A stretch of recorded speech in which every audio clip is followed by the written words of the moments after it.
Okay, it says good. Stream status. You're live. It says you're live? That's what it says. Stream status. Oh, we're live. Hello. No, it doesn't say you're live. You mean it's not lit up. It says start streaming in blue, right? Don't click that yet. Just looking at the YouTube channel. It says live.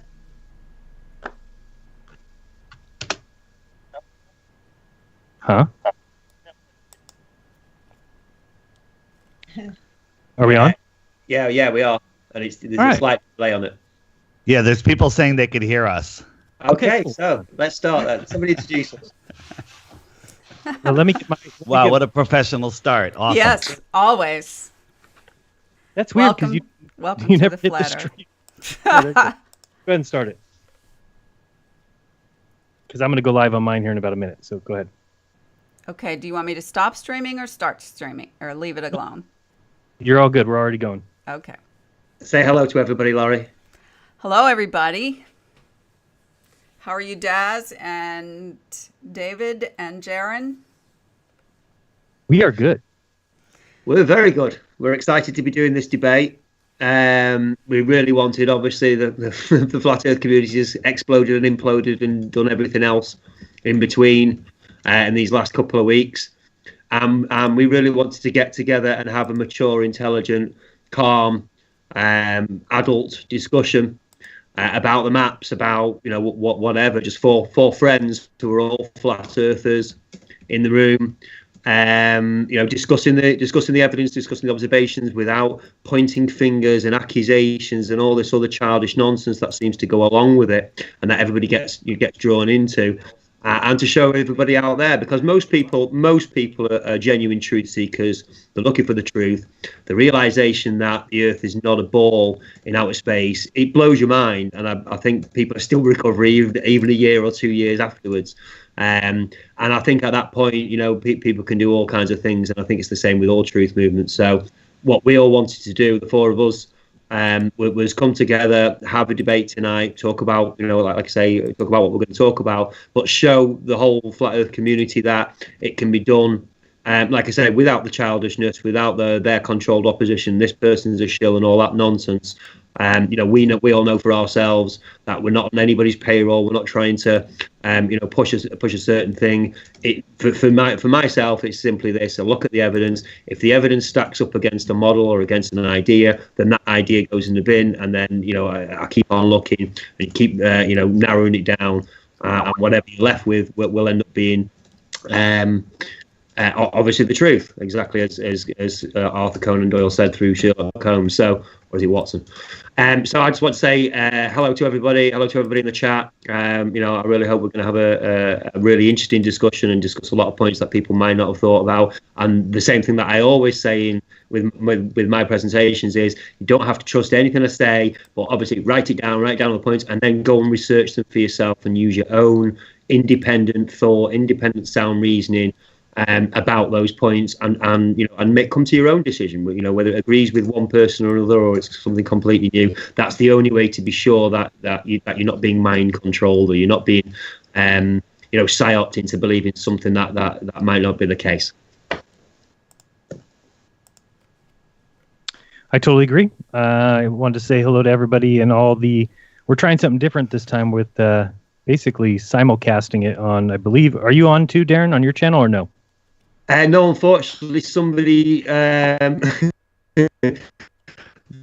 1 minute test I did yesterday, no audio on it, and simply a picture of my my YouTube logo. Somebody complaining that broke community guidelines, or they were offended by it, or what have you, to somehow stop us live stream, to somehow stop this debate going ahead. Now, I don't think it was the government or the FBI, the CIA, or anybody like that. I think it's somebody in the flat Earth community who didn't want us debating.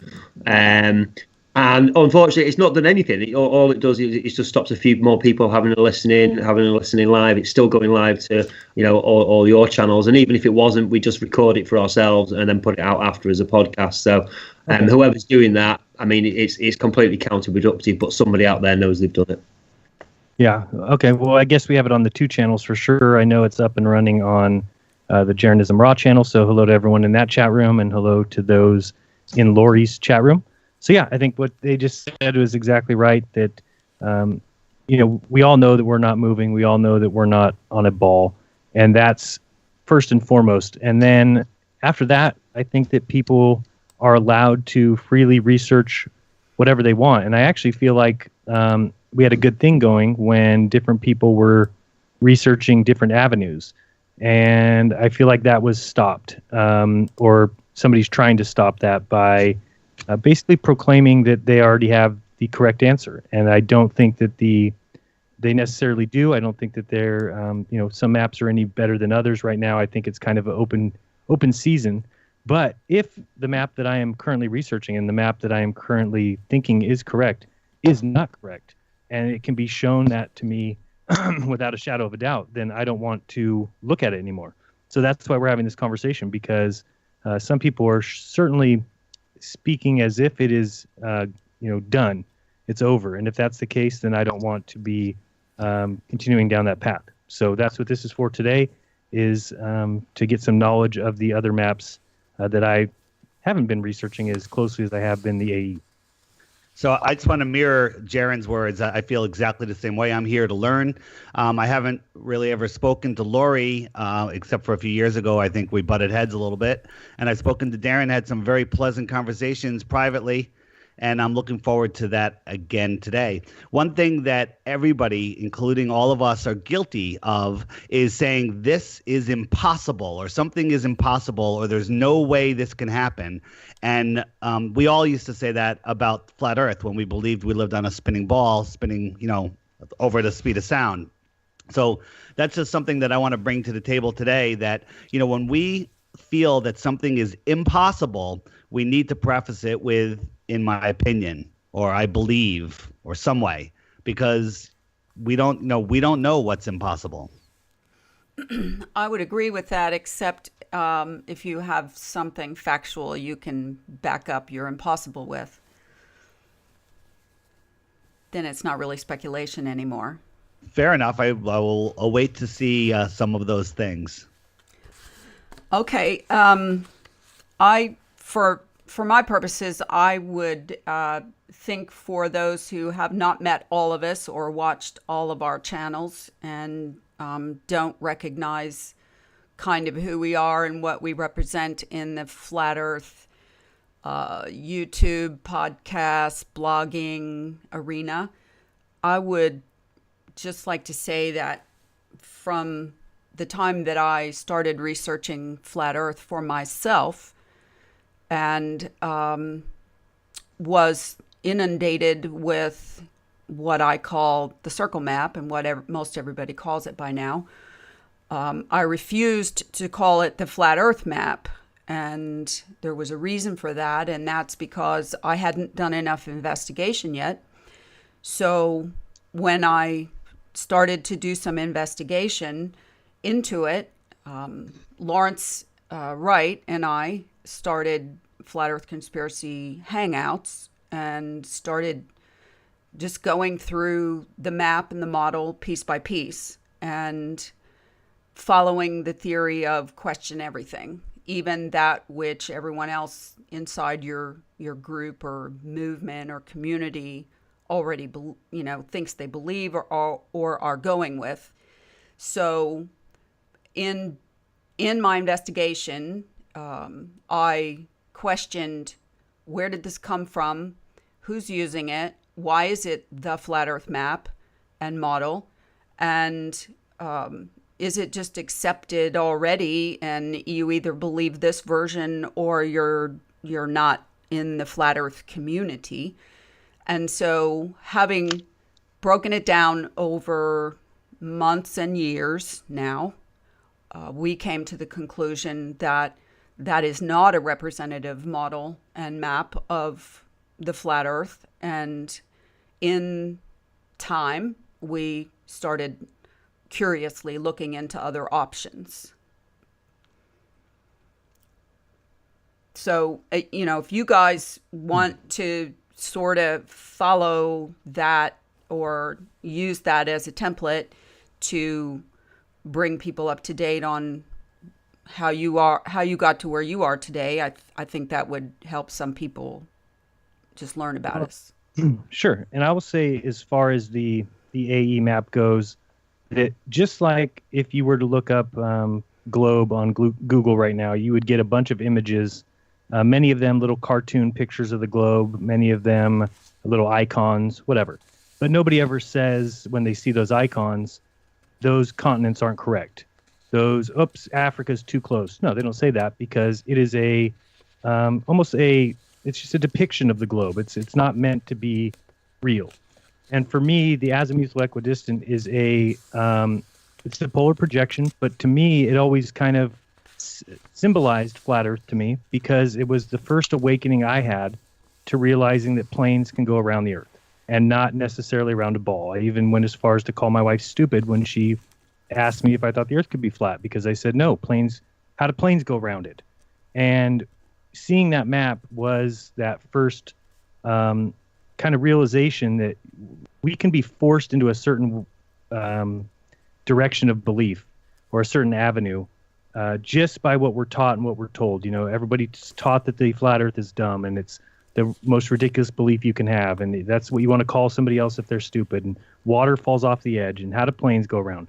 So you really close off your mind to any other opportunities or any other options. And the azimuthal equidistant map always represented, to me, kind of stepping over that threshold into a new area. And then, as I got shown Free Energy's 4D map, and I looked at Sun and Moon's group's map, I was open to those things because I had taken that first step.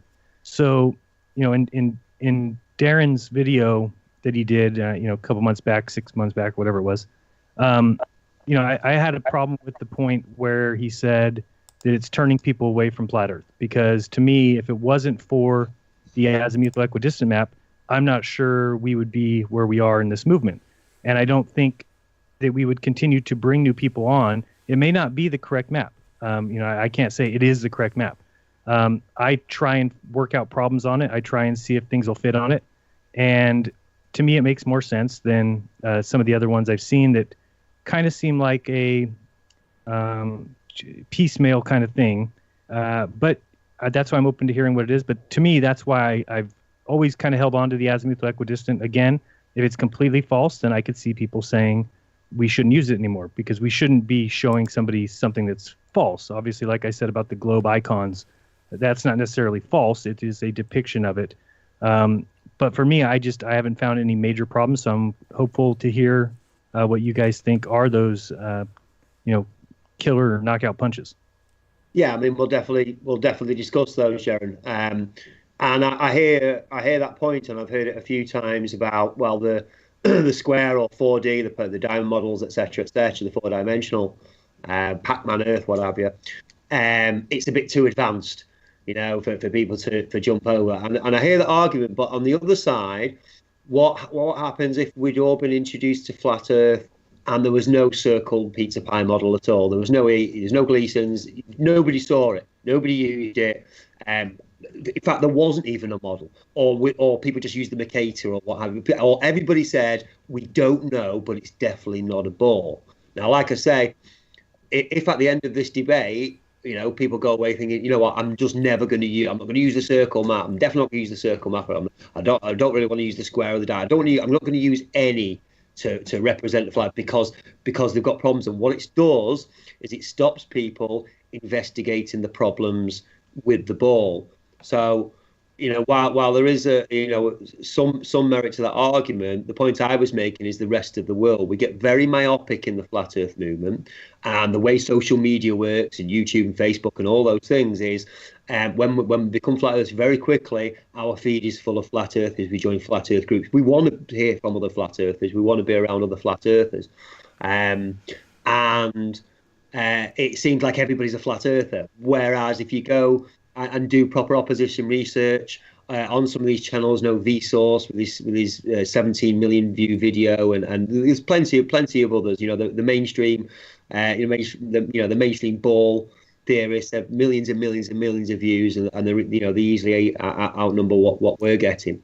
But the point is that what they mostly do is debunk the circle model. They very rarely defend the globe. They certainly can't defend NASA's total fakery. I mean, they might try, but anybody, all truthers can see NASA's fakery. Most truth seekers can see that the moon landing is a complete hoax and stage and what have you. But you hear it all the time, and I know everybody does on this panel, that it doesn't mean the Earth's flat.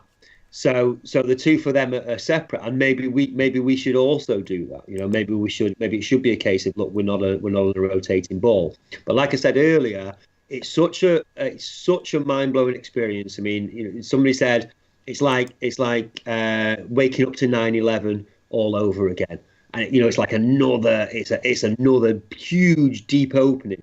That you didn't think it was possible to see. So we absolutely, we don't pay attention to what it does to our minds, what it does to our general, our general mental well-being.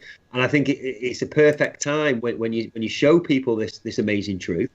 If you have nefarious, objectives to pull people into another wrong model, if you like, it's the perfect time, because your mind is so open, so blown wide open to this. And somebody says, yeah, well, it's probably that, it's more likely to be this model because such and such. You're just more likely to accept it. And here's the thing. It's when, like I said, we all know the Earth's flat. We know nobody's here shilling for the ball and trying to promote a model that's false. We're going with what we actually believe, and we're open to new evidence and new ideas, and that's the whole point. And that's where we should be. But I honestly think, and it was only brought to my attention a week or so ago, that there's manufactured consent that's gone on, and there's this thing called the Delphi technique, which has been used to help establish Agenda 21 in town hall meetings across America and the West, to manufacture a consent where everybody, you kind of feel like you've got a choice, or you feel like it's an open, but basically everybody's being coerced into accepting, obviously the agenda. And I think it's possibly the same with this circle model. And here's the thing, you can see the effects of it, because you call there's all the hatred and anger that goes with it. I mean, it's been directed towards myself and Lorie and everybody that doesn't agree with the circle model. It absolutely gets directed at all globe believers who are just regular people, and you're talking about your own family, your own wives and husbands, your brothers and sisters, and your long-time friends, and people are falling out and getting really angry with people. And that's not right. You know what I mean? Whatever the truth is, and whatever our search for, for the ultimate truths are, for the real truths, our relationships with those around us are paramount. They should, whatever we're doing, when we discover truth about the world, it should help. It should enhance those relationships. And if people don't agree with us, people don't agree with us. I mean, people don't agree with each other's religions all the time, but they're not, in the West, at least at the moment, generally at each other's throats. Muslims, Christians, Jews, atheists, pagans, Buddhists, we all live together generally. You know what I mean? Obviously, there's skirmishes once in a while, but we all generally accept. You know what I mean? It's real taboo to start really being angry and start throwing hate and bile at other people's religions. Well, it should be absolutely the same with your philosophy on what the Earth looks like. Whether you think it's a ball, whether you think it's a circle, whether you think it's a square, stop being so angry at other people that don't agree with us. And what that says to me is it's cult conditioning, it's mind programming. And I came across a great little. I just want to read this out. A great little bit about how cults program minds, and the questions that you should ask yourself. Now, I answer all these questions, and this is true of flat Earth, this is true of 9/11, and knowing vaccines are poisonous, and the whole setup is really evil.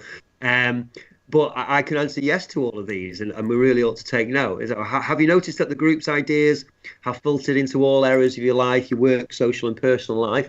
Have your friends or family commented that you've changed and I don't really like the changes? Have you noticed that you spend less and less time with your family and friends and more time with the group? Do you find it boring or awkward spending time with people outside the group because they seem boring or they don't understand the language and workings of the group? Do you believe that outsiders aren't on the same level as you and other group members? Do you consider that the group's ideas and beliefs are the way forward in sorting out the problems of the world? Or have you thought that if only everyone knew this stuff, the world would be a different place? Has someone close to you told you that they think you're in a cult? When you ask yourself, I'm in a cult, you think straight, of course I'd never join a cult. If someone criticizes the leader, the group, or the ideas, do you have to explain why they are wrong? Is there a strong urgency to explain the benefits to those who are critical? Have people said that you're pushy, obsessive about the group? Do you sometimes feel like you know more than outsiders about life, about people, about the world? Now, I can honestly, and I'm sure everybody else can, say, yeah, absolutely, I'm guilty of doing virtually all of those things. And it's a classic sign of all cult condition. Now, this was written for, the religious type cults. You know the kind of things that we're thinking about. But it can absolutely be expanded out to, to the flat Earth movement, and we have to be very aware and very careful. People again, it goes back to the myopia. I'll finish up here. It goes back to the myopia again. People think that flat Earth is going to go mainstream. It's going to be huge. It's going to take over, and it's really not. Most people are going to stay on the board because most people's information. Most people's, what do you call it? The information that they're getting for most of the time, 95% of it comes from the mainstream. It's reinforced from the mainstream. We're marginalised. So to think that our realisation that we're not on a rotating board is going to take over, I just think it's erroneous. And I think if we move forward without that kind of everybody's going to realise and kind of keep our feet on the ground with it. And stay calm, like obviously we wanted to do tonight, and just discuss the ideas with people. And if they accept them, they accept them, and if they don't, they don't. You know what I mean? If they go and research them, they go and research them. But to not be, so cult-like and so evangelistic about it. I think we need to be more self-aware and more loving towards each other. And I would agree. I think that when you gave that list of cult-like behaviors, though, that is a pretty good setup if you're talking about the same thing could be said for conspiracy theorists. That's a CIA implant word that is meant to scare people away from thinking on their own. If you ask people if they're anti-vax, I know myself, I believe people should do their own research on that, but I myself am anti-vax. But you just described things that would say that anti-vaxxers are a cult. I'm a believer that a lot of what the government does is false flag attacks on the people of this country. And again, anybody who believes that would also fall into that category as a cult. Same thing with people who are against big pharma and doctors. And so I think we want to be a little careful about, there's a difference between a cult and a bunch of people who believe in the flat earth. Now, I am a big fan of, and I say it in every video, don't trust me. Do your own research, and we don't know these answers. I think that we forget that the flat earth is in its infancy. We've been here for 3 years, and we've been moving forward, but really it's in its very infancy, and we don't know yet. So where I got upset is, like I said, I never went up against anybody and said, don't research that map. But I felt that other people are coming out now and saying, like as if it's already been 10 years, and they now know for a fact that their model is correct. And I don't think that that's the correct way to go. I think it would have been better to let people gravitate where they want to go. And I know people think it's gatekeeping or whatever, but let each map live on its own evidence. And rather than just tell people, we're basically becoming like science again to say, no, this is the right map. This is the way it works. Nothing else can be correct. We have to throw away the circle map because simply we don't understand it, or we don't understand certain aspects of it. And I didn't feel that way. I never said throw away the Pac-Man model because I didn't know enough about it, and I knew people were researching it, and I wanted them to continue researching it in case I did come to a dead end and said, this circle map isn't working anymore. Then I want to be able to go to somebody who's been spending time on a different model. It would not be good if we all were on the circle model, and then we got to the point where we all said, oh, shoot, it doesn't work, and then we all have nowhere to go. I think it's better if we had other people and other avenues. So we had, that's the way it has to be. You have to have people researching all these different aspects because we're fighting from a position of ignorance. We're fighting from behind. We're fighting from a position that we were all lied to. That makes it incredibly difficult, and I think it's going to take time to iron through some of these things. And just last thing, when I say do your own research, it's because of like what happened with Flat Earth Asshole, that he didn't do his own research. He jumped on board. He took what everybody was saying as fact, even though I said, don't trust me, do your own research, because just because I'm saying certain things work in the circle model doesn't mean everything works or that I've covered everything or I've researched everything. And when you don't do your own research, then it becomes a problem. Right now, if somebody challenges the AE map to me because I've researched it and I don't have a problem with it, they're not going to scare me away from flat Earth because they challenge my map because I've done research on it. Whereas if I just came into this when I heard Mark Sargent talking the clues and I just bought in and never did any research and just went rah and made videos and didn't even study it at all, then I could see that happening to me. I could see finding something wrong with it and then becoming infuriated by, hey, I lost family members, I lost my girlfriend, I lost my house, I lost my job, all because I believed in you people, so now I've got to lash out at you. That's what I'm afraid of people happening. That's why I say all the time, do your own research. We need everybody looking into this. And, I hate to say it about, there's one thing that bothered me from the start a little bit about the Christians that were involved, not Rob Skiba, not some other ones, but it just seemed like they loved it because it matched the Bible, which is great. It does. But we still need people researching and looking into it. It's not just okay to say, yep, the Earth's flat. Let's go make fun of globe believers all day, which is what I see a lot. Let's go make memes. Let's go Twitter. But I'm like, well, no, we need help researching this. We don't have the answers yet. Okay, can I jump in? You may. I think in order to just get into the discussion that we're all here about, whether the AE it should be the definitive flat Earth map, model, icon, brand, however you want to label it, what is on the table here. And the reason I'm saying it's on the table, and I don't speak for everyone, but I'm saying this is on the table is because if you look at it from this perspective, do you consider the Flat Earth Society as controlled opposition? Yes. Yeah. Okay. So if the answer is yes, then why are they using this map and this model, and yet we consider them controlled opposition? Now, many people will say, well, they're doing that thing where they have some truth, but then they have some lies mixed in there, and that's how they do their disinfo.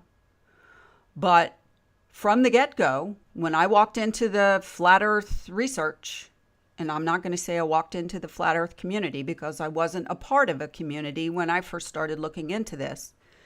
When I walked in the door, I was presented with a map and the model that was told by many of those who came before me that this is how it works. This is the circle, and this is the sun going around in a circle. And if you want to know what holds the oceans in, there's this ice wall around the outside, and all that. Okay. And when people look at that and they go, well, that's simple. Look, everything works on it. And people started modeling, oh, look how jet streams work on it and all this stuff. And you had people like Mark Sargent with his Flat Earth Clues said, this map is the recommended map of the USGS. And you had Eric Dubé saying, in his whole dissertation about Robotham and the model and the map and the whole thing. Yet at the same time, immediately when people start to research the flat Earth, they'll Google flat Earth. And then what is going to show up first? Flat Earth Society. And then they're going to go into the Flat Earth Society and they're going to see a representation of what the flat Earth is supposed to be about, this map and this model. Then they're going to start looking on YouTube and going to other places. And the more they see the repetition of this circle Earth map and model, the more they believe that's the brand, that's the icon, that's what flat earthers believe. Until you start to look at it and listen to controlled opposition, or, do some opposition research, and see people like Cool Hard Logic beating the crap out of it. People like Neil deGrasse Tyson, people, showing, oh, here's this little flashlight going around in a circle, and look how silly this looks, and we don't have time for a meeting of the Flat Earth Society. So it's all inextricably tied together with that map and that model. And so if you consider the Flat Earth Society as controlled opposition, you can't just use, oh, well, they believe this 9 feet per second for gravity. You can't even go there. You have to disassociate yourself with the Flat Earth Society.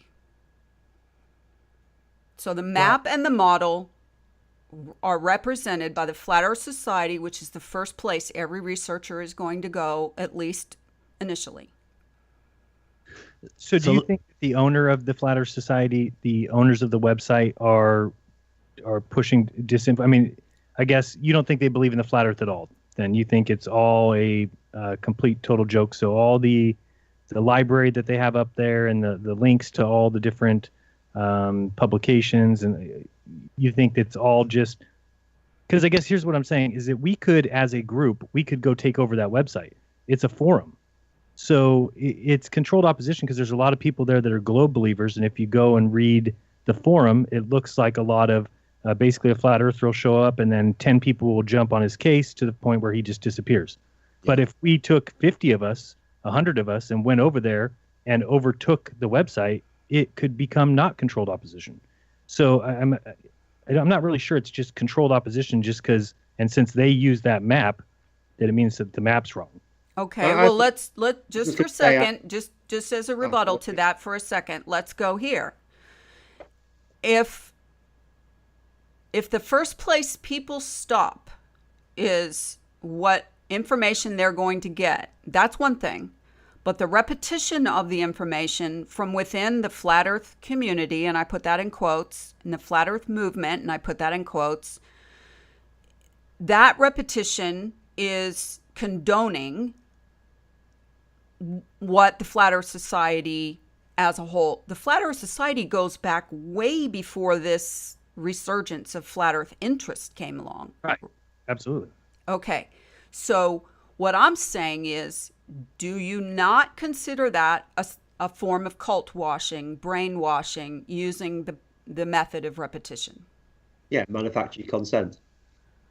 I don't think the controlled opposition. I think it's just the same thing. I've read quite a few books from the 19th and 20th centuries. You know, the early 20th century. I'm sure a few of you others have, and they're very, very intelligently written, and they make excellent points against the globe, against the rotating globe, and you know the errors of modern astronomy. But they also promote the circle disc, and I don't think they were controlled opposition. I think it's just the model that's been passed down, and nobody does the same opposition research on the model, or very, very few people do, that they've done on the ball. Now we all wake up to the flat Earth. We all start watching, seeing video. Our friends say, have you checked this out? You come across it on a Facebook feed or what have you, and you start investigating for yourself. And we I forgot the point I was going to say there. It's just about doing the same amount of opposition research. We spend weeks and weeks and hours, and everybody can relate to this. You get really excited about it, and you might sleep for 3 or 4 hours a night for a second, and and then get back up and do research, and you do that for weeks and weeks because you're so excited about finding out this truth. But what nobody ever seems to do is do exactly the same with the AE Circle Gleason's disk model. What you'd rather do, or what I think has happened is, in people's minds, that is the flat Earth. The two are inextricably linked. If you believe the Earth is flat, you believe the Earth is a circle, and globe believers look at flat Earth like that, and it's a problem. And flat earthers look at flat Earth like that. It must be the circle. It can't be anything else. And they close their minds to it. And anybody that's saying, actually, the Earth is flat, yeah, we can, for these reasons, we know there's no motion, water always finds the level surface, etc., etc. But we'd think the circle's wrong. So then, if you anybody that still believes the circle model, anybody that still thinks this is all shill and control opposition and all the rest of it, anybody that doesn't agree with exactly what they say, you really need to check yourself. You really need to check your own your own psychological well-being, your own emotional state when you hear somebody say that, and you get angry about it, and you want to defend the circle model instead of, which is what myself and Lorie, and I'm sure David and Jeran have done, instead of actually going, okay, well, let me take a look at it. Let me have the same skepticism that I did with the circle model as I did with the ball. And that's simply what I've done for myself. That's what I've done. And having done the research, it would be a lot easier if the circle model was correct. If I could say, yeah, I've seen, I've got evidence of the ice wall, I've got evidence of the sun circle, I've got evidence of all of it, actual observational evidence from people all across the world that matches it all. So I don't need to stand in opposition to people and take a whole load of abuse. And being called a shill and all the rest of it, a government agent and an Illuminati Mason because of my first name, all the rest of it. I mean, everybody's taken abuse from all sides. I know they have, and it's wrong. And not only does it have to stop, not only is it just it's just not right. All right. But also, Let's talk about why it's wrong. Let's go there. Okay. So wait a minute, before we get into defending the map, I just want to say something. Okay. I think everybody here, no matter what map or no map you believe in, when you discovered that we don't live on a spinning ball, it was the most profound thing that's ever happened to you, and it has kept your attention more than anything in your entire life. I'm pretty much willing to bet that's the case for almost everybody, and that's because it is a realization that affects us on such a deep level. I don't even think that we can consciously conceptualize it. Now, Darren has made the comment, and I don't disagree, that if he doesn't believe that the circle map is at all correct, Jeran and I and many others have been trying to address the problems, and we feel that we have addressed them. In some way, we don't have all of the answers, but we haven't come up with enough information. I'm hoping today that maybe you guys can present some information that perhaps will allow us to discount it if that is the case. I don't know. All right. Well, let me ask a quick hold question. on. Let me just finish. So Darren says that we should address things like debunking the globe, and I totally agree. I start people out with NASA fakery and then just ridiculousness about the heliocentric model, and then every single time people go like, well, then what is it? How does the flat Earth work? And for me, I can get them to see how the flat Earth works by using the AE map, and I tell them this isn't the exact map, but it works something like this, in my opinion. And maybe after today, I can lead with the diamond map or whatever map it is that you guys are talking about, and show them that. Excuse me, show them that. But I have not been able to do that yet. So debunking the ball and NASA is easy, but it always leads into, where do we live? How come it's not round? What does it look like? And you have to get into it, and I think that the AE map, I'm not using it as a tool to get them into it and then go, by the way, it's wrong. I think that we do have some kind of circle map going here. So there we go. All right. Well, let me just say this immediately, because you said it. The first question, when people have their worldview ripped out of their brain because they suddenly realize they don't live on a globe, their first inclination is to fill that void with new information. And so the first question out of their mouth is, well, then what is it? And handily and readily, there's this circle map and model to hand them to fill the void, given to them by someone that they consider a guru, because they now need to replace their gurus, because now we can't do science and gravity and spinning and all that. So now we need somebody with, intelligence and experience and so on in the flat Earth community to help us fill that void. All right. So the first person they come along is going to be a channel with a lot of subs, a lot of activity, a lot of view counts. And they're going to go with that because the classic culture of America in specific is what's trending and, what's everybody else think? And because that's our culture. And so if they get that big dose of that map and model, it will prevent them most of the time, unless they're more curious than not, from pursuing it further past that model. So today, okay, go ahead. I was just gonna say, if it was your idea of the map that somebody who's a big channel was pushing from the beginning, I don't think you'd be feeling the same way. I think you feel that way because you think the big channels are pushing the wrong map. So you have a problem with the way that it's going down. But if it was your map that they were pushing, I don't think you would have a problem with it then. You would be like, yeah, well, that's good that the big channels are pushing the correct map. All right. Well, I arrived at my map and my model Right. that I most, understand and have gotten behind after a lot of due diligence and questioning of what it is everybody else believes, because I didn't stop at questioning what does everybody else believe. I Right. continued past that. Can I ask Darren a question? Because it's just something that he said earlier that I've also heard Jake say, and I think it's just one of those things. What do you mean when you say, the ice wall, and I don't have evidence of the ice wall? It's plain and simple. Does the continent of Antarctica hit the water at all areas? Is it not a continent of land or ice that hits the water, whether it be a shore, whether it be a beach, whether it be a ledge, whether it be a shelf? Doesn't Antarctica hit the water at all areas of that continent? You mean, is Antarctica surrounded by water? Yes.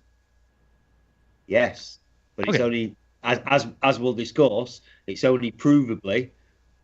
I mean, as long as we take multiple witness testimony and multiple different things and add them all up together, it's provably around 17, 18,000 miles from to go round it. However you want to go around it, and not basically 78,000 miles. That's that's the big difference between. I mean, I think Well, I think what Jeran is saying is it a shoreline, is Antarctica a shoreline around the perimeter, or is it an island with a shoreline all the way around it? Well, I guess what I'm saying is I've heard also Jake say like, oh, the ice wall, we don't have any evidence of the ice wall. And it kind of sounded like Darren was saying the same thing. Like, we don't have evidence of the ice wall. Well, I don't know what evidence you're looking for. Antarctica does meet the water everywhere. So we do have evidence of the ice wall. Well, a 375 mile long Ross ice shelf does not constitute a 65,000 mile ice wall. That's all the longer the Ross ice shelf is. That's what you're seeing all those pictures of. Yes, but there's the shelf there's a shore everywhere. So nobody's saying that there's an ice wall everywhere. Who says that? Well, the AE map shows an ice wall all the way around the outside perimeter of a circle. No, it doesn't. It shows a shoreline. I look at the ice wall. Okay, I shoreline. look at the ice. I look at the ice shoreline. wall like the shoreline of a lake. Right, and all of the continents are in the middle of the lake. Whether that's a straight long lake, as you guys are saying, or a circular lake, whatever, it's the shoreline. And when people say ice wall, they're just going to Game of Thrones and they think that there's a two-sided wall and then there's whatever is beyond it. It's not a wall, it's the shore. And some of it's a cliff. There could be icy beaches. Who knows?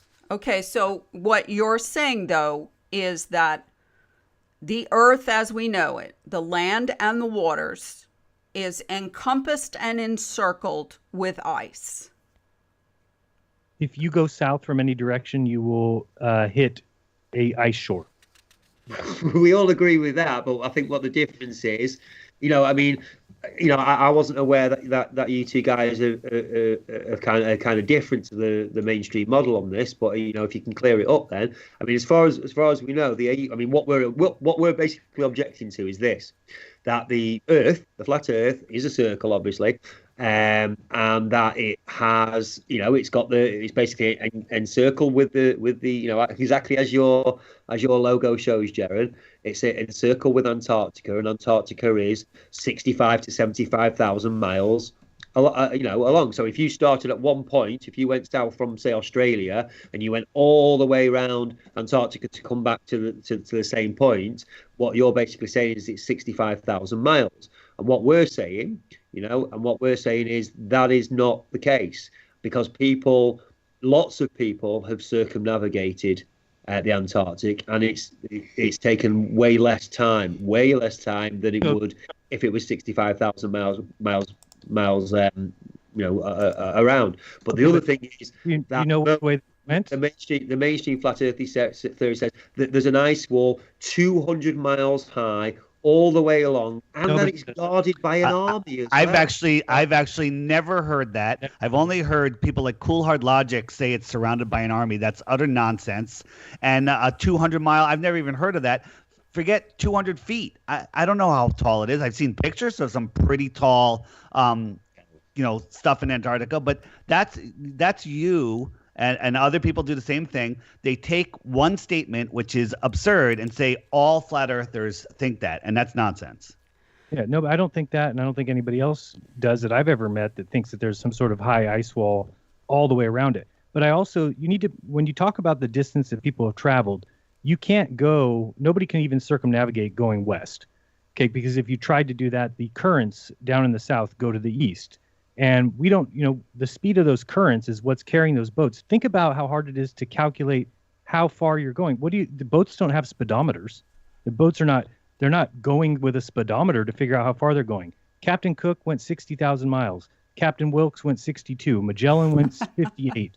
You can laugh all you want, Lorie. I'm laughing because if you go and look up the expedition routes of the 3 journeys and voyages that he took, he went all the way up to the Arctic. He went back down. Think about that, though. If he has chronicled in his paperwork that he's gone this far, then don't you think they're going to have to make up a route? They can't just draw the route going around Antarctica. Well, and remember, let's just say if you are making a diary of your vacation and you're driving across the United States and back, okay, you're going to log all the miles there and back. Correct. Okay. But here's now they. Okay. Well, hold on. I want to tell you because when he turned his books in, it took 3 years for those to be published. So tell me, what was going on in the 3 years that he turned his books into the Queen and the 3 years when they published them to the public? What was going on is that they were having to adjust things to change. I mean, this is a trap. This is a government trap. That's what they were doing in all these paperworks. That's why it took so long for all this stuff to come out, is because they took what he did in real life and had to adjust it. Well, they didn't want to just adjust his mileage down because that was time, right? Time is miles. Well, the diaries themselves explain the journey. So all you have to do is go through the diaries and not, just add up the mileage. You find the path that he took in the order of where he went. He didn't just spend 65,000 miles sailing around the bottom of a globe. Well, I don't think he went up to the Arctic. He went out into the Asian, New Zealand area. He went all over the place. And by the time you do the there and back to port of call, then, I mean, that adds up to twice as many miles, right? There and back.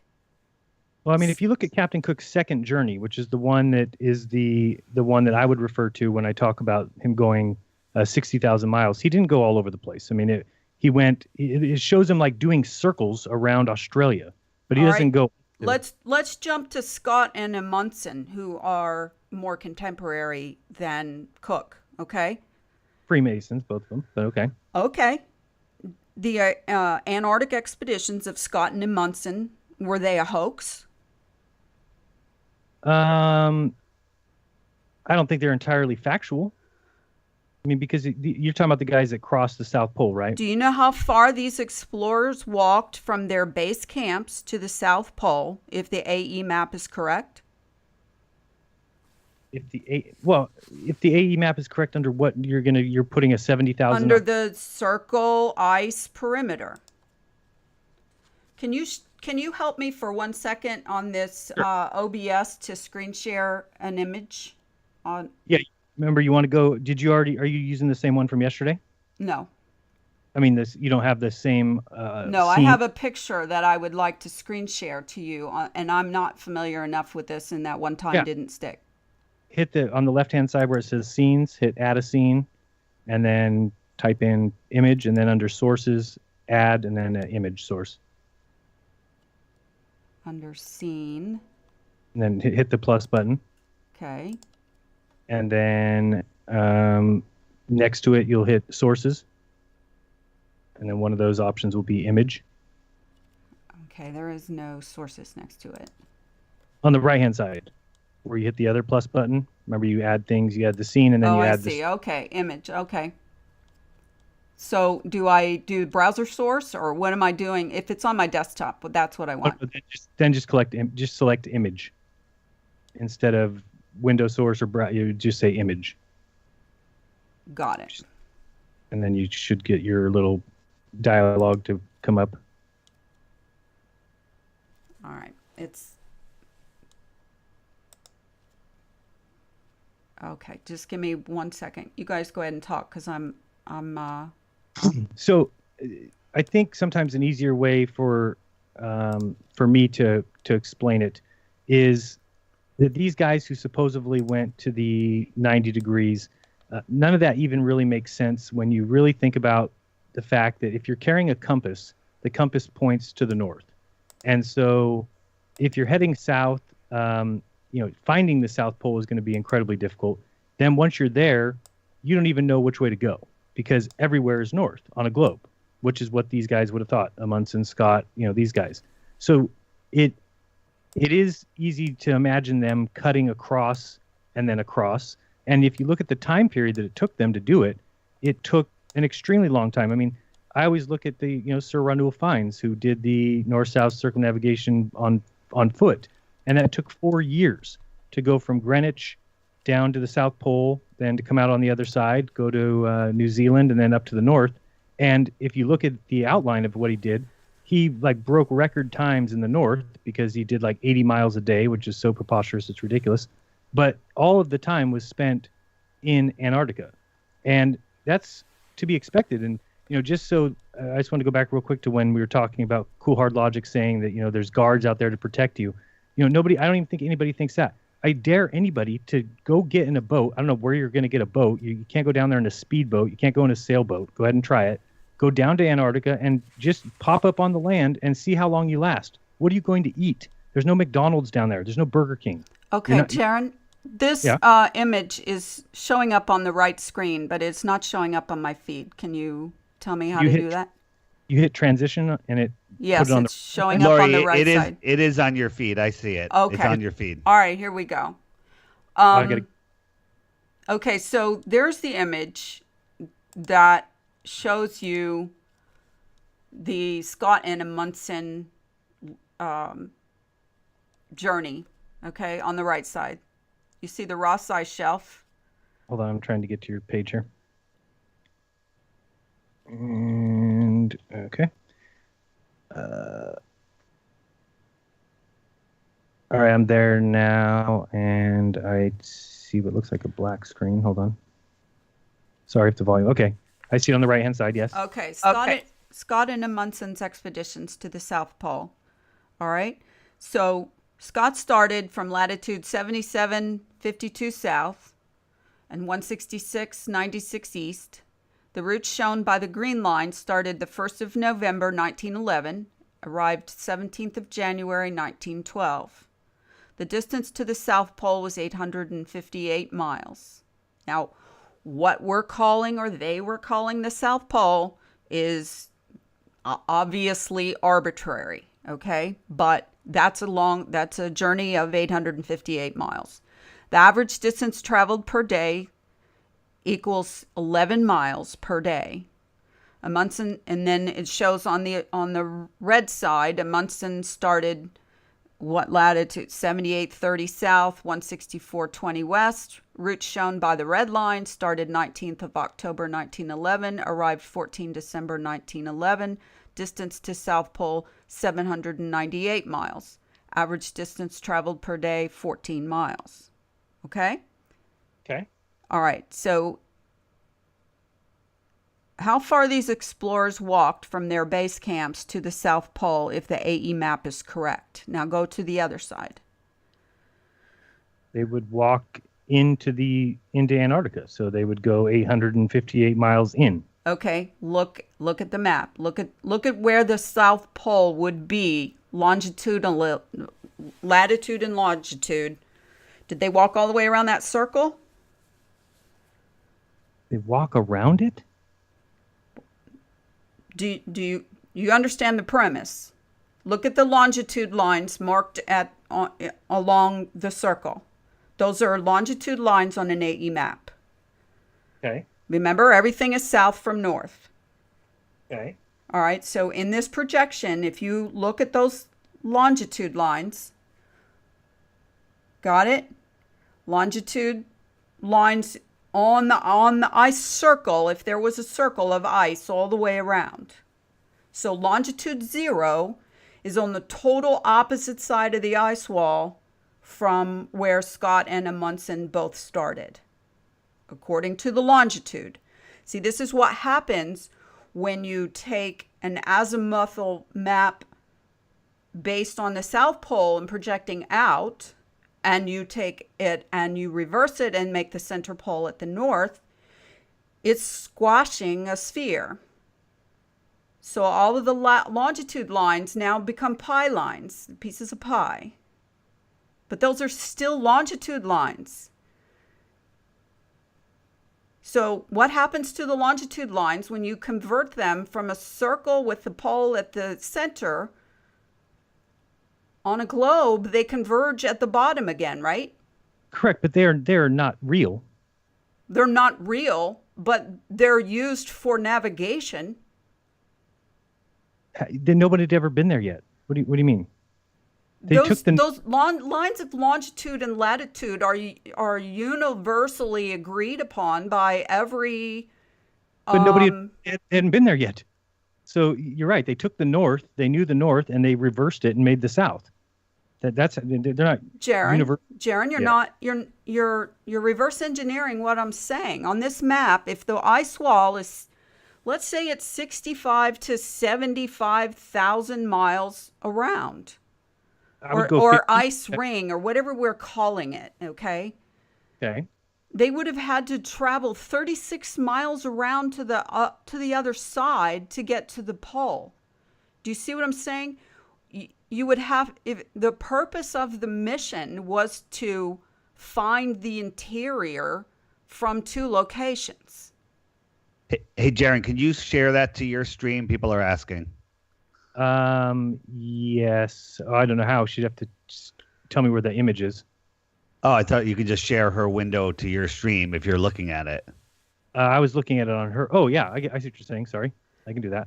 Okay, my point is, if this map was real, Scott would have needed to travel 462 miles per day and Amundsen 632 miles per day.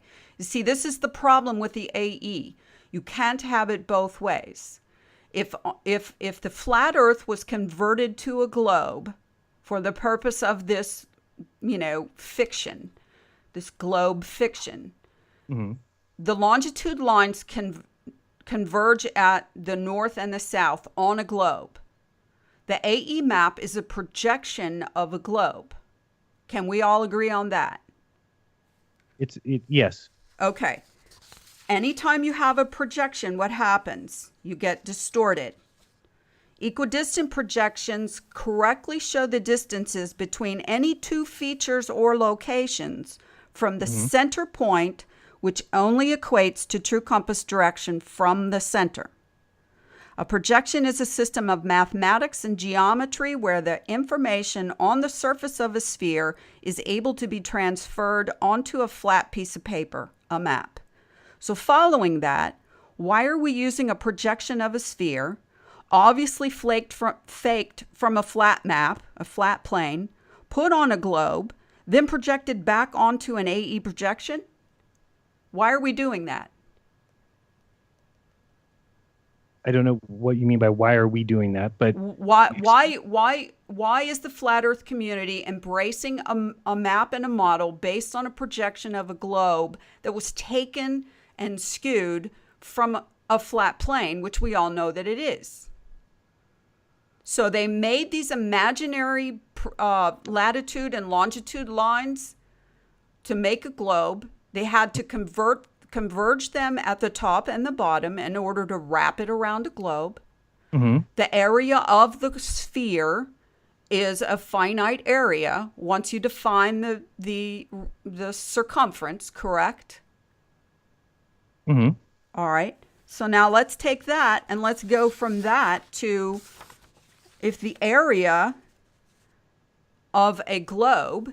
Hold on one second. So you're saying, okay, because I have this up for people to see on my screen. So I didn't understand the map on the left. So you're saying Scott started on the left there in the little green circle, and Amundsen started on the left on the little green circle, right? Mm-hmm. And you're saying they went around to the South Pole on the other side? Well, how else would they have gotten there if they crossed all those longitude lines? They went south. You what have is, them going what is wrong south? way. What is south? Away from north. The opposite of north. Everywhere on there is south. Which south Which south did they go? If you're looking at those two green circles and you look across at the South Pole, that's north. So you're saying they went north to the South Pole? So I mean, how are the green circles north? Lorie, you're saying they went south. If they went around the outside, they'd be going west. Okay, see, who's west? They're west. Do you they're understand west. There is no east and west on this circle? If you go in east and west are circles around the center, whether you're an inch from the center or thousands of miles from the center, east and west are circles in opposite directions. So if you are on the Antarctic ice shore and you go west or east, that's how you can get to the other side. If you go straight across, that's north until you get to the center, then south again. Something is wrong here. So something is wrong here. Let's start in. David, here's the point. Here's the whole point: is that this journey they went south from where they started. Yeah, they've noted where they started, longitude and latitude, and you can see they went, south, southeast, south, southwest. But that's not possible on the Gleason's map here. If they go south, southwest, or south, southeast from where they are, they're going to go off the map, aren't they? They're going to go into the ice wall or whatever you think it is. Okay, so how did they both get to the same pole? Because they both were going south. But how did they both get to the same pole in this pie shape, two different directions? How did they get to the same pole, both going south? Why is it two different directions? Where are you talking about? Okay, go look at the Ross Ice Shelf side one. The one on the right? The image on the right. Okay. And look at the latitude and longitude that they started from. And then mark those latitudes and longitudes on this AE map. On the left. Okay. Okay. How did both of those guys end up at the South Pole going south inward? But you have the South Pole drawn on the other side of the map. Yes, I do. Okay, well, that's where zero longitude is. Because that's where the longitude would put them. No. That's the problem with this. We're always going south when we're going away from north. Right. What's wrong with that? What do you mean? That's all how right. the globe works. Okay. Let me give you another visual here. Let's start in Queensland and let's go to Cape Town. Which west do they go? What? Which west? How do you go west from Queensland, Australia to Cape Town? You take your compass out. It points north, and then you go 90 degrees to your left. That's west. Okay, and so how do you give somebody directions to do that? How do you plot a plane flight doing that? Just get out your compass and go. Yeah, planes don't use compasses, but I mean they used headings, and then they use the circle, the great circle. Okay, distance. A ship, a boat, or whatever. Okay. That's why they had to use. That's why we have the Mercator map, right? And so, is this the reason why everyone has such a problem with these long haul routes in the South Hemi? There is no problem with the long haul routes. So what do you mean? There's no problem. They happen a lot quicker than they would be able to going the distance plus the miles per hour to get there. I've explained it. I mean, I've explained this numerous times. I can bring it up. I'll bring it up on my. Before we move on to the flights, I want to say a couple of other things about the Antarctic that I'd like people listening to go research for themselves and ponder over. And these are these two things.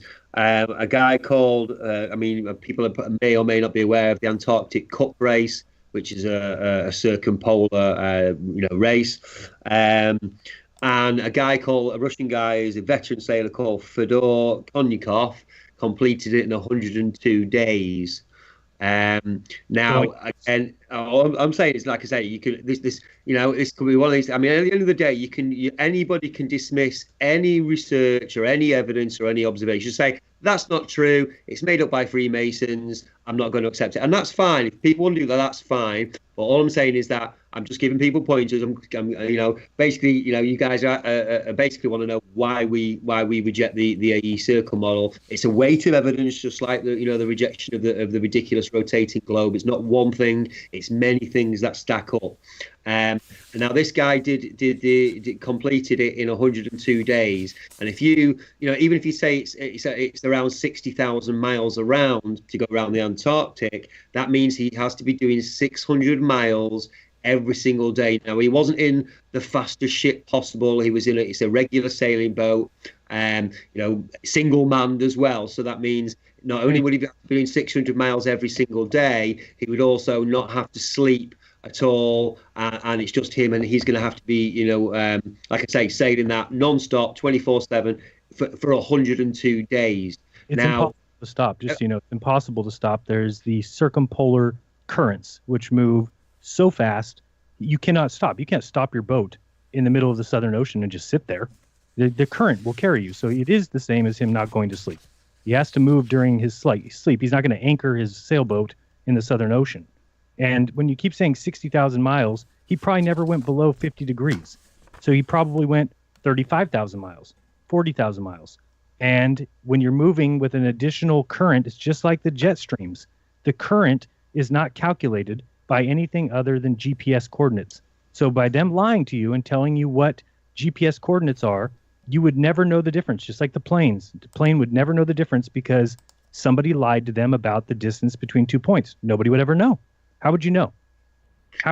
Or it could obviously be that the map's wrong, and these guys aren't lying to hide that the map that the AE circle, that the flat Earth is not a circle. It's just simply not a circle, and these guys are just doing exactly what they say. Like I say, it's something for people to research for themselves. At the end of the day, a single-handed sailor has circumnavigated Antarctica in 102 days. There will, no doubt, he's the first guy to do it. He's the holder of the cup, if you like. And I'm sure there will be more, but I'm sure it's a very, very difficult. I mean, here's the thing, as we know with Antarctica, it's obviously, like you say, it's very, very cold and very inhospitable, and there's no, there's no fast food restaurants there and stop-offs. So, and the other one I wanted to mention, and this.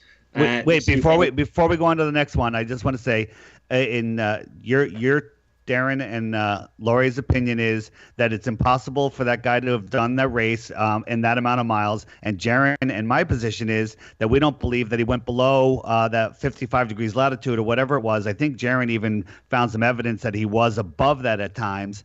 And with the currents and the less mileage, the circle map makes perfect sense. We can agree to disagree, but that's our position. Yeah. Okay. Fair enough. Yeah. No problem at all. I think you're overestimating these currents for a start. But I agree that he wasn't at 90 degrees south. He was. I think it's 45 to 55. I'm not sure the exact. The exact. Well, wait a minute. Aren't these currents real spread out on this giant circle in comparison to it being around an island at the bottom?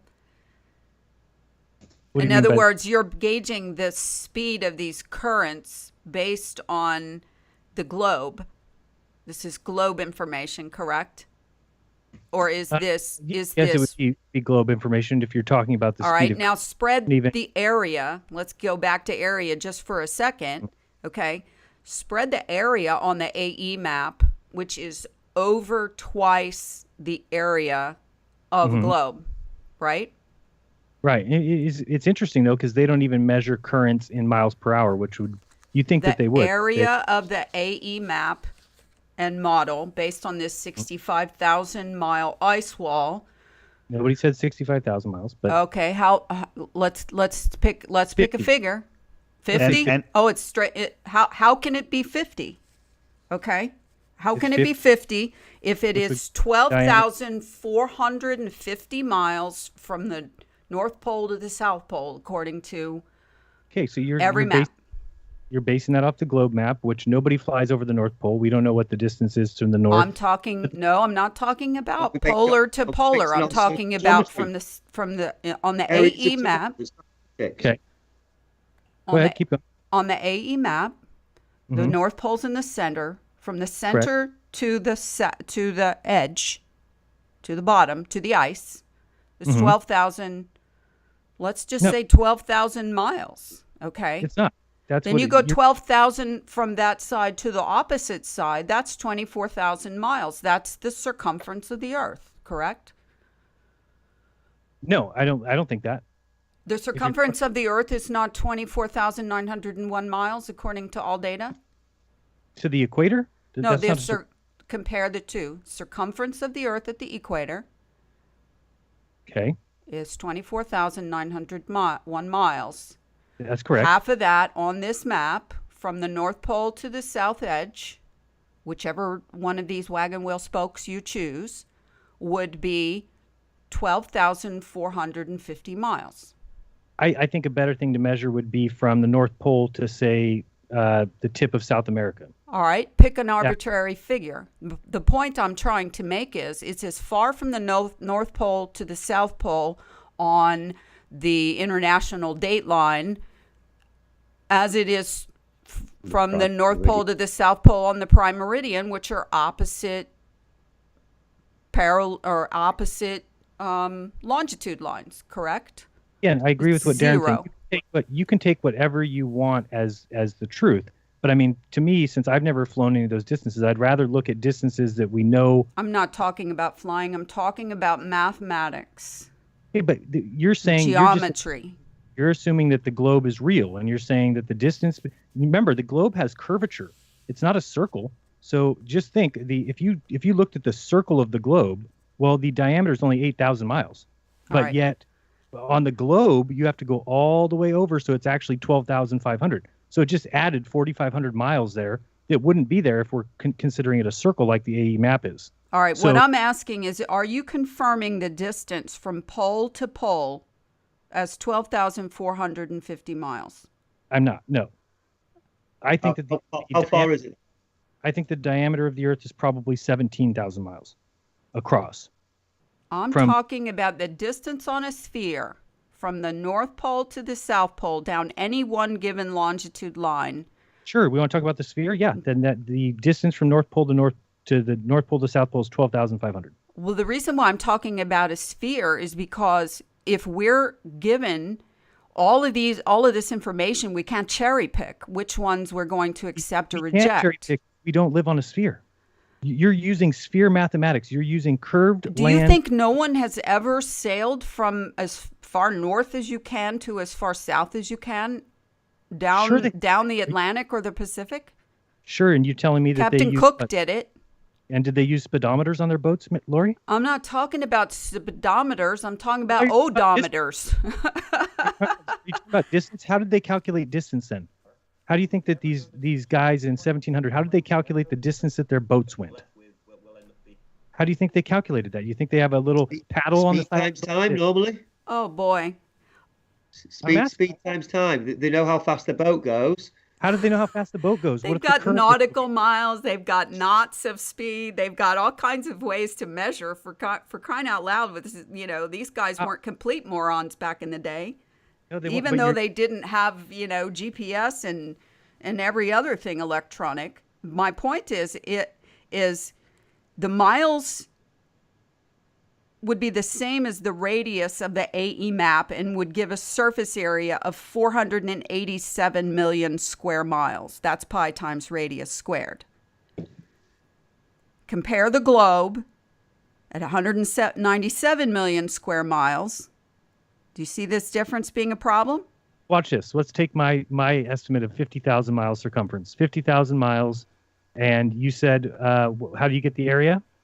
The area is the radius of the AE map would give Okay, a hold on. surface area of 487 million square miles. I'm asking you what formula did you use? So we can- Pi times radius squared. Okay, so the radius of 50,000 miles is 15,900. I'm sorry, divided by 2. So that would be 60. So about 8,000 miles. So then you said pi times radius squared?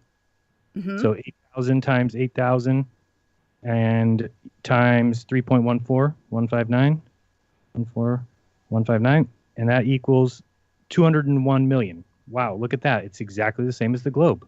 If you just don't assume that the globe is right. But you just cut the distance in half I didn't on cut the AE map from the center to the south on one longitude line and from No. the center to the south on the opposite longitude line. Look, does anybody go to the actual North Pole? Do you know anybody that's been there? Yeah, the Russians have just been sailing it quite a lot because obviously the global warming, there's no ice there anymore. It's opened up. Let me put it another way. We know that we've been lied to. Is it possible? Is it conceptually possible that the distance from the North Pole to the tip of South America is 8,000 miles? No. It's not. Even though the globe is on a curved land, and if you drew a circle of the Earth, that the diameter is only 8,000. But you're saying that because you're going to accept the mathematics that go along with curved travel, even though what we're accepting is the accepted distances between places because the world has been traveled. I mean, we do have the capacity to triangulate cities and airports and locations and GPS coordinates and everything all over the plane, all over the globe comparatively. We have ability to do that. That's what the UTM grid map is constituting, is it not? People have been navigating off from the UTM for a very long time, way before GPS. Well, here's the problem that I didn't know that people had a problem with the AE map because they were going to consider globe Earth distances and apply those to a circle map that has no curvature. The flat Earth distances are what they're using to create the globe, right? Nobody walks around with the globe. You don't have a globe sitting in the dashboard of your car. You don't have a globe sitting on the captain's desk, whatever, in the bridge. Little airplane pilots don't have little globes on their dashboard. So people don't use globes to navigate. They convert those globes to some other form of map, whether it be an equal area projection, a conformal projection, an azimuthal projection. Right? There's a tons of possibilities. So when I ask you whether or not it's possible that the North Pole to the south end of South America is 8,000 miles, how do you say no? If you already know that they can convert any map to any other map and the distances will adjust, you can put it on a Mercator. You just change the size of the continents a little bit.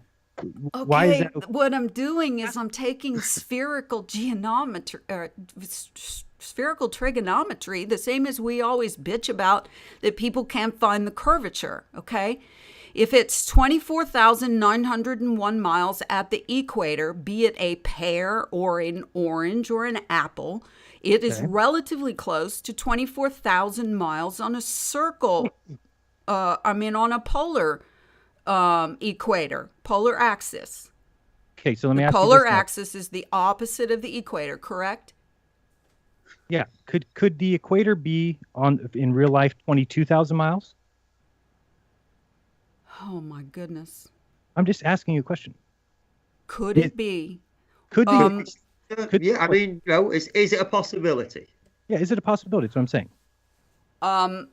Look at the land. Okay, we're going to go back to David Weiss's thing at the beginning of admonishing that, can't say something's impossible because unless you have factual, empirical data to prove it. So let's just go with 22,000 miles just for the sake. When you take a polar projection, you are dividing the distance from the center to the outside perimeter. But you have to follow the longitude line from one side all the way across to the other in order to get a circumference. You can't just say it's, 8,000 miles from the North Pole to the South Pole. You got to go back up the other side on a globe, correct? Right. You can. I just asked. All right. You. So now you just confirmed that one of the reasons why we went to the diamond projection. Because it's 12,450 miles from the North Pole to the South Pole. on the diamond. And it's 24,901 miles across the width of the equator. And it's approximately 18,000 miles on the Tropic of Cancer and the Tropic of Capricorn on their latitudes, okay? That makes a diamond. It's the same way it makes a globe.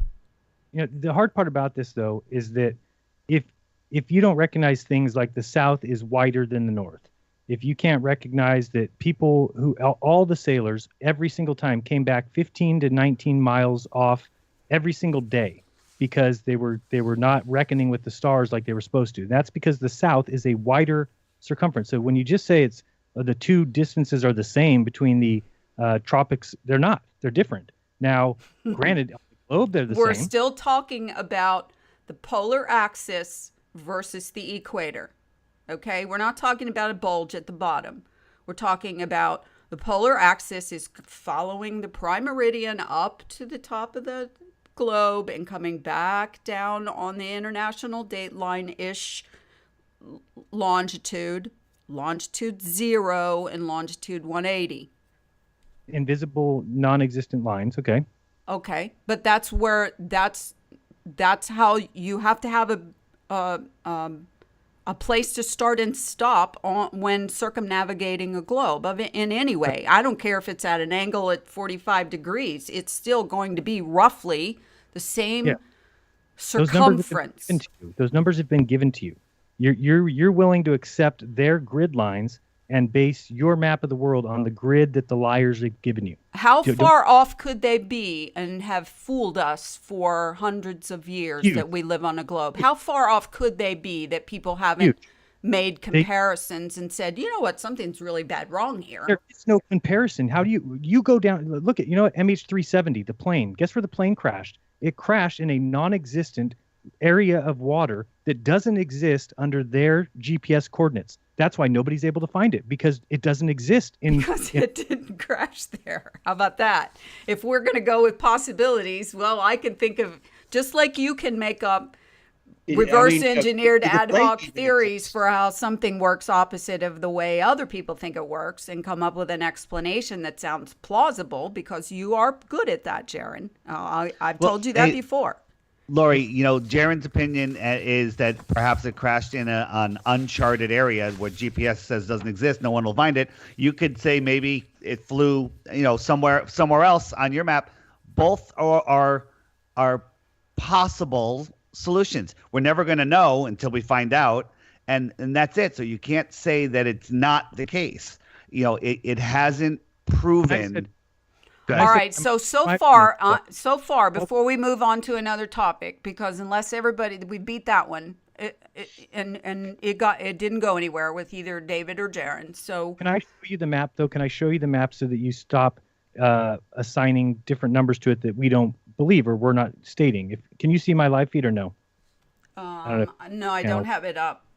Maybe I'm afraid to have too many more windows open because of bandwidth. I'm going to share my screen on Skype. You should be able to see it right now. Tell me if you see the AE map here. Okay. Yes, I do. Okay. So this red line being the equator, right, is 24,901 on a globe. But if you look at how much land is actually being crossed here, it'd be very easy for them to make this line be actually 22,000 miles. It'd be very simple. It's not even something that's a stretch to imagine that, right? It's not a stretch. No, I can't imagine them moving what would be the center of their globe very far at all. Okay. I mean, they try it's based on, what the equator is based on, right? It's based on the track of the sun on the equinox. Right. Okay. So if the sun is crossing here, right? But again, if you're trying to figure out how far the sun is going and you don't know the distances down below you, then you can't figure that out. So they have to assign a certain distance to this, and then you come up with how far and how fast the sun's going. I think people are forgetting what goes into figuring out distances. You cannot go down. If I told you, go get on a boat, Lorie, get off in 15 degrees an hour. That's how far the distance is. Sun moves 15 degrees an hour, right? Right, but what distance is it moving? How do you It's know? moving 15 degrees in an hour. I asked you distance, miles. How do you know how many miles it's moving? Well, we don't know how far up it is, so it's it's a redundant question. Well, Yeah. that's what I'm saying. You guys are the ones telling me we know the distance. You're arguing my point. We know the distance along the ground, but asking about the Yeah. sun. Yeah. I mean, You asked me to tell. You said that we know the distance that the sun is going. It's based on that distance. I'm saying, how do we know that distance? all right. think- Know the All Let me right. explain. All right. Let me How do you think you get the distance? If you go out to the southern, if you get off in San Francisco and you get on a boat and you start heading towards Hawaii and you're just sailing in your boat, how are you measuring distance? And I'm talking about before GPS. Okay. How do you know the distance that you're traveling out in the vast Pacific Ocean? And how do you know the distance that you're traveling? Miles. You don't. You don't know Well, the they distance. as it happens, Jeran, they used to do it with knots in a row. Mm-hmm. Right. That's And why, that's why That's they're why they called. call it That's why knots. they're called nautical miles. right. And do you understand currents? How would they calculate currents? They can't. These are things. This is why we think Well, life this is why if you only did it once, you'd go, okay, yeah. So you did it in 3 days, and at 20 knots an hour or whatever. But once thousands of people have done it, then that information gets collated and averaged and mean, doesn't it? I mean, nowadays, of course, the way it works. the whole world is mapped by pretty much aerial photography. Yeah. It's nearly all done by aerial photography. That's how we know distances. I mean, okay, you're talking about, you talk. What I'm trying to say is that what I think that they did is that they cleverly disguised many hidden areas throughout the earth. Now they couldn't hide land. That you can't hide land. Land is people can actually travel it. They can actually rope it off. They can use chains. So they can't hide land, but they can hide water. And this is when you look at this azimuthal equidistant map, you have to figure if we wrapped a flat map onto a globe, you have extra flat map, right? All right. You do understand that the latitude lines Are fake? get wider on the azimuthal equidistant map. Correct. They're not But imagine- parallel. They're not parallel. Correct. There's a standard parallel. Standard parallel there's- is a line of latitude that has true scale. Okay, so I sat imagine and listened to Rob Skiba explain one time about, on the equidistant, you got to add the to make the distance between the latitude lines wider at the bottom, and you have to adjust them back. Well, imagine this. Just look at this map. Let's say this is the true map of the Earth. Let's just say for right now. And they need to turn this into a globe. They would immediately say, okay, we need to cut out water because we need to wrap it on the globe. So if they took this and said, cut this out, okay, and then they built their GPS system around a new Earth, this Earth that's all here. They don't count the water that they cut out. And then they cut out this water, and they cut out this water. Then you could take the flat map, and you could wrap it on the globe, and then you assign longitude and latitude to it. Now, these areas here don't exist.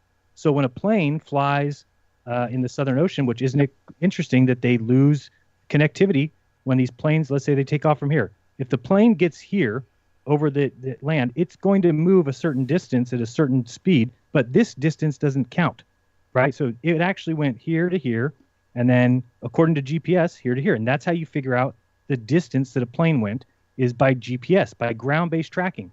Plus, if you have... Wait, Jeran, really, what is in that voided area then if they're not actually flying over that? You're just talking about Water. GPS, right? Water, yes. I mean, it's actual distance, though. Who comes up with actual distance? This is what I'm trying to get through to you guys. Who creates actual distance? Distance is measured off GPS today. That's the only thing that we have that measures distance. A plane. I think what Lorie's saying is that they do have to fly over that void, but it's not calculated as distance. That's what I said. Yeah, that's what you're saying. I'm just explaining that. It's funny to me that you guys laugh because it's so simple of a deception that to laugh at it is funny. How could you laugh at it? Because it's so simple for them to do. And then you guys laugh at it. It's even more simple than I thought because you can't even see it. these are real people taking real plane flights and in real boats going real distances, and time is passing. How is that just not happening and people don't Nobody know said- it? Nobody said that. You need to. Okay, look. Imagine this. I'm Hear me out. hearing. Okay, hear me out. This Okay. plane that we go from Sydney to Johannesburg. Johannesburg. No, we'll go Sydney to Santiago, Chile. Okay, Max Egan did that in 11.5 hours. We calculated it. He did it live. Okay, 11 and a half hours. And this distance on the globe is like 6,500 miles. Okay, and if you do the math on that, you just need to figure it out. The math. If you do 6,500 divided by 11.5 hours, and we get the plane was going 565. Okay, so 565 miles per hour. Now here's the crazy thing: is there is 200-mile-per-hour winds at 40,000 feet that carry things. They're not at 40,000 feet at all, Jeran. They're at 14,000 feet. Excuse me? And they do go in They're both not at directions. 40,000 feet at all. They're at 14,000 feet. No, They're not as high. They're not as high. Yeah, 40,000 feet is where the No, jet. 14, 1-4. No, 40. Want me to go No, show they're, you? they're at 1-4. And They're anybody can look zero. again. You know, somebody can go and look it up for themselves. They're not at 40,000 feet. So it doesn't matter if it's at 14,000 feet or 24,000 feet. Doesn't matter. Well, If what they does- exist, The they can- airplane's flying at 35 to 40,000 feet. All right, so Jaren's going to show you. It's doing them by these tailwinds from the air currents. But if the airplane is flying 3 times higher than where the air currents are, then they can't possibly help. But there All is right. another You're problem talking with your about explanation as hold well on. there, Jared. Hold on, There you're is talking another about air currents. explanation One there at a as well. time. Listen, you're talking about air currents. I said jet streams.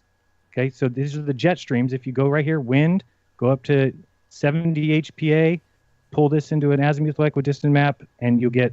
Oops, sorry. What we're looking at? Sorry, Oh, can you not see my screen? I thought- can't. Well, I can now. I've got it up. I've got both. Got both of them. Sorry. Now I'm going to put it on my screen real quick because nobody can see what I'm doing. Maybe I can't show it. Okay, so this map here.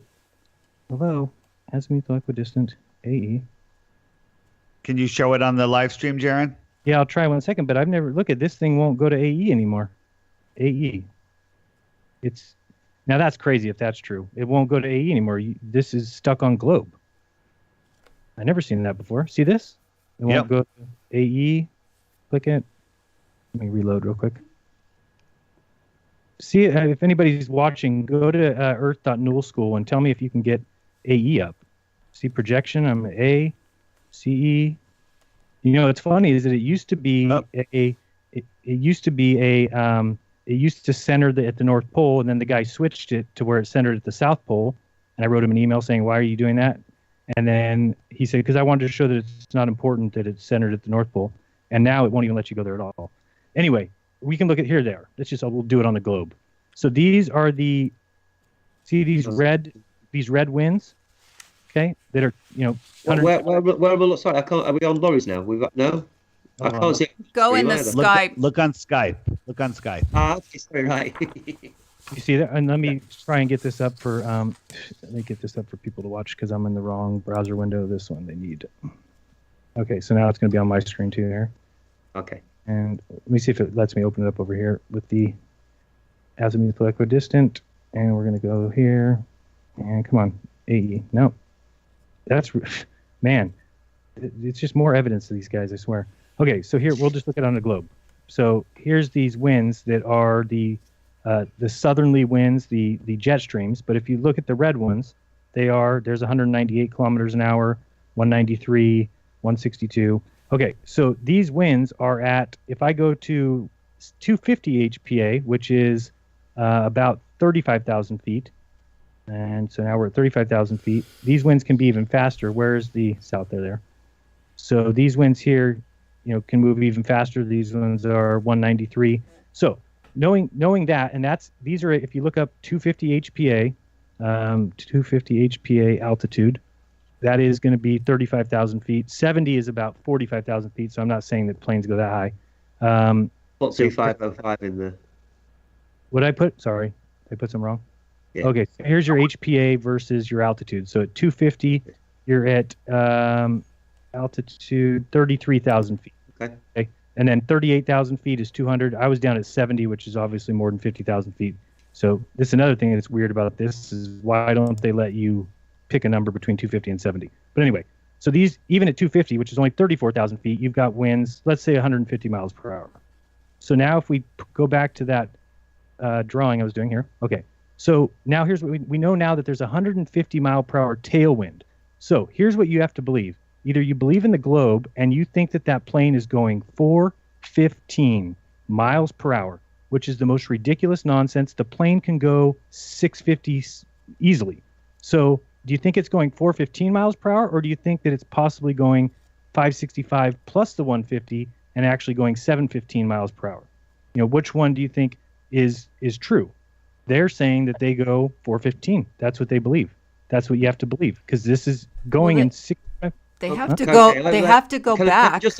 They have to go back the opposite direction. What happens then? Well, yeah. I mean, that's part of it. But here's the other thing. That flight here's the other thing, because I've seen your explanation for this before, and this flight is not the only flight, and not the only non-stop direct flight. And I'd also like to remind people that people have denied that these flights can be taken, etc., in the past. I know, obviously nowadays people do accept them, but obviously, you know, like you have done, Jeran, you say, well, this is the explanation for it because of these amazing tailwinds. Number one, okay, are these tailwinds both ways? And No, do they have to wait for the jet stream? Do they have to wait for the jet streams to be in the right direction to take it? Because obviously, if they're getting an extra 150 miles an hour, 200 miles an hour wind going one way, then obviously, you know, it would have to be the same going the other way, because the flight times are pretty similar in both directions. But here's the other thing as well. Here's the other thing, and it's just simple. It's just simple mathematics. I'll just make a point, and then you can, and then I'll shut up. But here's the other point: is you're making the distance even longer now. Now it's not even direct 15,000 miles that you're trying to get from Sydney to Santiago, which would be straight across America. Now you're going around the outside so you can take hold of these jet streams, but obviously the distance is even further. Now you're making it 25,000 mile journey just so you can have these jet streams. I mean, what you're doing here is basically, trying to explain away these very, very simple, straightforward flights. And there are 5 of them that I've found so far that are all done in, 10 to 12, 14 hours or what have you, that completely discount anything, obviously the model. And, you're absolutely having to, go right, funnily enough, right round the disc to try and explain it. When, this is what we're saying. And again, it's a weight of evidence, and we've only just got started. There's only really the second point after the Antarctic trips and what have you. But this is what we're saying. Here's the difference is what myself and Lorie have done is go, well, hang on a minute. If these flights are real, if these flights are doing it in these times, this kind of discounts this map. It can't be the case that, these jet streams are absolutely, making the time go in half. Basically, it's making it go in half the time, and that's if it was going straight across. You're also adding a hell of a lot to the distance to go around the disc there. It's not now going in a straight line from Sydney to San Diego. It's about I can't remember exactly, 14,000 odd miles on this disc, 15,000 miles. It would take twice as long as it does. But if you're now going around the outside to take all of these jet streams that go around the outside of the disc, that obviously makes the distance way longer. It makes it another 1.5 to 2 times even longer than the 14,000 miles, doesn't it? No, I don't even know. 2 times, 1.5 times. I mean, your numbers are so funny. Well, you're so not even are close. Yours, because you're asking jet streams. Lorie. And Lorie, let Jeran respond to Darren's answer, because he has a good answer for this. And I'll just throw in there that these flights are not regular. They vary by 5 or 6 hours sometimes. Yeah. Go ahead, Jeran. You just said they're the same. Darren, going from Sydney to Santiago takes 11.5 hours. Going back takes 14.5. So those are not identical flight times. It's because one has jet streams, one doesn't. So you can laugh all you want that you guys don't want to understand jet streams, or you want to think they're fake, that every plane takes them. Every plane in the north takes the jet streams. That's why sometimes planes can get you incredibly fast to where you're going, because there's a 200 mile per hour tailwind. That's how planes know how high to fly. They actually try and get up into the jet streams all the time. If there's nobody's denying that whatsoever. Yeah, okay. But you're saying that happens for the whole flight every time. Now, again, all I we're say not to saying people that. is have a check yourself, because the flight times, as it happens, all flights can be rated by their passengers, by their customers, on whether they arrived on time whether they arrive within half an hour or an hour, whether we're late, whether we're early, etc., etc. So people can go and have a look at, particularly that one's QF27 that goes from Santiago to Sydney, and you say customer reviews, and there'll be whatever 60 or 70 people, that have all rated it, and you can see how accurate the time is. But this is what I'm saying. But people can go and research that for themselves and have a look and say, well, it's always 3 hours going back the other way. So Jeran has a point, or it's sometimes a couple of hours late, but a lot of the time it's just on time. It takes the same time. It's up for people to decide that for themselves. It's only, it's your opinion. But it's not my opinion. I can show you the flight times. They're not. It's scheduled that way. So you're putting words in my mouth. And you say, "Oh, go look," and these people are going to be late. They're not late. They know what time the plane's going to get there. It's an 11.5-hour flight one way, 14.5-hour the other way. It's in the books. It's not. These are not. I'm not saying they're getting there late. I'm saying they're exactly what they say they're going to be.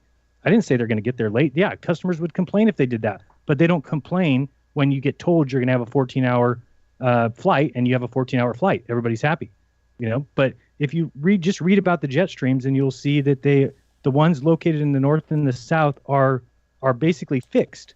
They're not. It's not a matter of like the ones above the United States that vary. They're basically fixed. So it is a matter of they can plan their flights because they know that those jet streams exist. Right here, the main commercial relevance of jet streams is in air travel, as flight time can be dramatically affected by either flying with the flow or against, which results in significant fuel and time cost savings for airlines. Often the airlines work to fly with the jet stream for this reason. The dynamic North Atlantic tracks are one example of how airlines and air traffic control work together to accommodate the jet stream and winds aloft. That's what they're kind of called more often, winds aloft, that results in the maximum benefit for airlines. Plus, if you get up that high, there's no turbulence.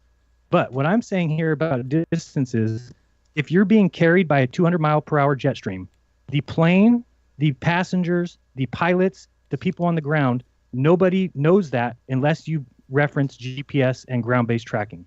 There is no measurement. The plane is being carried by a jet stream. It cannot determine its own speed. It can just type in 0.95 Mach. The plane stays at exactly 660 miles per hour, and it can be carried by the jet streams at that speed. And because they know that the speed is 200 miles per hour on average, then the plane gets there when they say it's going to get there. What I'm saying is we know those things are facts. So now what it comes down to is whether or not the plane is going 415 or 750. To me, the plane's going 750. Why would they fly the plane 250 miles less than its maximum speed? Especially when you're up that high in altitude, there's less air to get through. You can actually operate more efficiently. So to me, it's just obvious that they're going 750. So then you can figure out, well, if they're going 750 miles per hour times 11.5 hours, well, then that flight is actually 8,500 miles, not 6,500 miles. So we just introduced 2,000 miles of Southern Ocean that doesn't exist on the globe, but it does exist, or else you have to believe that planes are going under speed. So to me, those are the kind of things that you can put together and say, no, there's vast areas of ocean that are and here's another thing. I looked up because I said, well, what about cruises? I said a plane. Okay, now I've got the plane. I know that it can be carried by the jet streams, but a cruise ship cannot really be carried by currents very fast, right? We know how big a big cruise ship is. So I said, let me go look for cruises that go from New Zealand to South America, because that'll prove what the distance is. Guess what? There is none. There's none. So if there's no cruises that go, then all of a sudden you'd say, why is there no cruises? Because who wants to cruise over the Pacific for weeks on end? I don't know. They can go to Easter Island. I do. You do either. I do. You sound like a Glober. I mean, that's what Globers would say. Because let me just say, we can move on. People can go and look up all of these websites and Mach speeds and so Absolutely. on. And they can check the numbers of how fast this planes fly from Qantas and whatever airlines there are in the South. Okay, one more thing, and I'm done. Just the Southern Oceans, if you look at the cables that were stretched across the ocean floor, we know that they use ground cables right underneath the ocean cables. Yeah, so find any map and then try and find cables that went across the south. So I don't know, where's a good map? This one here. So all of a sudden, if you look, there is no cables that go across. That's a bad map. This one here. Okay, there is no cables that go across the south. Why? Because this is a huge amount of water that they're lying to you about. Every evidence points to it. There is no, see this right here? There's no There, because planes here go across land. Water doesn't exist. If somebody tried to lay a cable here, they would end up 3,000 miles short. So Well, that's they're why already there is no such linked thing. farther north from that. The speed of the links of fiber optic cable are so amazing anyway. That's why everybody thinks they're watching satellite. When They're every bit up of evidence across the northern part from Africa to, or I mean, from North. this is you guys don't understand about evidence. Everything I'm showing you is evidence that there's something wrong in the South. That there's No, no. it's not. No, Oh, Jared, yeah. it's not. Everything that It it is. shows is evidence that there's a huge big ocean there that people don't want to be in the middle of because it's nowhere near land or anything else. There's no need to, I mean, obviously they fly across it as we know, but there's very few ships that go across it. Although there's a few, but obviously ships from Australia go further north, and ships from South America either go generally north to Central and Northern America, or the other way across to Africa. It's a desert.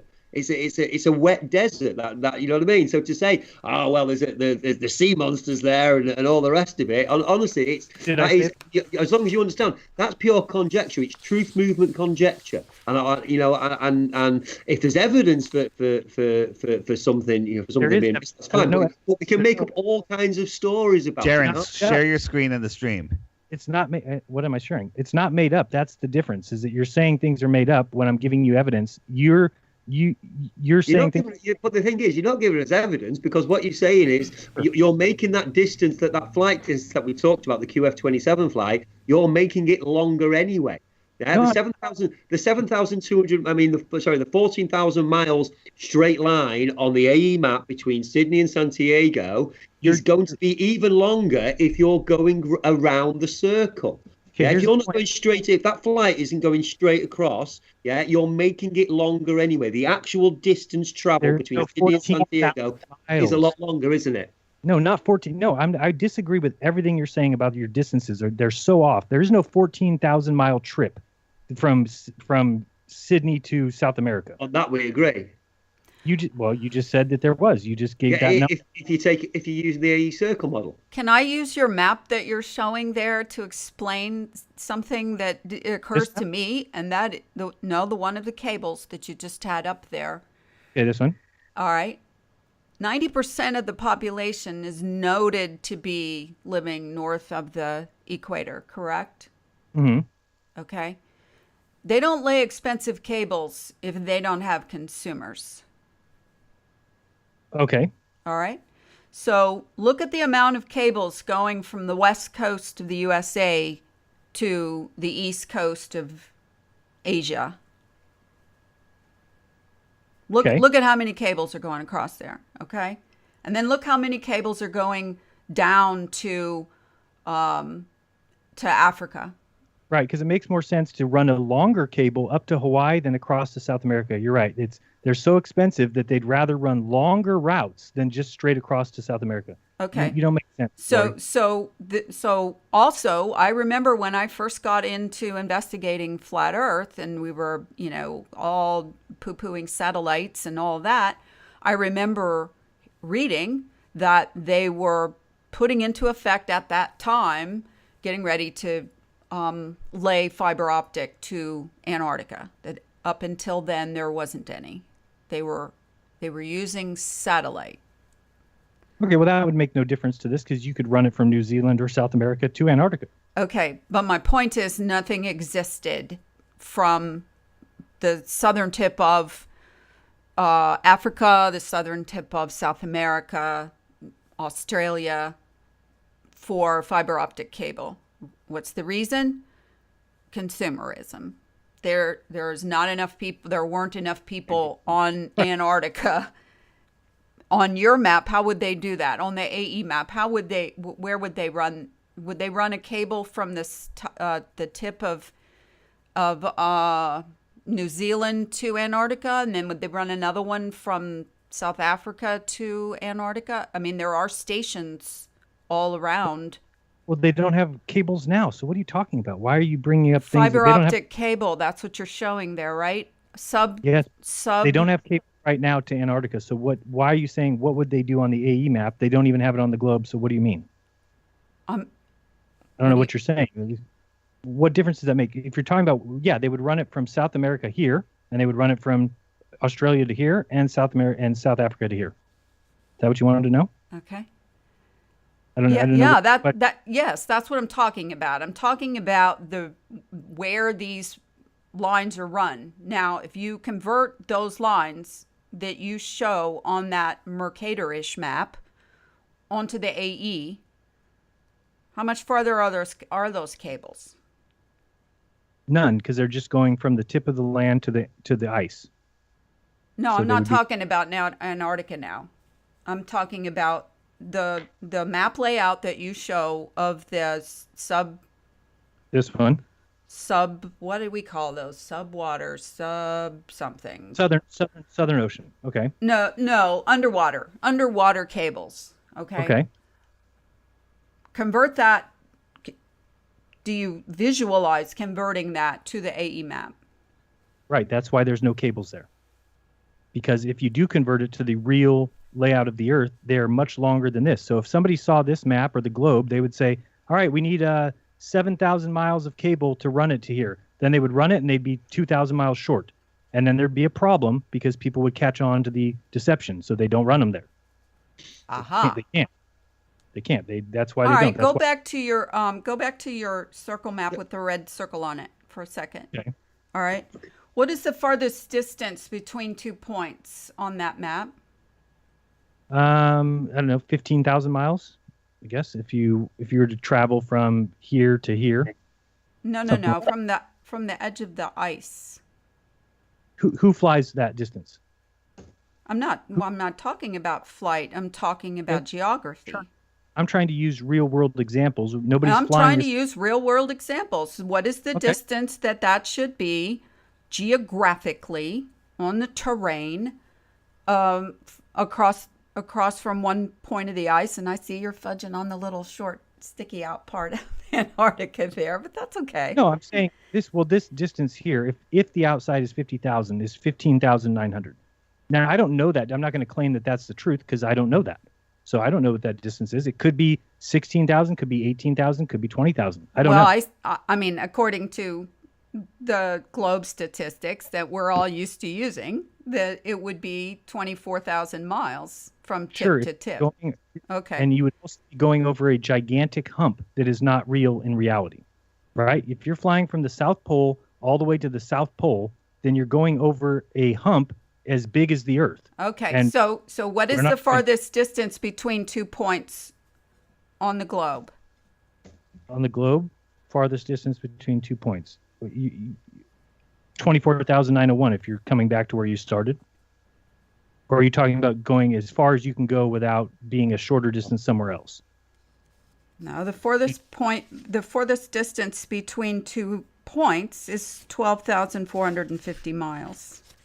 Well, then you're not asking the question right, because I just asked you, do you mean that you can't get there from somewhere else? Because you could go on a globe from Florida to California going east, and then that distance is a lot further than 12,500 miles. Well, don't you find that at least a little bit curious, Jeran, that you can go online and you can search where all these geeks try to find the farthest 2 points on Earth and come up with the miles. And I mean, it's down to where they argue over a few miles. It's 12,425 miles, I think, that they argue is the farthest distance between 2 points on a globe, because then you'd have to circle back half the other way. Do you see what I'm saying?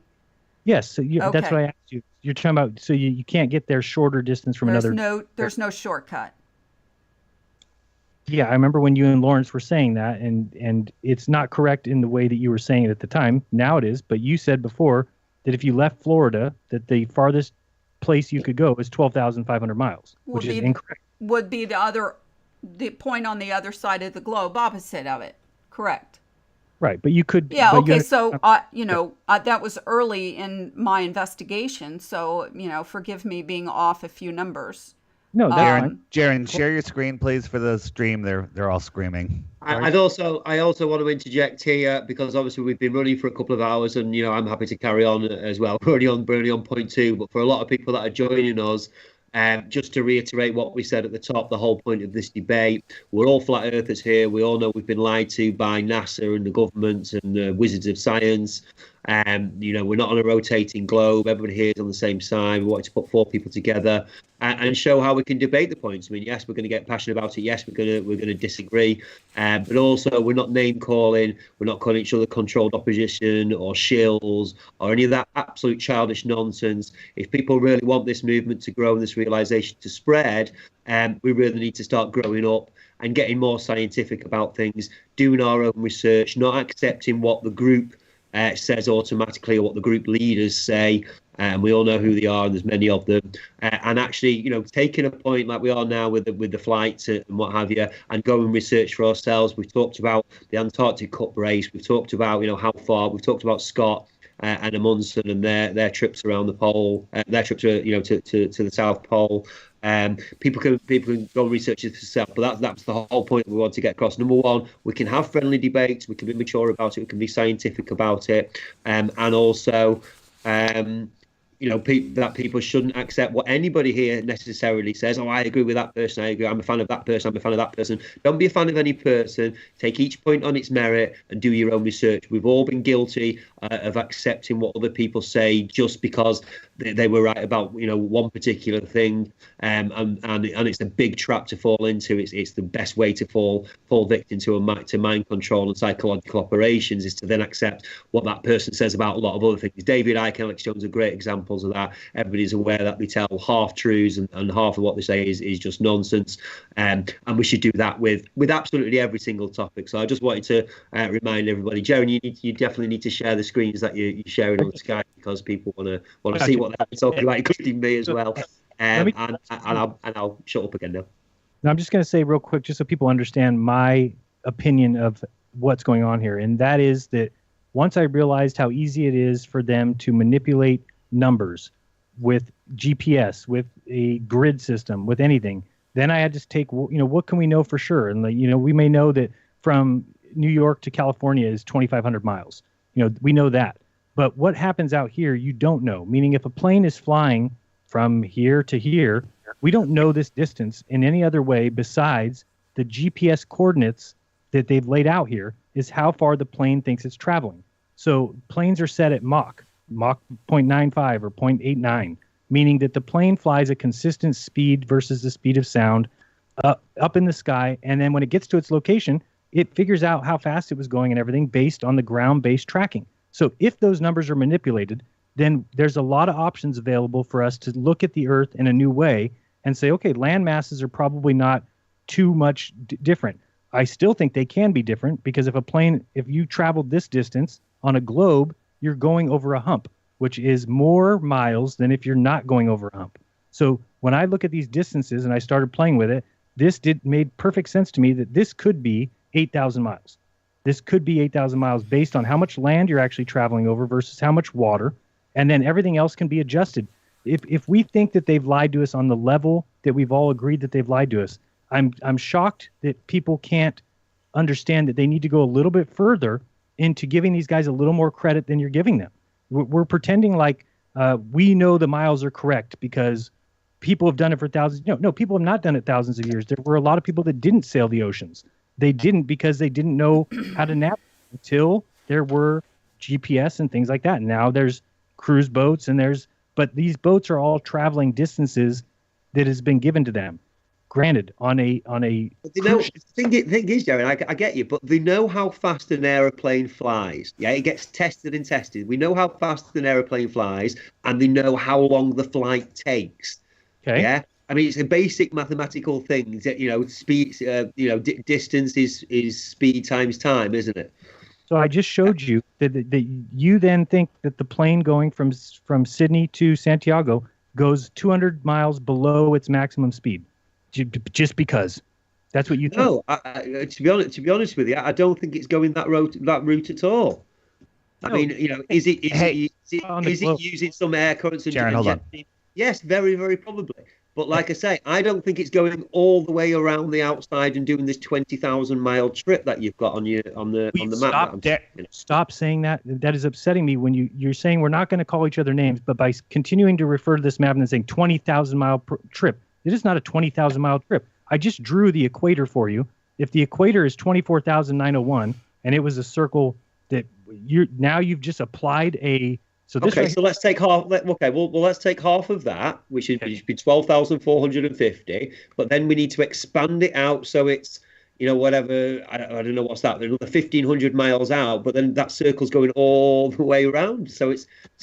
I don't know. I mean, it looks about 18 to 20,000 miles to me. I mean, at the end of the day, we're looking at your squiggles. We're looking at your squiggles on a circle. So I mean, this is not very scientific at all, is it? Well, it is if we know that, like I said, this could be 22,000 miles, right? How? I don't understand how somebody could say, no, this has.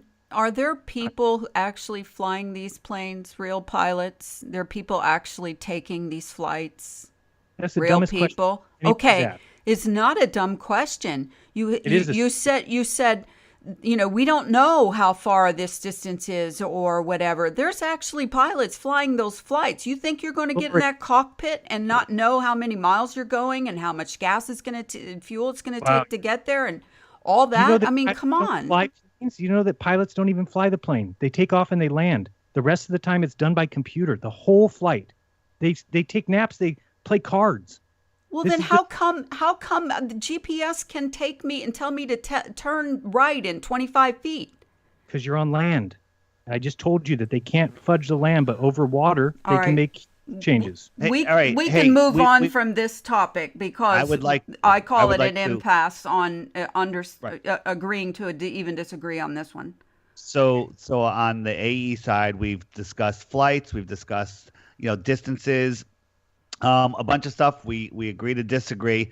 I would like to hear about your map, and if you could present stuff, that would be fantastic. Not yet, because it's not just the ground and where. And it's funny because Jeran said then about how they can, I mean, of course, yes. But and I said, is it possible? Of course, we're open to the possibility. But when thousands of ordinary people are taking these flights or sailing these seas or doing these things, I haven't mentioned the Antarctic circumnavigation expedition, which was just completed last year, and it was taken by the routes between three places. He did it in 90 days. They stopped off to do all the scientific research.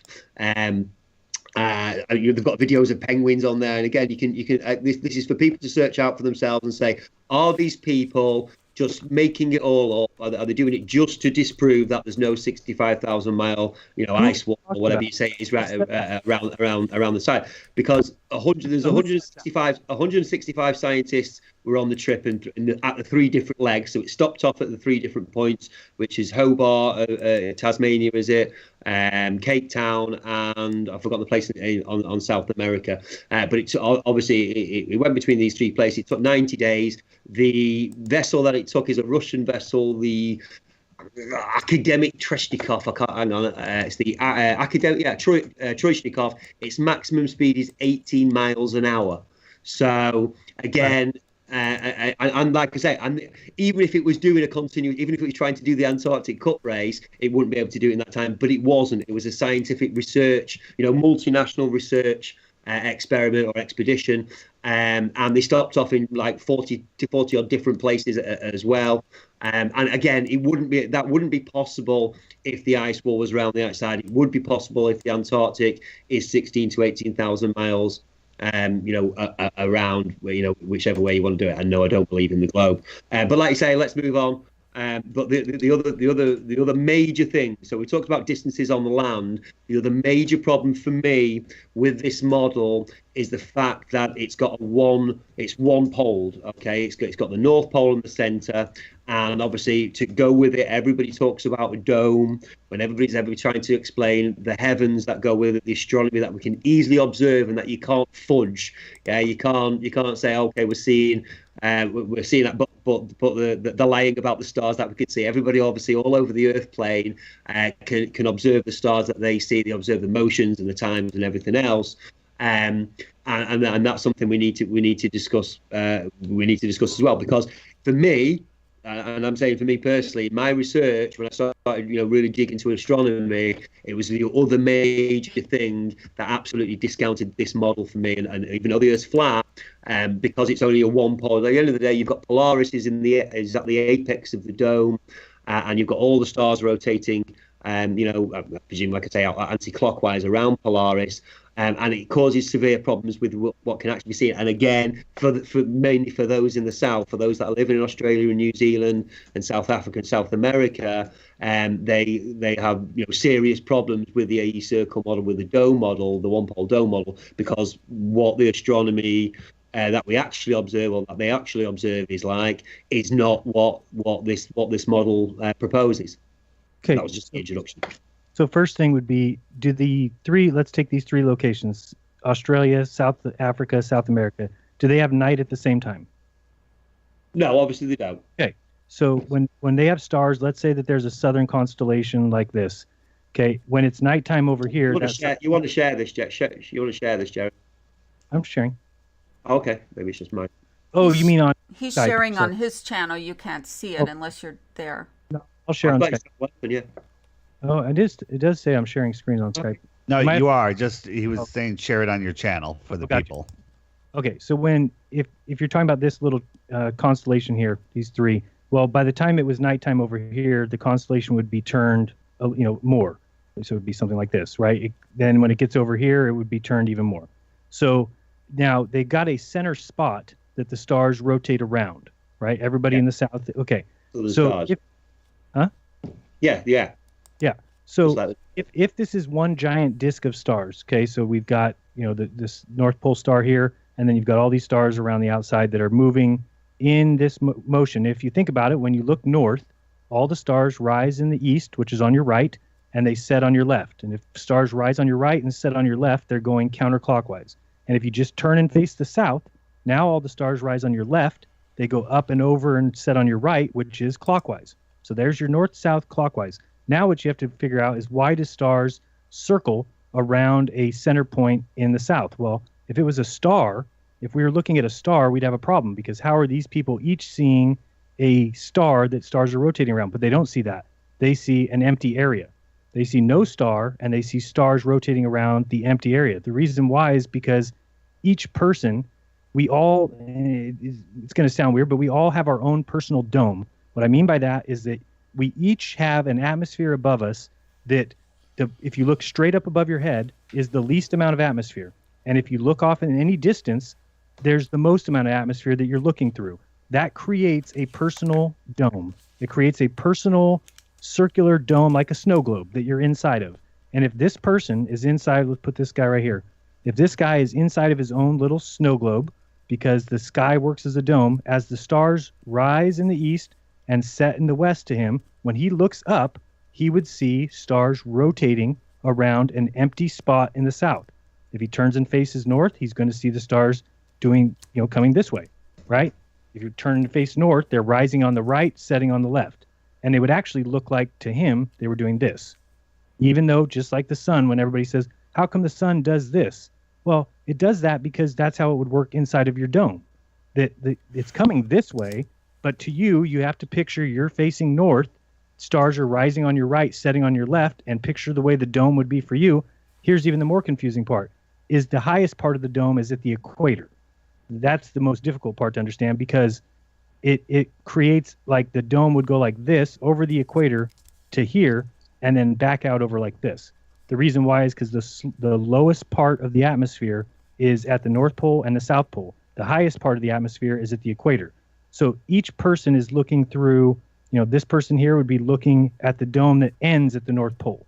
Okay, but it doesn't really end there. That's the atmosphere. That's the way the atmosphere works. But you would see it's got like a donut. It's got like a donut sink where the North Pole is. Correct. It would be like it's a torus. He's explaining a torus. Yeah, it's a torus. Yeah, right. It's got a torus top. Okay. And that's what this, so to me, and this is something I've never been able to model, but that's what the southern stars are, is that by the time they get to this person, the stars have rotated more, because they're coming around this huge disk. But to this person, when he looks south at the stars, he's going to see them in his dome as rising from his left, setting to his right.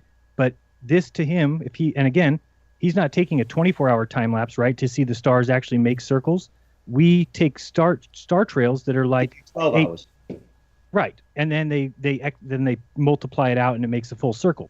But no stars are actually making full circles. They're going like this. Correct? mean, there's no stars. Yeah, they are. Of course It they is. are. Of course they are. We've all seen Southern Star Trails videos. Well, he's saying Well, Darren, that this no one star makes a complete circle. Each star is making an arc. That's what he's saying. Okay, I did. Well, I mean, sorry. Are you saying that doesn't happen with the North as well? Are you saying that there are no? Yeah, there are no that's the stars opposite that- end of the torus. Then why isn't it happening like so? It's happening the same way there. Is that what you're saying? Well, no, there is a center star that the stars rotate around in the center. They rotate around Polaris. So it is the same thing, but instead you're looking, when I look north, I see actual stars that are close by. So when I look north, I see Polaris, and then I see stars that go like this, correct? But they only do one half turn, and then you put it through your software and it makes it look like it does a circle. But I don't have 24-hour nighttime, so there's no way I could ever see a star do a full circle. It's impossible. Now, somebody at the North Pole, if it's nighttime there because the sun's out here, then yes, they would see a full circle of stars around Polaris. And then if you're talking about somebody who would see 24-hour darkness here, then if they looked up and they would see stars do the circle in their dome. But how can I just don't get how that star, okay, even if it's not making a complete circle in the south, how is it making such a tight circle? I just don't get it. Is it because you saying it's because of this personal dome that we all have? Correct. It's the same thing as the sun. The sun rises and sets in your east, sets in your west, right? So the stars do the same thing. The stars rise and set. Okay, well then how would you explain the stars if you're standing on the equator and you look up or east to west or what have you? How would you explain those stars that basically go absolutely straight and don't make any circles whatsoever? They go in an absolute straight path, rising in the east, right over your head, in complete parallel to the equator and setting in the west. Because let's say you're standing here, right? And remember, there's not very many people that live under the equator, just here and here. But that person would see near the equator and still see the same thing. You don't have to be exactly on the equator. Okay, but this dome, like I said, is like this, and I don't mean a dome, I mean atmosphere. But the equator would be the highest point, which would be the least amount of distortion. So you're seeing it rise, and set in your east and your west. Well, that's not a straight line, though. Well, it is from this person's vantage point. It's just like the same thing with the globe, and I've showed this before on the globe, that people think that when you look east, that you're looking directly east, right? Like I'd have to draw the globe here. But, if somebody here looks east from, New York, we think they're looking over here, right? But really looking east is this way, correct? No, that's south. According to your AE, that's everywhere away from the center is south. I'm trying to explain it on the globe. On the globe. Oh, I see. Okay. I can't, because I'd have to draw the globe, but I can't really explain that. But when you look, you have the least amount of distortion if you're underneath the equator, right? So if something is rising in your east and setting in your west, it's going across the middle of your dome. It would go right above your head and set right behind you. Okay, so just for the purpose of a quick segue, how does that not do the same thing with the sun?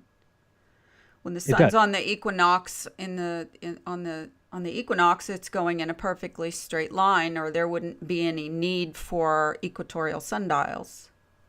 No, that's what I just said. It does. It is. It's not appearing to go in a straight line. It's rising at 90 east. 90 east and setting at 270 west. Okay, so I'll show you on the globe because that's the only way I can show you. 1 second, let me bring it up. And I'll have to add it so people can see it here real quick. Add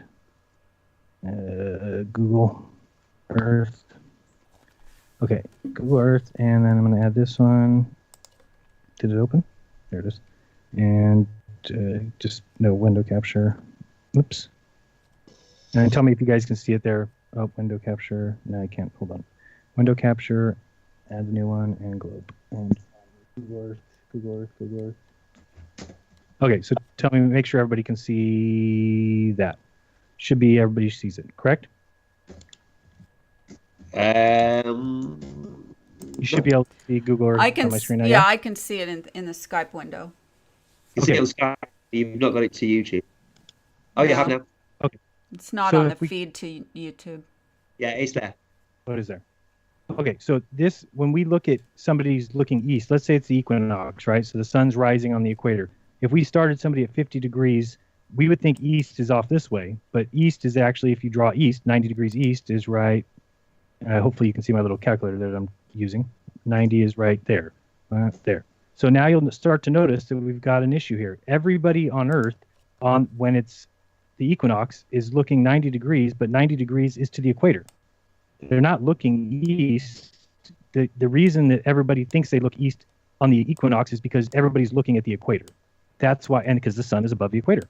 If you look here, no matter where you're at, 90 degrees east is to the equator. See, 90 degrees is here. So everybody's looking at the equator when the sun rises, and they think that that's east. But, I mean, there's so much wrong with the globe. It's ridiculous. I mean, if you took somebody like here where I live, and you said, okay, we're going to go east. So this is right here, 80 degrees east, okay? So if we went 80 degrees, now if I drew a line, I'll save that. So if I draw a line here and you go back at it, shouldn't it be the opposite? You know, let's make it easier. Let's actually do 90. So let's say we go here, 90 degrees, okay? So then we're going to go 270 coming back. So 90 is right there. Okay, so then somebody who's at this point should be, if we go 270 back the other way, so I'm going to go right from that starting point, 270 should be here, right? No, 270 is here.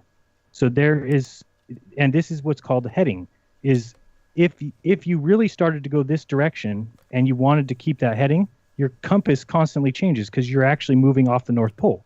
You keep, every step you take, you would adjust to your right, a little bit, a little niche, a little knock to your right, because that's what the compass does. It's always finding north. So this is your heading. You're heading this way west. You're heading this way east. So it's confusing because when you think of what we're on a flat land, if you're looking east and the sun is rising in the east, setting in your west on the equinox, it is doing a circle above you, but in your dome, you would see it rise perfectly east and set perfectly west. Well, everybody would, right? On the equinox, because that's the way they're facing. What I'm trying to show you is it is the same on the globe. Because usually when I explain this on a flat earth, people think I'm crazy, and I'm trying to show you first, this is the way it works on the globe. So it's not, I'm not making a crazy stretch here. What I'm saying is what happens on the globe is equal to what happens on the flat earth.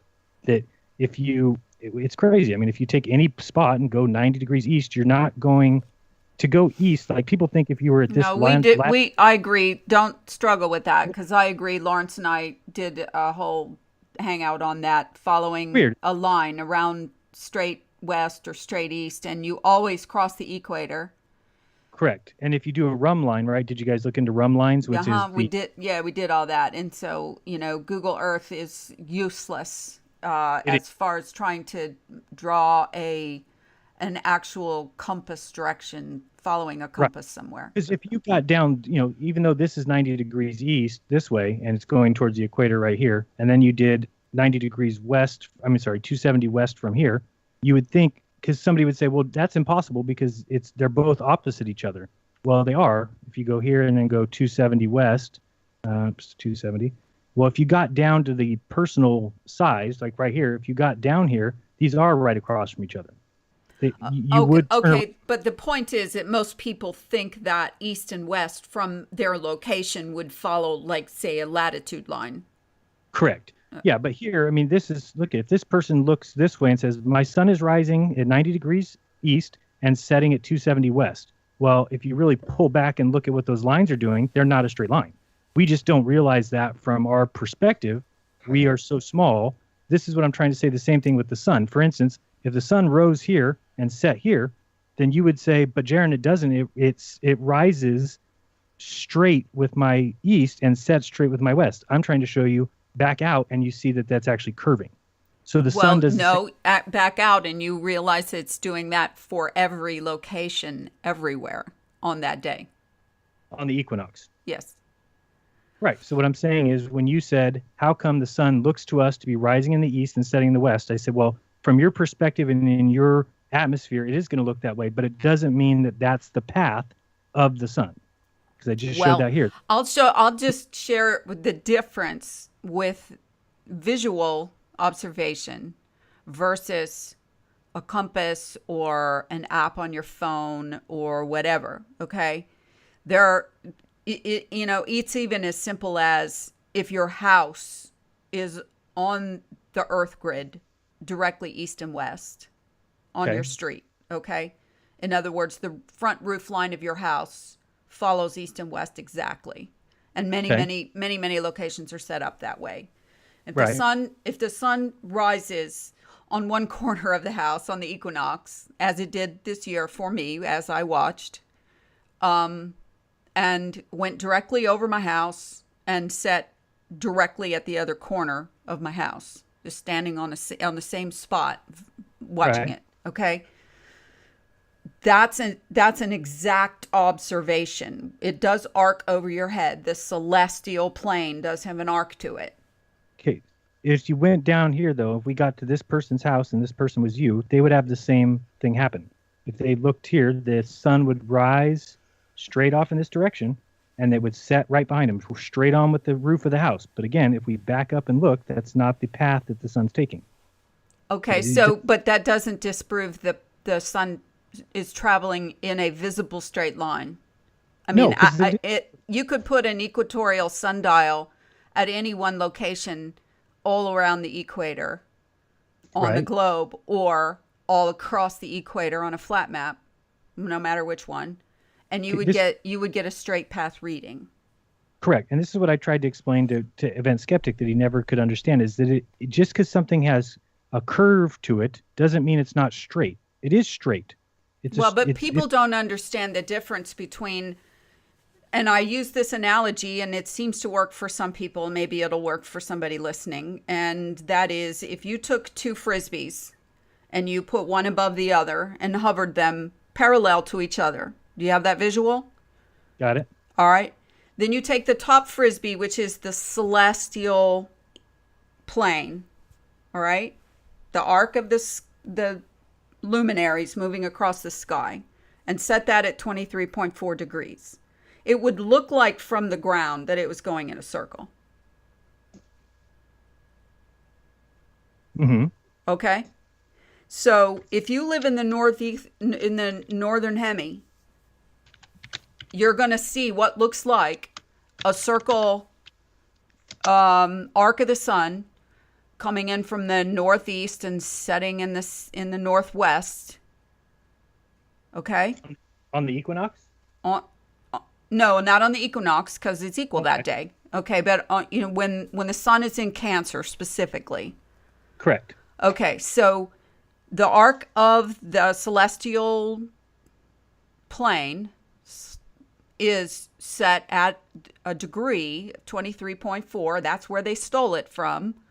Right. For the tilt of the axis on the Earth's spin. Okay.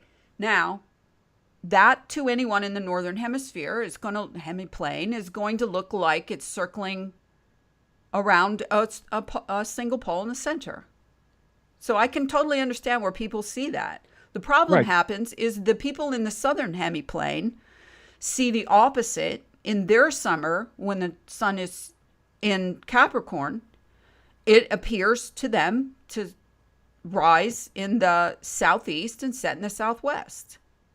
South. My explanation for that would only be if you're in the north and the sun is so are we saying we're north of the Tropic of Cancer, or are we south of it? No, we are. Yes. All of the United States is north of the Tropic of Cancer. You can see it right there on your globe you have. Absolutely. So when we see it, we're looking south and we see it rise from the northeast set in the northwest, right? Mm-hmm. And you're saying that down in the south that these people see the opposite. Yes. When the sun is in Capricorn, their summer, they see the opposite. That was one of the things that got me paying attention, and with the faults with the AE was that I had lots of friends in the southern hemisphere, hemiplane, who, when they started seeing me on my wall talking about flat Earth, and seeing the model that came out early of the circling sun, they're like, "Hey, wait a minute! That's the opposite of what we see. No one's listening to us. That doesn't work. And that's why there's fewer people that pay attention to people like Paul Kofo and others who have taken star trails and have taken sunrise and sunset photos and videos showing with a compass. Then you have people, oh, well, it's a magnetic declination. I mean, you can come up with every kind of excuse, but isn't that the excuse the globe uses for problems? Is magnetic declination? I'm not sure I'm not sure they necessarily have problems with the sun location, because they've just placed the sun at an infinite distance. Well, they give you there's such a thing as a declination app that you can download on your phone to. Oh yeah, I think it's automatically on. That tricks out your phone to tell you, no, you need to move 3 degrees over that way or whatever to make up for your compass app, which is also downloaded on your phone. And so nobody's using actual low-tech tools anymore. So, if people talk about the government and these agencies lying to them, well, there you go. You're relying on their information rather than your own observations.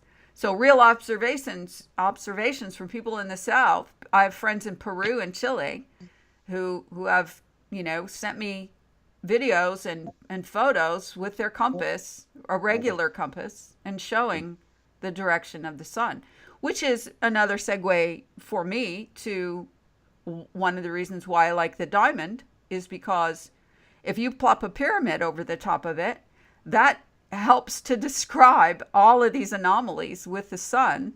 How if you put the top of the pyramid over the top of the equator, and you align the axes, the polar axis and the equatorial line of latitude, on the equinox, the sun passes directly over the apex of the pyramid, and it would look like it was coming east and west perfectly for everyone. So you talk about your personal dome, so you can understand why that makes sense on the diamond. Yeah, no, it does, and it can be.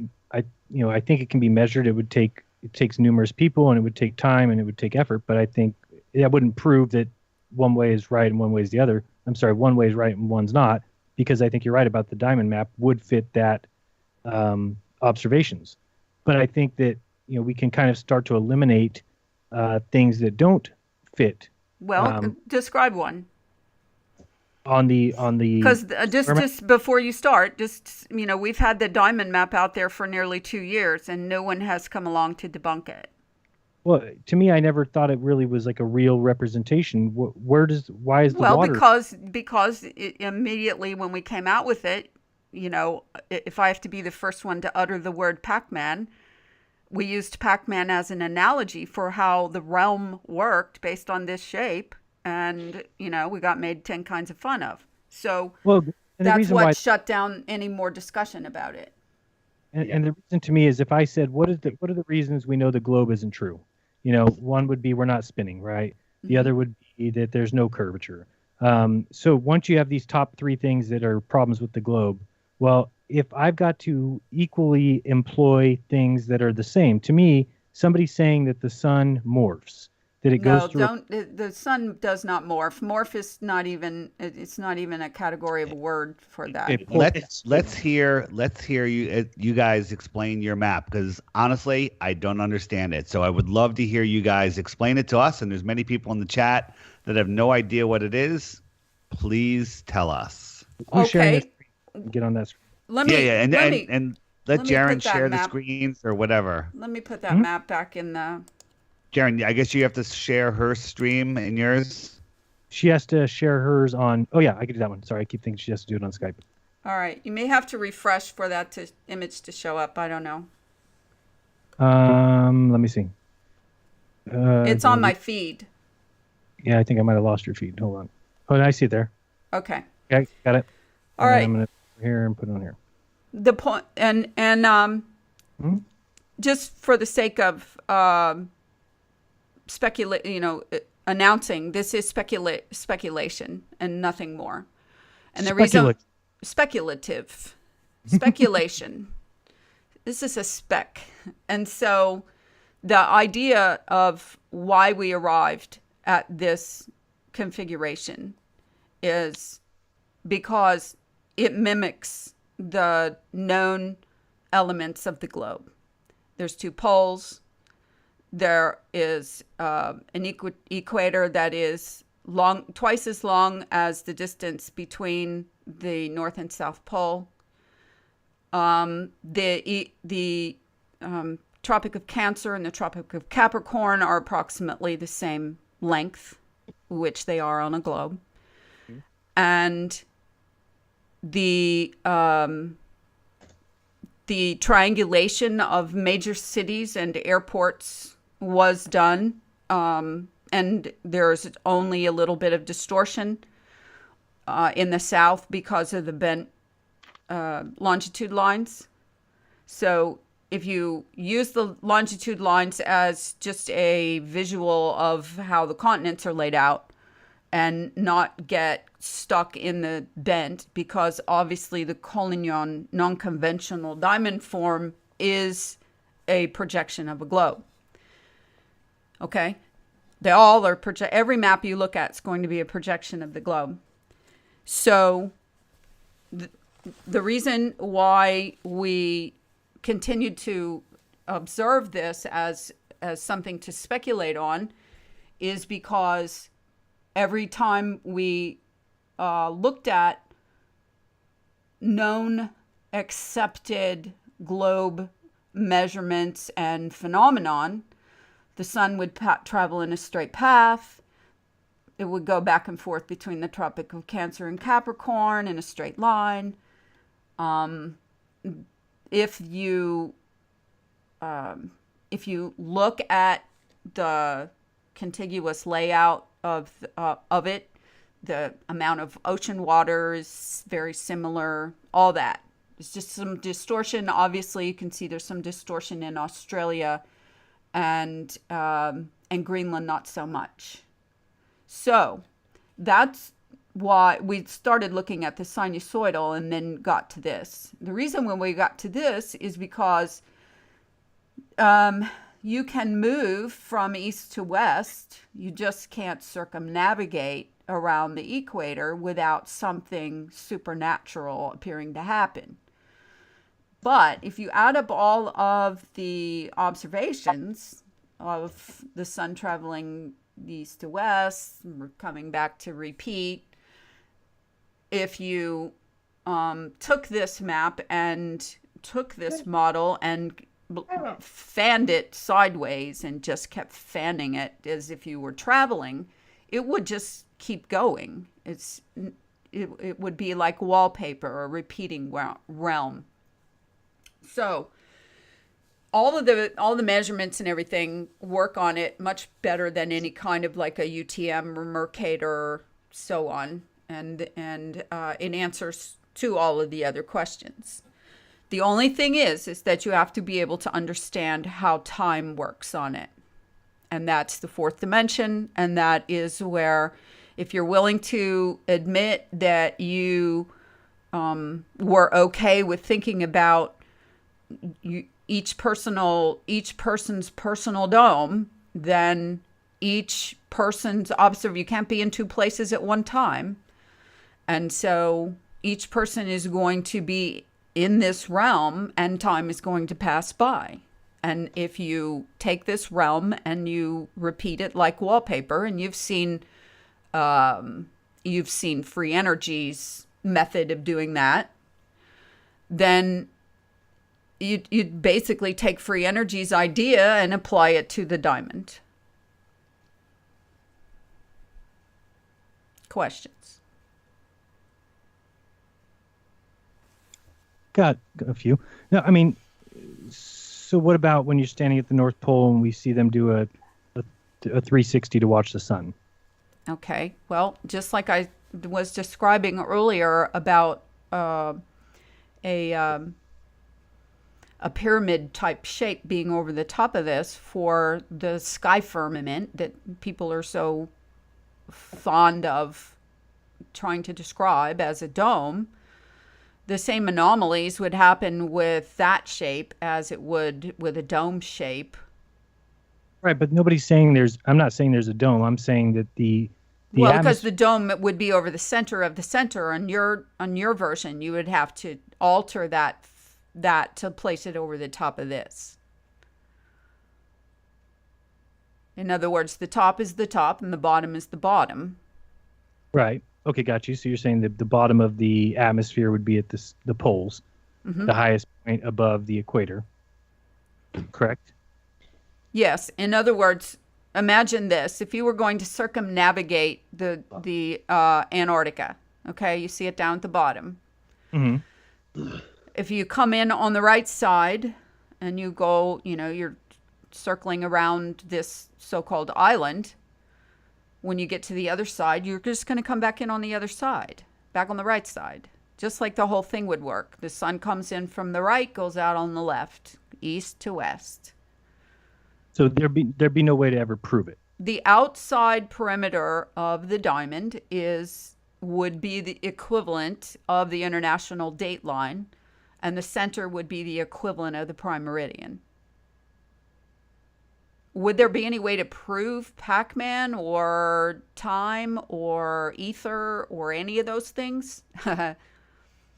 Not really. No, maybe Tesla got pretty close on trying to describe what's outside of this realm. Mm-hmm. There is no time outside of this realm. Time is a construct that's designed based on the movements of the luminaries. Otherwise, how would you be able to base time? If you were in solitary confinement in a perfectly pitch black room, how would you keep track of time? Yeah, no, it's a human conception, totally. Well, I mean, But after a while, once you count to 3,742,000, you sleep, you're going to lose track of time. Mm-hmm. Well, time is how we measure change. Obviously, it's not necessarily a human construct. It's a God construct because He put the sun and the moon and the stars and made night and day and everything else. I just like to make the point that your question about the Arctic midnight sun, the circling sun, and this has been pushed on a lot of people. A lot of people accept it. And I included it in my video, one of the latest videos, the Great Pyramid. The Sacred Geometry of the Word of God video. Somewhere in there, I actually took it out. There's a separate video showing the circling sun, the Arctic circling sun. Now, the video of it, the sun doesn't stay level at all. It goes from the horizon and it rises up to right up off the screen. Right. Now, when I've modelled that, and you can model it on any modelling you like, and I use Blender for it, and I've shown it being done. Unfortunately, I can't share screens because somebody stopped me live streaming this tonight. That when I try to model it, and I put it obviously on the North Pole, then I put it on the Arctic. I put the camera at 66 degrees north on the Arctic Circle, and then I put it at London, where you shouldn't be able to see the 24-hour the 24-hour circling sun. At no point does the sun that we actually see in the camera rise. I mean, there's a slight difference in elevation, but that is it's tiny. Even right down as far south as London, like 50-odd degrees, 55 degrees north. At no point does it start going from the horizon all the way off the screen. It just doesn't bounce like we see in those videos. Now, we know there is 24-hour midnight sun in the north. I don't know whether you've now accepted that there is 24-hour midnight sun for a few days in December in the south. Now, again, those listening, instead of being indoctrinated into believing whatever the group believes and just saying everything else is wrong and you're all shills and all this nonsense, what you can actually do this coming December, around the solstice of December, and there are dozens that New Zealand have got them, Australia have got them, Chile have got them. There are Antarctic webcams out there, and you can have a look for yourself. Dozens of different webcams. They'll be from different locations. They'll show slightly different skies and everything else, but you will be able to see for yourself whether there is 24-hour midnight sun, 24-hour daylight, if you like, in the Antarctic, in the Antarctic as well as the Arctic. Now, okay, that could lead on to other explanations, but all I'm saying is, again, it's another truth movement fallacy. That is, that was presented to us when we all discovered the flat Earth, that the Antarctic doesn't have 24-hour sun. I beg to differ. I always have. I know you debunked one video, Jeran, but I came across that. And again, if it was just one video, it'd be like, well, that doesn't really prove anything. But I found half a dozen. But there's also these live webcams, and like I say, you could look at them now and see. I would imagine 14, 15 hours. We're in November, but come next month, come in about 6 weeks' time, people will be able to test for themselves, and maybe we can do a group event again or what have you. But we can all share that information, and people can see for themselves and look at those webcams and see if the sun goes down in the Antarctic. Now, all I'm saying, I'll get back to the original point. You asked about how does the sun circle on this, on a diamond model. I don't share this model, by the way. I think it's a slightly different one because I think the lands are distorted here. I think the shape of the land is much more similar to a UTM map, to a Universal Traverse Mercator map, and slightly different angles. But it's irrelevant. I mean, the concept. Can you explain again what you meant by in the north? You modeled it have you modeled it from like? Have you not watched that video? It's basically a circling sun v straight sun. It's on my channel. It's only 7 minutes long. I mean, I don't know if you can share it right now. With people and show people. I mean, I can actually do it live as well. I mean, if I could share, I don't know. Can I? Will I be able to? If I do it live now, can I share? Can I share through Skype? Yeah. And then you share it. And you share it live. Yes. Great. Okay. Well, Jeran, just one thing to add to this. Just was reading the chat, and one hippie totally got what I was saying, and he said it's like walking to the end of a rainbow. And that's a very good analogy. In other words, the closer you try to walk to the end of a rainbow, the farther it moves away from you. And so I guess for me, you get it that I get it. Okay. But I think that for me, is it as kooky and crazy and moronic as you originally thought when you first heard it, or because you've had a little time to think about it? No, I never. I mean, I thought it was a little bit more kooky because of the fact that where's the water go, right? But really, it comes down to I have problems with the globe because I don't feel that I'm spinning, and I don't feel that I'm flying through space, and I don't see the curvature. But if I have to go to a map where I have to say the same things, where now I'm not spinning, now I'm not curving, but now I don't notice when I move from one thing to the other, when I pass to the other side, it's kind of equal to me. It's granted, it is not a simple little iconic emblem or picture like the AE map is to try to describe to someone, and it does take a little bit more brain power to be able to wrap your mind around the fourth dimension. And but if we can't prove it is the extra dimension that people have. You know what I mean? It's because obviously people aren't even three-dimensional. What I'm saying is, if we can't prove it, then what is different about that and the globe, which cannot be proven that we spin, cannot be proven that we fly through space, cannot be proven that there's curvature? Well, they've come up with every kind of ad hoc reverse-engineered theory to describe all of these anomalies, only in their own way. Right, but let's drop those. Let's just say they say we're spinning, we know we're not. Okay, so that's okay. But then if we have to move to a new model where you say we're and I don't want to say transposing, whatever you want to use the word, that we're at the end of the rainbow or whatever, isn't it kind of the same thing?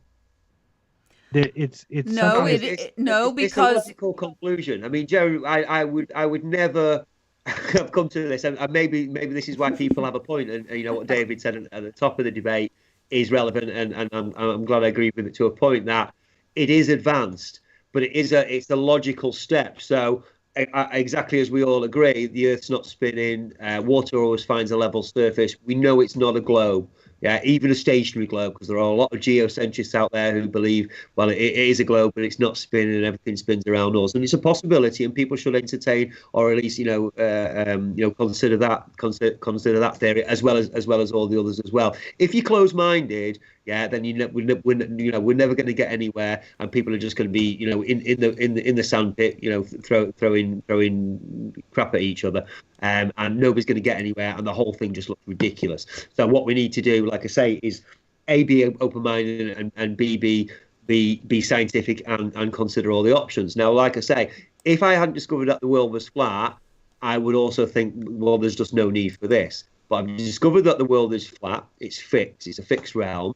I've also, for myself, found enough evidence, such as the Antarctic Midnight Sun, the non-stop direct flights, the two-pole rotation shot, and all the rest of it, that debunked the circle model. Therefore, I've moved on to where but we know that we know that there's no barrier. We know that east-west travel is completely unlimited.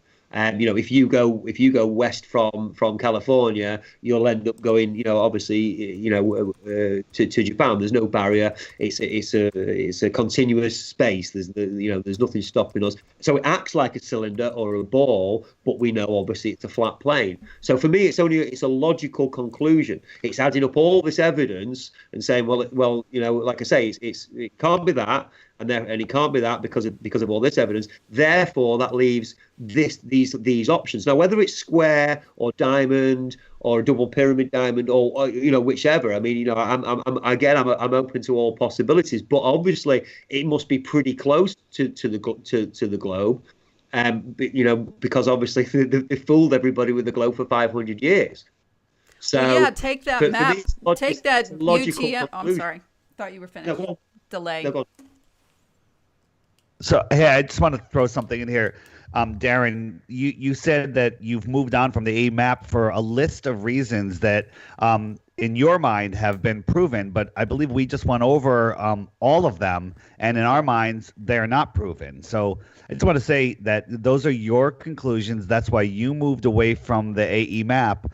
But I feel that in this discussion, we have clearly shown that they have not been proven. Okay, if the map is wrong, the map is wrong. We've only gone over two or three things, Yeah. and we didn't agree with your explanations at all. No problem. I'm just pointing out that. No, I'm just saying for me. Okay. Well, Yeah, let sure. me just ask this: when you're looking at that diamond map, does that map look relatively what you've been used to looking at when you look at a flat, map of the Earth? Not the AE. I mean, I'm talking about like any square flat map. Does that look like a representation of what you're used to seeing? No. No, I don't know what No. I'm saying when I look at that map. I mean, no. everything is there. There's a north and south pole. There's an equator. There's, the continents are laid out in the relative positions that you could look at when you spin a globe around, right? So okay, yeah, but what is? I don't understand what that means. What are you saying by that? Okay, what I'm saying is our logical conclusion is if the map works, then you have no choice but to accept the rest of trying to understand how do all these other things work. So what's different about the AE map? Well, look at this map and look at an AE map and look at the layout of the continents and the oceans. So you're saying if a plane flies from New Zealand to Chile, it just goes off the right side of the map and reappears on the left. Well, there are shortcuts on the globe, so there's obviously got to be shortcuts on the flat Earth. But what is happening when you go through that period of time where you? It's not really you're going anywhere. It's like that's a what I'm saying. It's like chasing a rainbow. We live in three dimensions. Yeah, we're all used to living in three dimensions. Yeah, but Earth happens. It turns out, as far as I'm concerned, Earth is actually a four-dimensional space. Now we don't need to be aware of that. It's a 25,000 mile long, the equator, space. So for most people, it's not really relevant. It's big enough that we live on a big flat plane and we all get on with our lives. But it's this idea, it's this extra dimension, and I disagree with Lorie. It's not time as such. It's a part of the space. It's we've got length, breadth, and height, and also the space repeats, the space loops, the space is continuous. So that if anybody remembers the old BBC logos, where you've got the globe kind of rotating in the middle, but it's rotating over a continuous, a land that kind of continuously. What's your evidence of that? Carries along. Like I say, it's a logical conclusion. We know the Earth isn't a ball. We know it's not rotating, but we know the Earth's not a ball. But you can go east and west unlimited. Yeah, and airplanes, just like they don't have to tip their nose down every 5 minutes to, because they're not going around a globe. They also don't have to tip their nose left or right continuously because that's what they would have to do if they're going east and west on your circle model. If they don't turn left, if they don't continuously turn their nose left or right, they're going to end up going south. They're going to end up going wrong. I spoke to Alex in detail about this, and he said, "No, there's no mechanism, and I don't have to continuously adjust to go left or right. Obviously, you have to change course." You're wrong. You're wrong. It's not true. You have to. That's the way the globe works. That's the way the compass works. There's no other way it works. The compass adjusts to north. If you're flying in one direction, let's say west, the north is constantly moving. It's ever so slightly, and planes fly themselves. The pilots do not sit behind the wheel of a plane and steer. You're telling me east and west aren't straight lines then? You're telling me east and west are curves? That's what you're saying? East and west are circles? Absolutely 100% positive. Right, okay. Yeah. But unfortunately, the path of the sun on the equinoxes completely disproves that. Because it rises at 90 degrees east and sets for 270 degrees. I just showed you that. I mean, this is why I thought when we had this conversation, it was going to be like I showed you how somebody on the ground would see the sun rising east and set west, and that it really wasn't following a straight line, but that's what we would see from the ground. And you just use that as evidence that the sun is not circling. That east and west are always curved. Always. They have to be, because otherwise, if you're heading in a certain direction, if you looked east from New York, you would go down by Australia. That's where east is. It's not east like you think it is. It is from a local position. If David Weiss looked out east, he might think he's looking out towards Europe, but he's actually looking out towards underneath Australia. Because that's according to that model. No, not according to my model. I just showed you that on the globe. I'm pretty sure east, west, north, and south are straight lines unless you deviate. And if they're not, then they're not cardinal directions. I mean, this is ripping up. They're not cardinal directions, Darren. Basic rational, geometry and three dimensions. Things we've discovered. The circle model. Darren, even on the globe, except on the equator, east and west are circles. You have to constantly turn towards the north to maintain that magnetic direction. And there's been the globe either. That's why if in real life, there's been, Mark Sargent interviewed some ships captains that said that when they travel out in the oceans, they constantly have to correct to the north in both directions, whether they're going east or west. They have to correct to the north, and that means airplanes don't. And airplanes absolutely do, but you would never know it unless you were about a mile from the North Pole and could sense the turn. I completely disagree. No airplane has to constantly adjust the nose left or right. How would you know? How would you know the tiniest little turn is all it takes, and the farther you are south, the less of a turn that is. But you would not notice it. The autopilot does it. That's why. In my car, when I'm driving on a highway, when there's a big turn that I can see, I barely move the wheel to take that curve over a mile or two. But you do know that you're moving the wheel, though, don't you? Yeah, but I'm talking about a curve that's a mile long. I barely move the wheel. In an airplane, you wouldn't even notice it. There's no way you would notice it at all, unless you were, 5 miles from the North Pole, and you have to take a pretty sharp turn to maintain that 5-mile distance from the pole.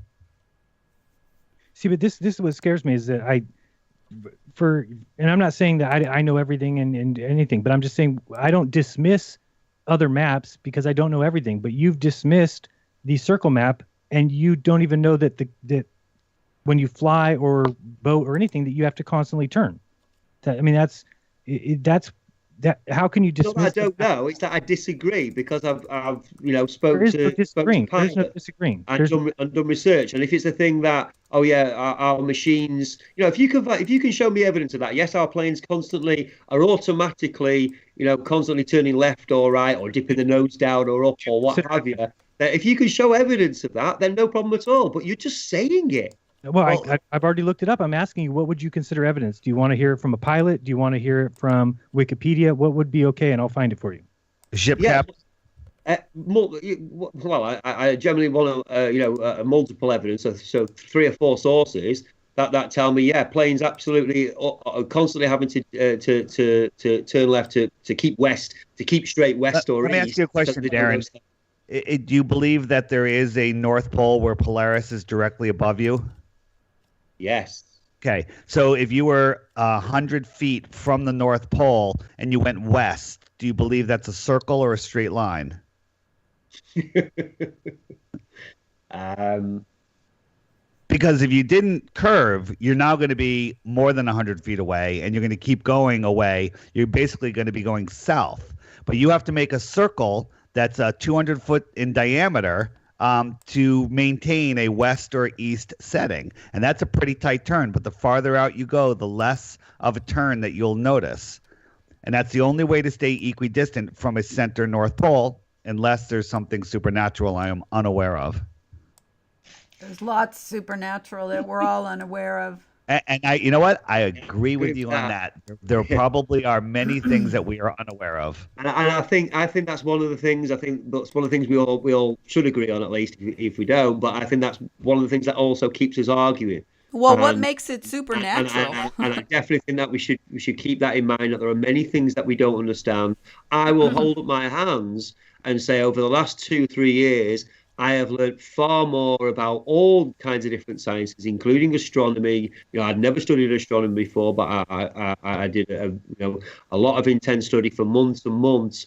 To really but not just that. I mean, all kinds of different things.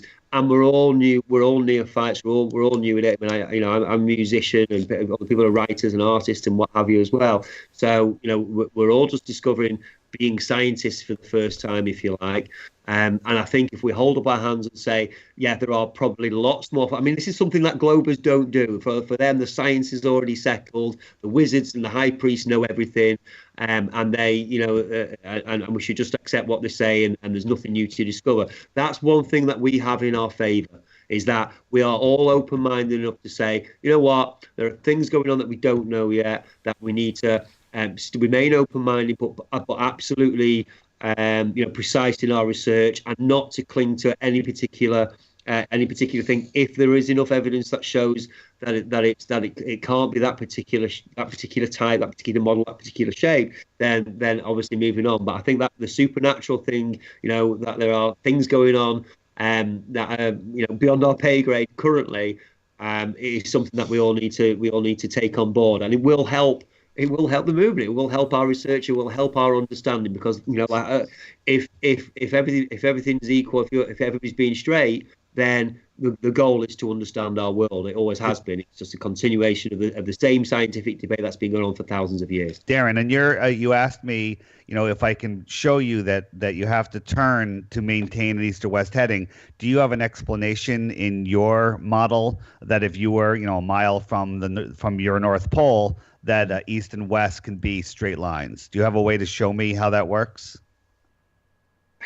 I mean, it's a question. Well, I would like to understand how it works. Are you asking about a square or a diamond? Because Darren is I'm asking not about necessarily a diamond. whatever map you want to show me other than a circle map, how you maintain east and west around the North Pole, and do it with a short distance, like a mile or two, which would be a very tight circle in the way I understand it. I'd like to see another explanation on a different map. Aren't you saying, you're saying east or west around the North Pole? Are you saying kind of maintaining an equal distance, an equal radius to that North Pole as you're going around it?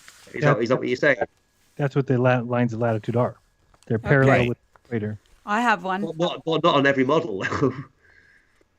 I have an answer. All right, okay. Lorie, let's hear it. Let's see. Let's talk about standard parallel. Do we know what that is? Standard parallel? Standard parallel. Standard parallel is a line of latitude that has true scale. Do you know how many standard parallels there are on the AE map? One. There's only one at latitude 45. All latitudes within 45 degrees north are too small, and all latitudes beyond 45 degrees are too big.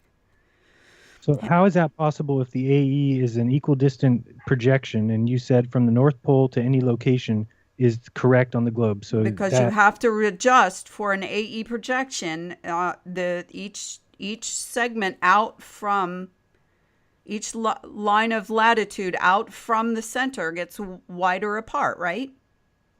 what I'm saying is that you earlier said that the projection was if we draw a line from the North Pole to New York, it's equal on the globe as it is to the AE, but then that's completely different than what you just And said. it falls apart after 45. It all starts to fall apart after 45, latitude 45. But if it's an equidistant map, then it means from the North Pole to Chile is the same on the azimuthal equidistant and the globe. Okay, So- equidistant means mathematically you have to adjust each one of those parallel lines between latitudes in order to, okay, let me see if I can explain this the other way. Equal area projections preserve true areas. Conformal projections preserve true shape. Azimuthal projections preserve true compass direction from the center. That's all. All right? Not true. Not true? No, I said not true distant. Okay, no, I agree with you on that. Okay. Earlier we were All right, saying so that, let me go back to what I said. Okay, Okay. standard parallel. A standard parallel is a line of latitude that has true scale. Many standard parallels, ask them how many standard, and this was my question because that's why I'm reading it. Ask them how many standard parallels there are on the AE map. There is only one at latitude 45 degrees north. All latitudes within 45 degrees north on the AE are too small, and all latitudes beyond 45 degrees north are too big. Hence the problem of the southern air routes and the big fat wide ocean at the bottom, okay? On the Collignon diamond, latitudes are equidistant, and all of them. And the only thing that gets tighter is where the lines of longitude converge at the poles, just like they do on the globe. And if you ask UTM people, they will say on the UTM, you have to adjust lines of longitude to converge the closer you get to poles on a UTM map. Otherwise, it doesn't work because it's a projection, a cylindrical projection. Okay, so the point is, if you get to, let's say you're trying to not polar circumnavigate, fly around the North Pole.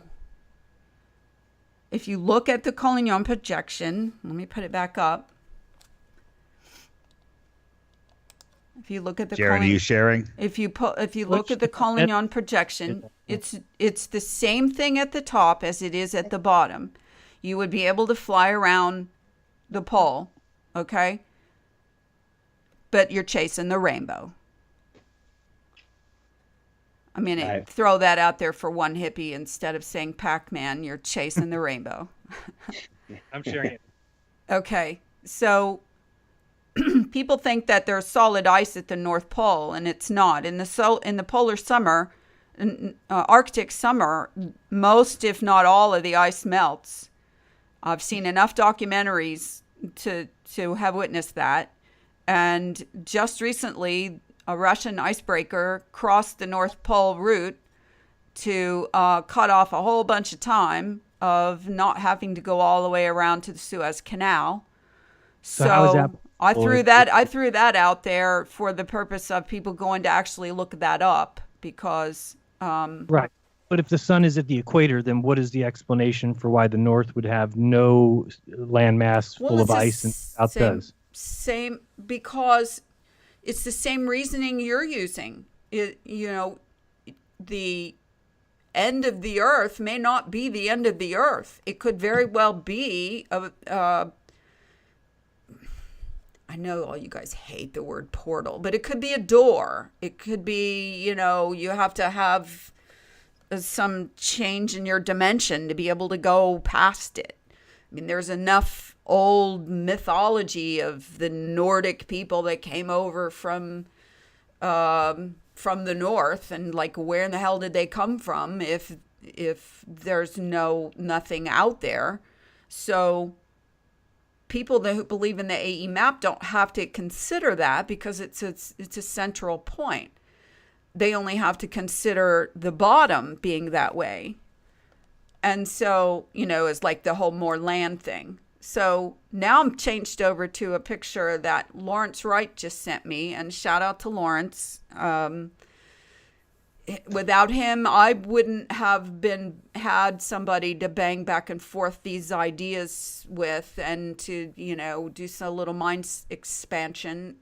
Most people, you know, don't have that with somebody who has an abstract mind, and most people are concrete thinkers. So anyway, Plus, this is a photo of Casey Key, November 4th, 2017 at midnight. And there's the sun. Oops, am I not sharing anymore? Oh, yeah, there. And it's been above the horizon for several days. Are you sharing that? It should be on my screen, on the Hangout. Yeah, these are the. Oh, right, that's from. Oh, right, okay. And you can watch the video of the sun going around what appears to be a circle, but you can't see the back of it because it's a fixed camera and the camera doesn't move. But you can watch the shadows, and you can see the shadows move behind the camera and then back. So to me, that describes, if people want to believe in a dome, then there's the end of your dome. And that's so not true. Not the end of the. No, it's not. With the atmosphere on this model, Jeran. Okay. You're trying. I mean, you're diamond. Sorry. Yes. And so, you know, people just keep saying that there's no midnight sun in the summer in the Antarctic, but they're okay with it being in the Arctic. Well, the same anomalies are occurring in the south of this land, of this realm, as they are in the north. That's not true, because in the south there's a huge area of frozen tundra that, if the sun was circling for 6 months a year, would not be a frozen tundra. It's not circling for 6 months a year. It's only above the horizon.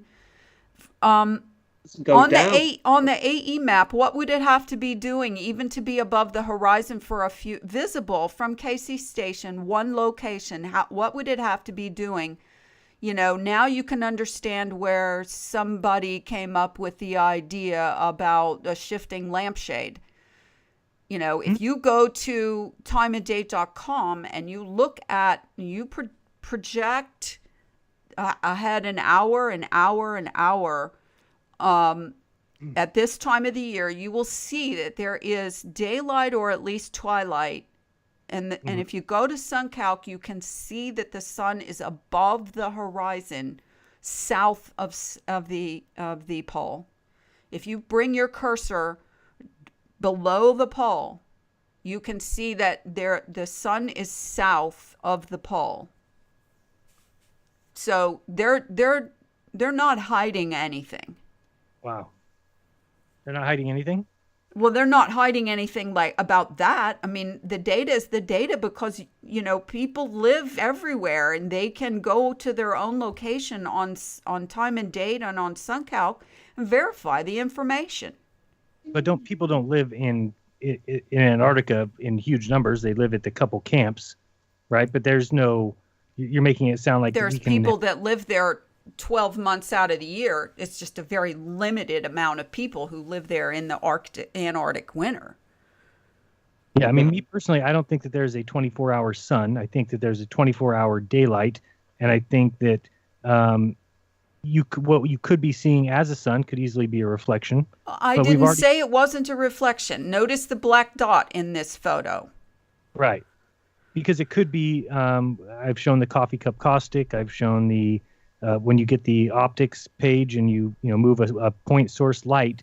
If you get too close to the outside of your lens, the entire outside lights up.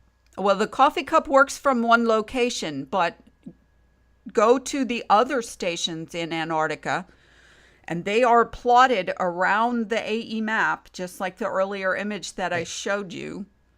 Mm-hmm. Lorie, I just want to say, anyone could say this is fake, everything's fake, everything's fake. One of the things that you guys are relying on is this video that's pointing at this camera that's pointing in one direction and then the shadows coming around. Do you know that probably with $500 I could recreate that video with the shadows? Can. Yeah, nobody's arguing. So I'm just saying that there is no proof of that. I mean, no one's ever it's filmed like the circling bubbles in sun space, right? Yeah, nobody's ever filmed the sun in the South Pole for an extended period of time. More than, I don't know how many hours they filmed it for, but we've never seen it. You can blame it on weather. You can, they're saying they don't have enough bandwidth or hard drive space. It's a bunch of nonsense reasons and fakery. David. I mean, Sorry, they wouldn't David. fake. Sorry, David. No, that is incorrect. I have watched so many videos and looked at people's videos who travel, it's nobody that works there. They're travelers to Antarctica. Of the 24-hour sun? Yeah. Can you share those with us? I would love to see them. I mean, just put it in YouTube, and there's lists of them. There's travel agencies. There's four, and they're fake as... Well, I'm not talking about the one with the guy with the watch, that's a documentary, Lorie, promo thing.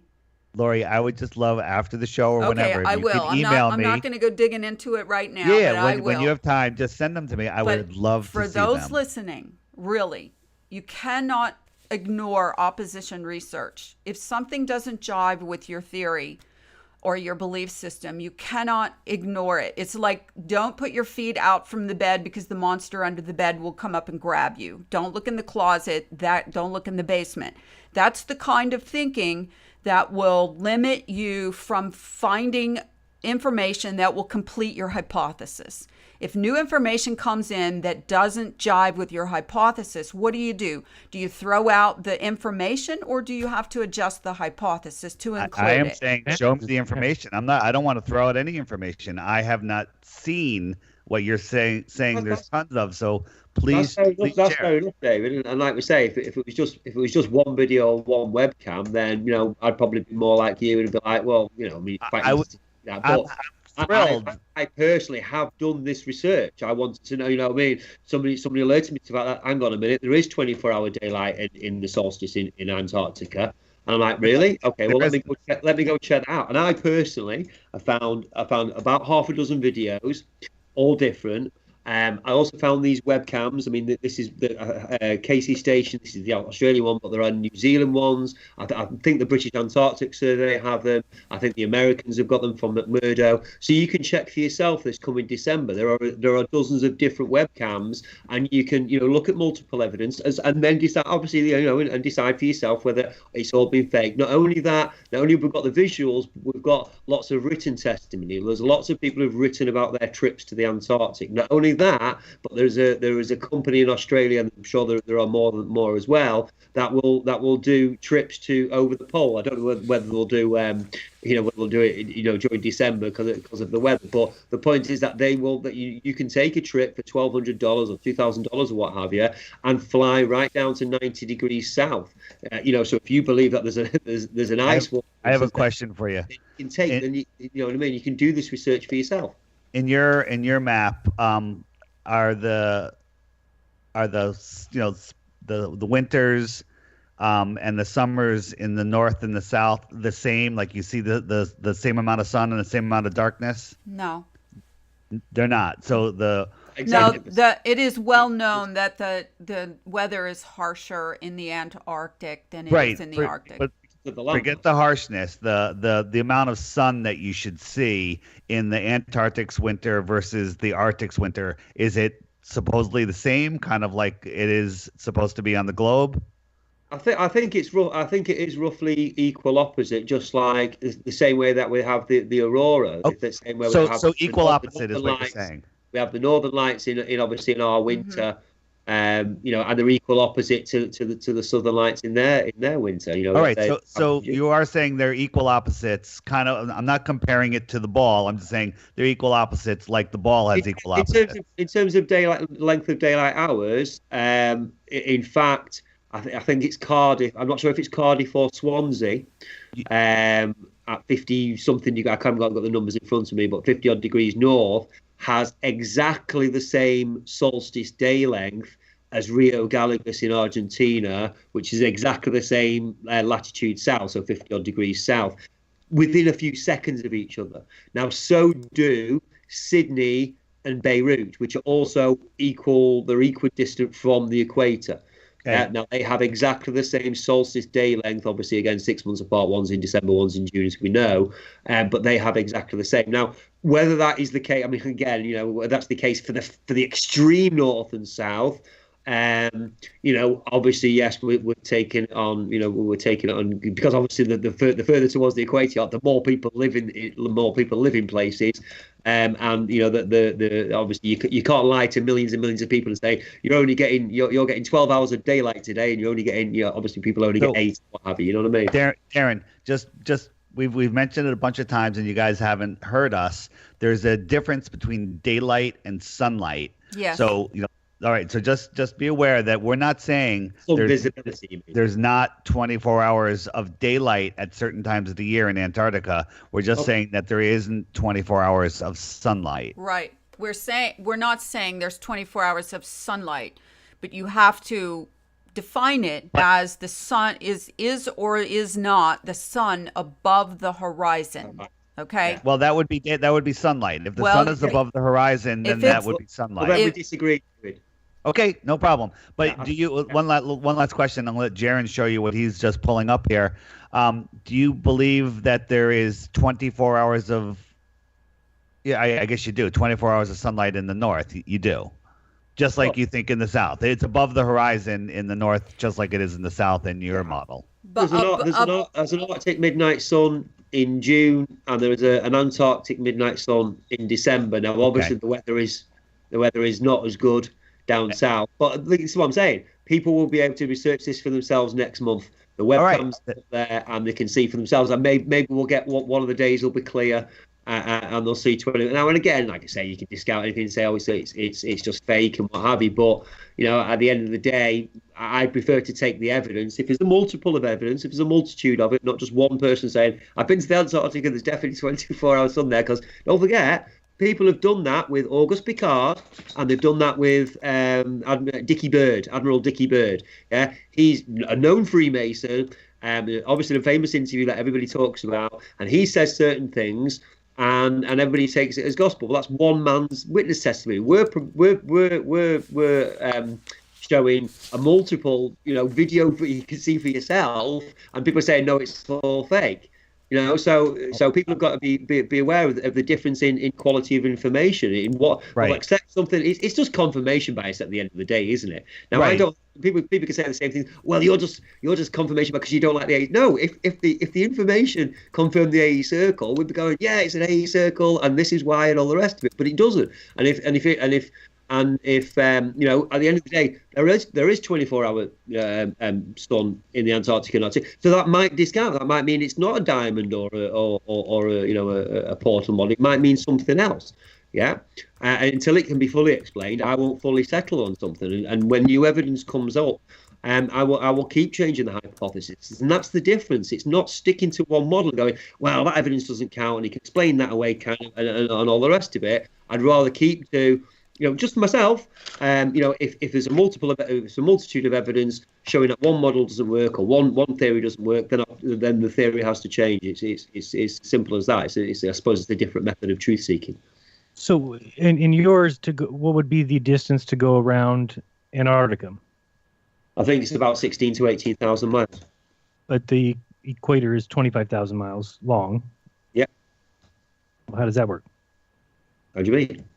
Well, if you're looking at the square map, if the equator is 25,000 miles, how can the bottom not be the same distance? Yeah, I agree, and that's why I don't use the square map. I use a diamond map, but a different shape to the one Lorie does. It's the double pyramid model again that I brought up with the Great Pyramid. I mean, it's from the Great Pyramid. I take it from the dimensions of the Great Pyramid, doubled it over, and that's the diamond. It's it's a 104 degree angles at the wide spot.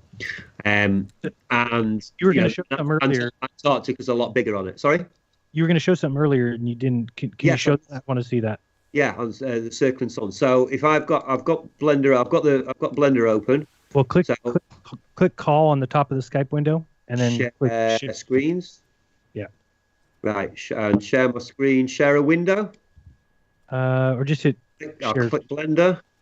Yeah. Are we on? Hold on. Let me hit accept. Yeah, we see it. You can see a orange thing in the middle moving around. Can you see my mouse? Yes. Okay, cool. Okay, so we can see here, this is the Gleason's disc. Yeah? Mm-hmm. And I've got you sharing on the stream, Jeran? Yes. I've got the sun circling above. I can do 55 or 7. Yeah, it's going around the Tropic of Cancer here, so it's June the 21st, which is obviously the northern summer. Yeah. Now it doesn't actually matter how high we put this sun. I can move it slightly lower or slightly higher, but I've set it. It's a few thousand miles above. Yeah, I can put it a lot higher, or a lot lower. This is the beauty about being able to do it live. Okay, but as you can see, this orange thing in the middle is a camera. Yeah, if anybody's used a blender, this is a camera, and it's tracking. I've set it to track the sun. Okay, move the sun much lower. You want the sun much lower? It should be like 300,000 feet. 300. Okay, well, you tell me when. How low do you want it? Much lower. Much lower. Oh my God! It's gonna hit somebody in the head. That's how high the sun is. You can go outside and see where the sun is. You can go look at a high altitude balloon, and it's barely 2 or 3 times as high as the high altitude balloon. So think of how small 50 miles is on that map, and the sun isn't even 50 miles high. So I mean, like I say, I mean, I'm happy to put it at any height. We can put it high or low, whichever, right? But yeah, but you're happy with that height-ish? Well, no, I would go much lower, but it should be much smaller too. But anyway, just to show what you're going to show. I've made the sun big just so we can see it easy, but I can easily make the sun smaller as well. Okay. Like the point is that if we on the screen on the left is what the camera sees. This is the view from the camera. Okay. This camera here in the middle is showing exactly Okay, so move that person to Alaska. The camera shouldn't be at the North Pole. We don't have any. Yeah. Yeah, let's move into it. Which way around are we? Here we go. Okay, do that, no problem. Move it across a bit. In fact, the Arctic Circle's marked on here. It's kind of just disappeared. This dotted line here. So a bit further south. Yeah. Yeah, get into the green there. Okay, so we're. Yeah, well, actually, we're slightly below it there, but I've said I'm happy to move it wherever you want. But it's just outside the Arctic Circle there, where we get the sun. You're upside down. Of course, our camera's got up there. Of course. Yeah, but I have to. It is upside down, and the whole thing is. Must be on the space station. Yeah, it's ISS. I'm just going to move it a little bit higher. Okay, just the camera itself. That's why. So there we go. Okay, so we can see. You can see on the left. I've got the camera is in Alaska. Yeah, the sun hasn't moved. I've put it nice and low. The only difference, by the way, I'll show you. I'll move the camera there, aren't I? Lovely boy.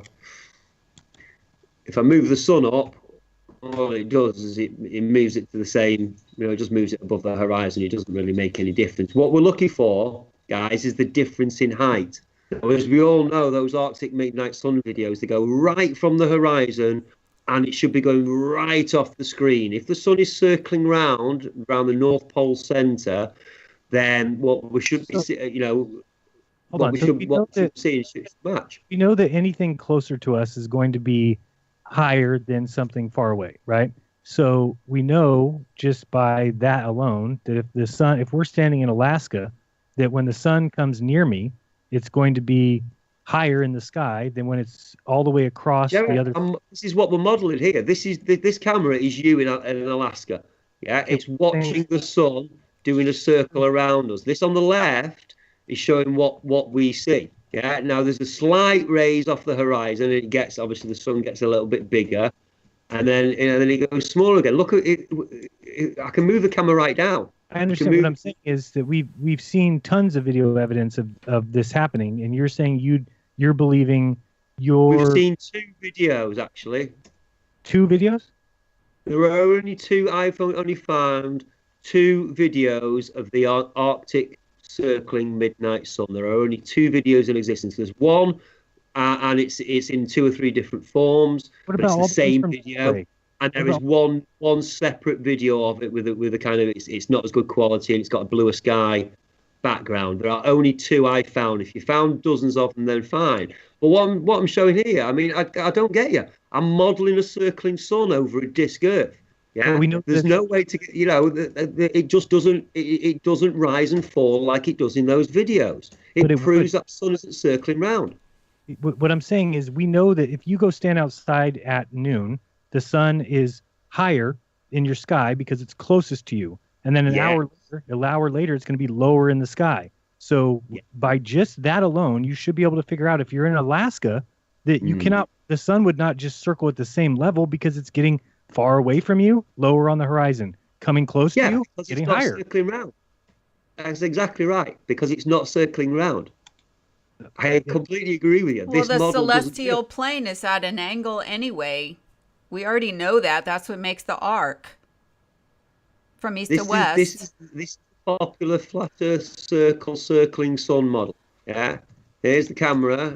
Yeah, it's way south of Alaska. It's in Japan virtually now. I could probably put it in California. Hey, Darren, aren't you viewing the sun from above it? Can you view that circling sun from the ground? Yeah, that's what's on the left side of the screen, isn't it? Yeah, but you got to bring it down much further and get underneath it. So can you get right underneath it? There we go. You're right. He's right. Because I was moving it about. And can you bring it much lower? And any chance you could put some clouds and atmosphere in there too? It gets bigger when it gets closer. Jeran, when they're done, show them the refraction thing.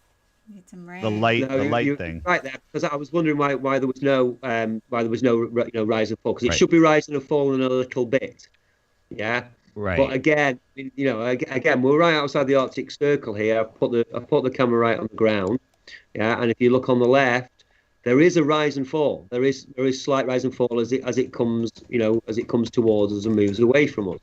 But if you on your model. It's not my model. No, on what you're doing now. But what I'm saying is, what's not in here is atmosphere. There's not cloud deck in there because the cloud deck is above your eyes, and over a certain distance it becomes opaque. The sun will go past that, and it'll look like it's setting on the horizon because you can't tell the difference between that cloud deck at whatever height it is at and the horizon at that distance. So it looks like it's going down, and it sets. I mean, I agree. Obviously, that refraction does play a part when the sun is moving. When the sun is moving away from us. I agree with you. It makes it straight or circle. It makes it go down exponentially further. Yeah, I mean, obviously it's refracted. We know the sunlight refracts through the atmosphere and through the firmament. I think this model isn't taking into account a firmament either. But here's the point. Yeah, here's the point. I can now, if I load up. If I can find it, straight one. There's a straight one. I wish I'd had these ready because I didn't think I was going to be able to share them. Straight sun, right? Now again, I'm not going to be able to. Here's a camera again. Okay, I've got it on the equator. Now here's a straight sun. Yeah, sun goes straight across, as we can see. Yeah, again, no firmament, no atmosphere, nothing like that. But again, if we have a look what the camera sees, starts from the east, rises right up in the sky, goes right over our heads, and sets in the west. And all it's doing is that's what you see on the camera on the left. On the right, the sun is not going rising up and down; it's going straight across. Now this is a far better match. Again, okay, we need to take refraction and all these other things into account, because obviously the sun actually sets. It goes so low in the sky as far as we're concerned, that it sets. So there's serious refraction going on. But how much closer is this model without any of that than the circling model? Now I agree that we can't reproduce. The circling sun where it's going. I mean, nothing can. If somebody can come up with a model. And please don't somebody say a rotating globe with the sun 93 million miles away, because we know that's false. But if somebody can come up with Model C, where you can model both this, which is what the rest of us see that live outside of the extreme north and extreme south, because this is what we normally see. We'll see the sun arcing, and obviously we can take the camera, and the further away we move it, we'll obviously see. The sun arc slightly lower, so its zenith is a bit lower. So if we move up to Britain or what have you, then it still does the same thing, but its arc is lower. And again, that matches what we see. So if somebody's got an even better explanation that takes everything into account, so much the better. Well, but here it wouldn't work. I mean, how can somebody from the United States see the stars that would be on the left side of Polaris? Well, then somebody in Russia needs to be seeing those stars on the right side. And you would have them both on the same side here. Sorry, I'm not following. I'm not following either. Right. Okay. So think this. The stars are going to be here. They're up where the sun is. Same plane, only tilted. Where's Polaris? Polaris is going to be. So I'll stop at the top of the food chain. Polaris is going to be above here. Yeah. Can you see that? So is there stars out above it, like a disk of stars?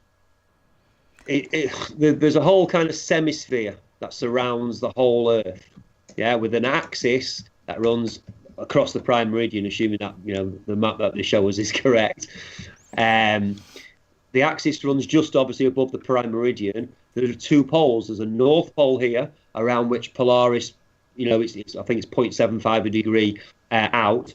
And all the stars rotate, in larger and larger circles around it until you get to the equator, or those in the middle. The stars are going straight. It's a great big semi. Do they go below that plane of Earth? No. So I still can't picture what you mean. If Polaris is straight above the north point there, then because any stars that go below the plane reappear. If they go below the western end, and this is true whether you're right on the prime meridian or whether you're right, at the edge, as we know, we see the stars set in the west and rise in the east. Once they've gone below the Earth plane, they will automatically reappear. In the western sky, they reappear in the eastern sky. This is what baffles me. I have no problem with anybody believing whatever they want. But to come out with videos saying that the circle map is wrong, but there's this map that's right, that you just made stars disappear and reappear. Stars jump locations. Chasing the rainbow. That's pretend. The observations that are known by all astronomers all over the world, and putting them on together with a fixed Earth plane. Now, with a repeating space, or repeating loop, or the four-dimensionality of Earth space-time is for me the only way to explain it. It's a logical conclusion. I'm taking the real-world observations and then making a model out of them, rather than this must be how. I'm not saying this must have how that. It's early days, and I'm open to all possibilities and all suggestions.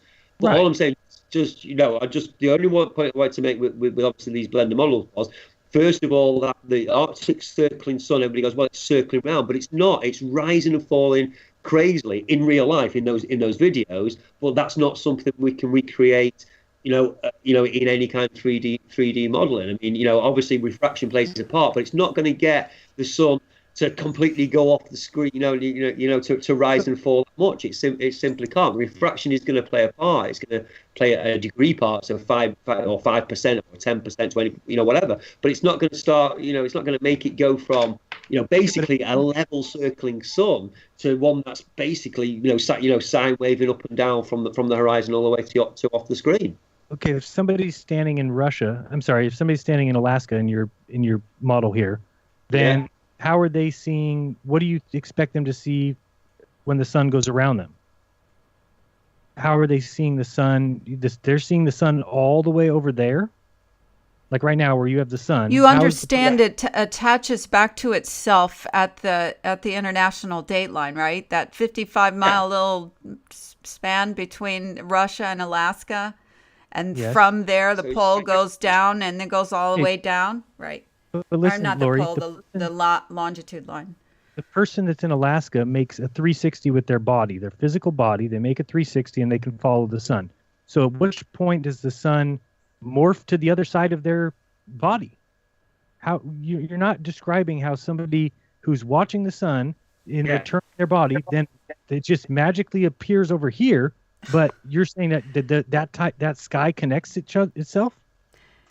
Well, yeah. Jeran, perhaps you have defended the AE for so long, so vehemently, that you really got to offload some of your thoughts about how things work so wait, hang on, to even grasp this. Let me rephrase the question. Let me rephrase the question for him.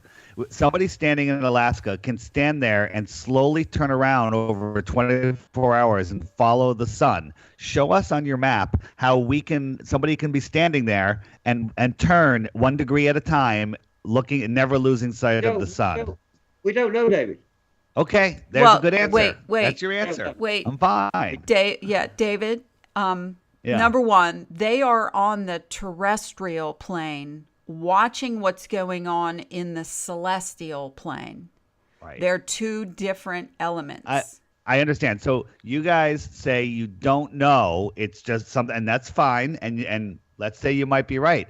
We're saying, here's our explanation. This is how it works, and then we're explaining it based on observations and the model. It works. Yeah, I have to employ a couple things like, hey, they cut some water out, some things that people can imagine pretty readily that the people that lied to us about where we live would have had to craft something pretty crafty, like eliminating water from reality and then mapping it differently in coordinate systems. That's how they did it. They didn't do it by the sun morphs or the sun is in a different celestial plane or whatever you want to say. We don't see those things and we could never prove them anyway. So I can't believe you would drop a model that, it's got some things we need to work on. The AE model has some stuff we need to look at, but it's not. I'm not explaining things away with, the sun just turns around and morphs to the other side, and it's because it's in the sky that we don't notice it. I'm actually modeling it with real world, how high the stratosphere is. That's how I'm coming up with the height of the atmosphere and calling it a dome. I'm using like real world. You're just believing. No, that's absolutely not true. We're following a logical train of thought. Logical was not that the sun morphs. That's not logical. Nobody said. You can say, listen, Jeran, you can say the word morph 4,000 times in a row and it won't freak me out. Okay. Hang on, guys. What word should we use? We'll gladly change it. If you use Antarctic ice shore, I'm happy. What do you want us to say? It's 4-dimensional. Yeah. So it reappears through the 4th dimension. Is that correct? I mean, let's just throw out a thought here about ether. Have we all studied the concept of ether? Sure. Okay. We studied the concept of bending ether, as in like electromagnetic, dielectric, torus, all that stuff? Sure. Okay.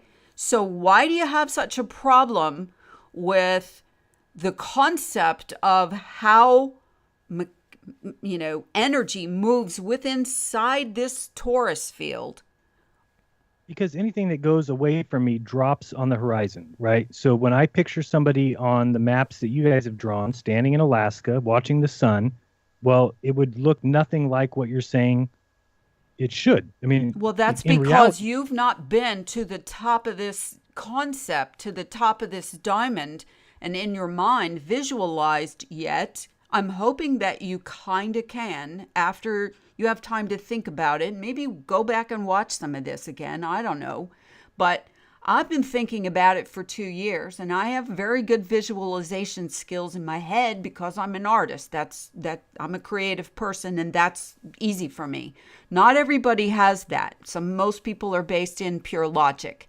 But the logic and the visualization skills have enabled me with all this other research and opening my mind. I don't have any problem with it, and I don't even get like a little bit of a tickle when I think of the word morph. okay, so you do get a tickle because you get upset, but No, I don't get upset. You're imagining that I do. what I keep saying, and then you stop me from saying it. So Well, obviously only somebody's- because there's those out there who are hearing you say it, and you can say it then 10 you more get a little times and brainwash people with morph. I'm not trying to brainwash anybody. What I'm trying to do is say, if you're talking about the water, where it's, how does the ocean just become the other ocean? You're saying that's just It fourth doesn't. dimension? It just keeps. It's It's a realm. space, Jeran. It's a Yeah, realm. it's a continuous space. Yeah, Earth is continuous. Hey, So Jaron, when Mark well, Sargent said that yeah, about we live in- video. Oh, sorry. here's we live in 3 dimensions, and you think if you get one to one end of something, you're thinking in 3 dimensions. I understand, why it's hard for whatever certain types of minds to grasp this concept. I grasp it straight away, and other people don't, and fair enough. So the audience is on us to try and explain it to people to expand your mind to at least grasp the concept. There's no teleporting going on. You're not physically moving from one edge to the other, from one end to the other. At the end of the day, Alaska and Siberia are both, however long they are, 20, 25,000 by 15,000 miles, however long they are, going the long way around. But obviously, they're only a few hundred miles apart, going the short way around. Yeah, So what's it's a the difference continuous space. So think of it. I mean, a good way to explain it is like a cylinder. Okay, so Earth is a flat plane.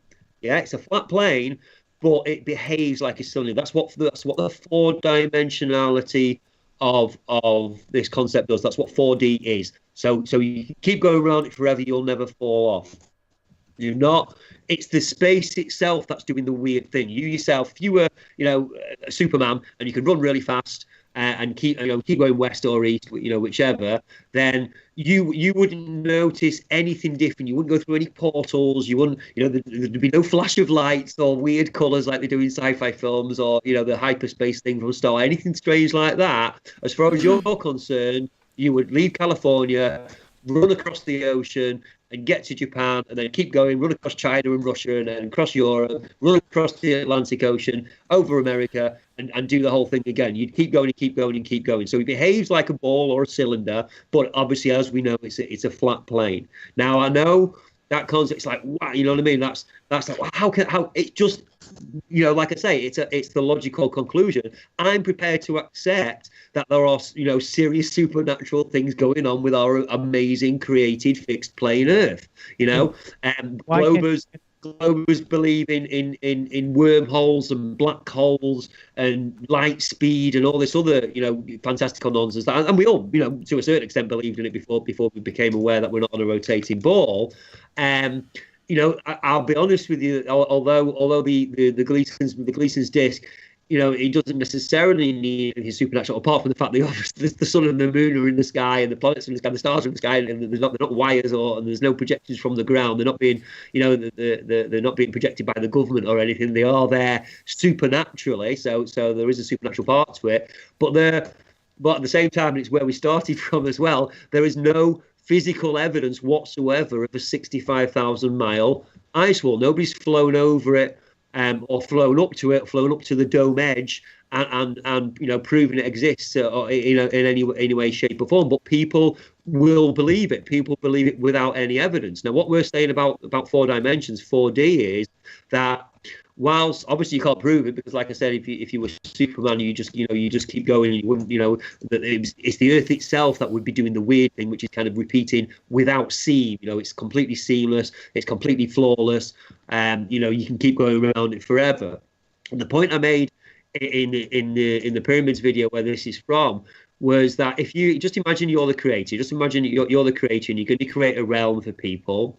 Now, would you bound it with a physical barrier? Would you put hundreds of miles of barrier at the edges of it? So obviously when they eventually travelled and came to it, they'd go, oh my word, like Truman, oh my God, I'm trapped in here.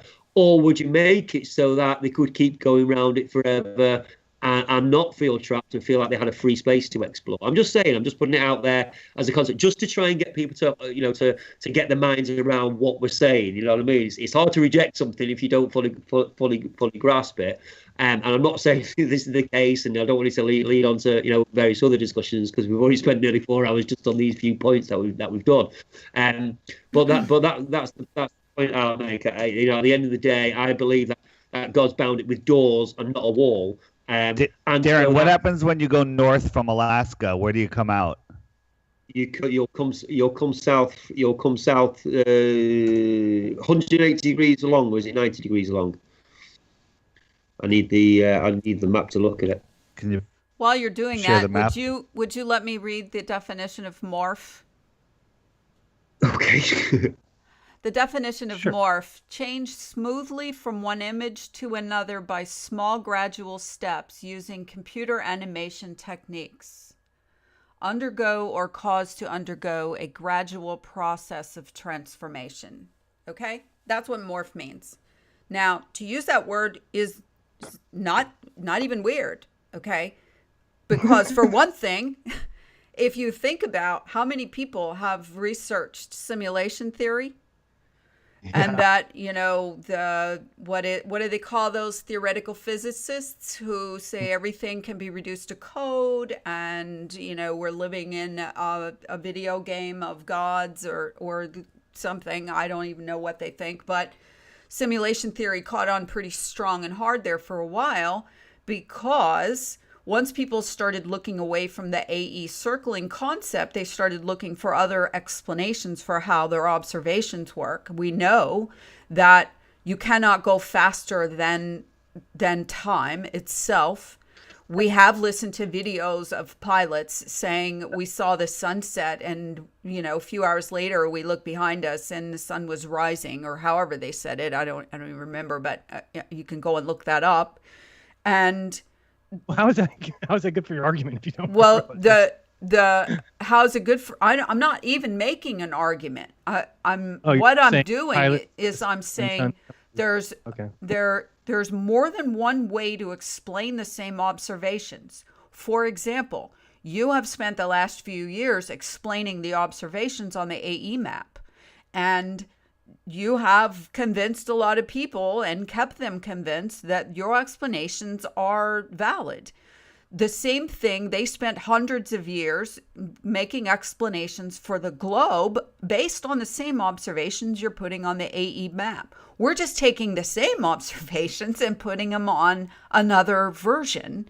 And right, if we have enough of plausible, explanation of logic for, well, if this, the only problem is science stays away from the supernatural because they cannot explain it, because it breaks natural law, or it cannot be confined by natural law.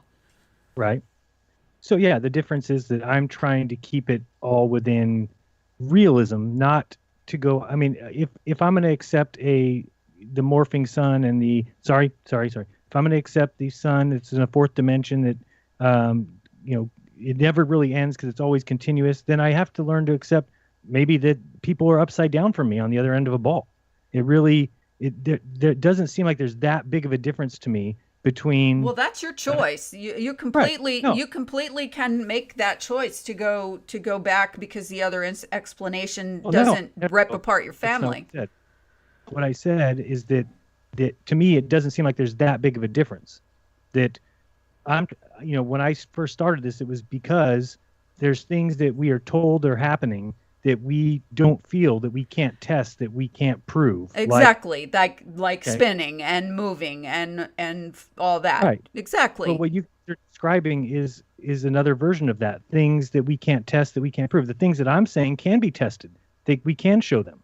And I may not be able to now, but I'm saying they can be we're trying to get to the point that we can do the tests. Where did the But- idea come from on a video game where you walk from one room to the next room, and before you got there was nothing there, but as you walked there, and then everything behind you went away because now you're moving through the video game, right? Where did it come from? That's because it's the most efficient way for a game developing engine to operate. Okay. Well, think about that with regards to each individual person. We are spiritual beings inhabiting a meat suit, okay? The meat suit the meat suit's stuck here.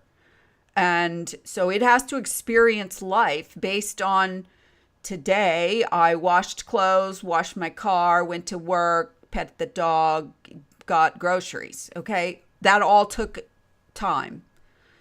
Let me be honest here. I think that you guys, and I'm just being completely honest, I think for some reason you have something against either Mark Sargent, or for whatever reason you feel like this. I swear, I mean, it's obvious. No, I could care less about Mark Sargent or Well, anybody else who supports hold on, AE. stop. I just want to hear this. I want to hear the answer. Jeran, what on earth?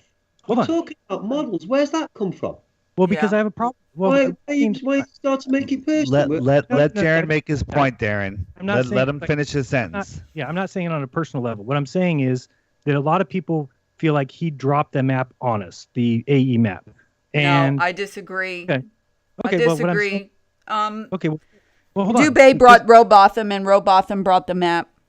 Okay, so right, and I know Lawrence was upset because he used to give speeches with the map up on the wall. I know Darren used to give speeches talking about the AE map.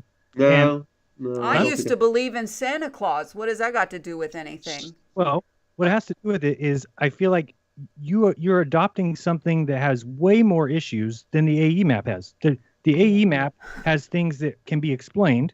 I think we've done a decent job at kind of explaining to where you might want to go back and look into them, but you are so animate against it. For what reason?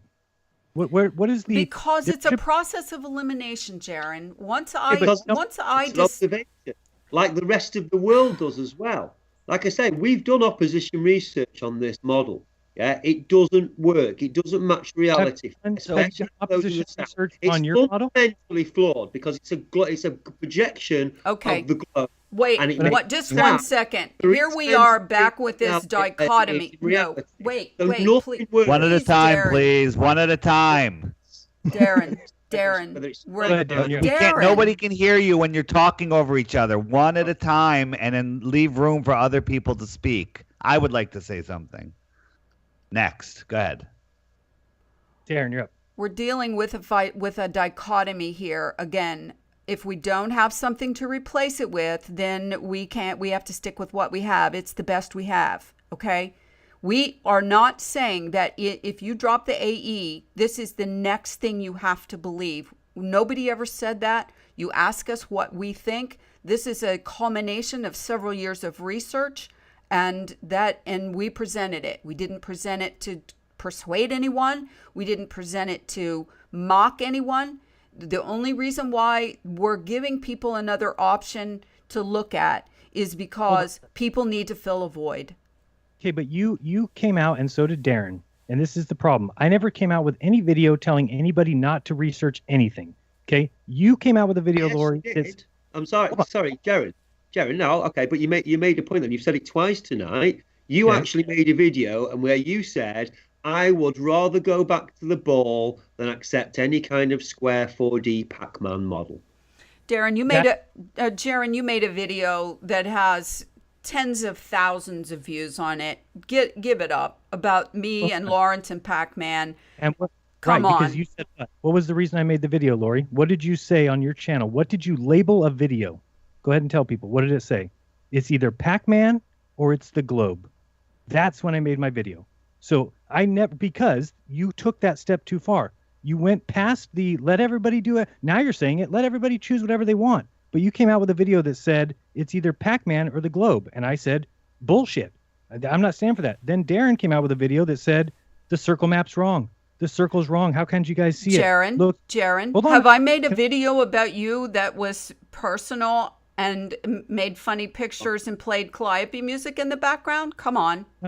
Well, I think pretty close. I Yeah, think and, I'm allowed, that's- as an individual, free speech enough on my own channel to say what I want to say. And if people think it's crap, then they can unsub and they can stop listening. And I said it was speculation, Yeah. all of it from the get-go. Yeah, but you told people that there was one map or the other. What I'm trying to say is that there's other options. People should be open to researching everything. But you guys came out, said it's Pac-Man or the globe. Darren came out, said the circle map's wrong. I'm standing up for the circle map saying I have not yet proven to myself that it's wrong. And I don't think you guys are doing a very good job today at presenting enough evidence to prove that yours is any better. So why are you telling other people to stop We weren't research? here to prove ours was any better. We only were here to put it out there. You and David both asked, we'd like to see and have you to explain your ideas and your model. It's not my model. I finished. People to put the AE away. You've told people that it's wrong. It is wrong. It is wrong. Here's something that I've learned.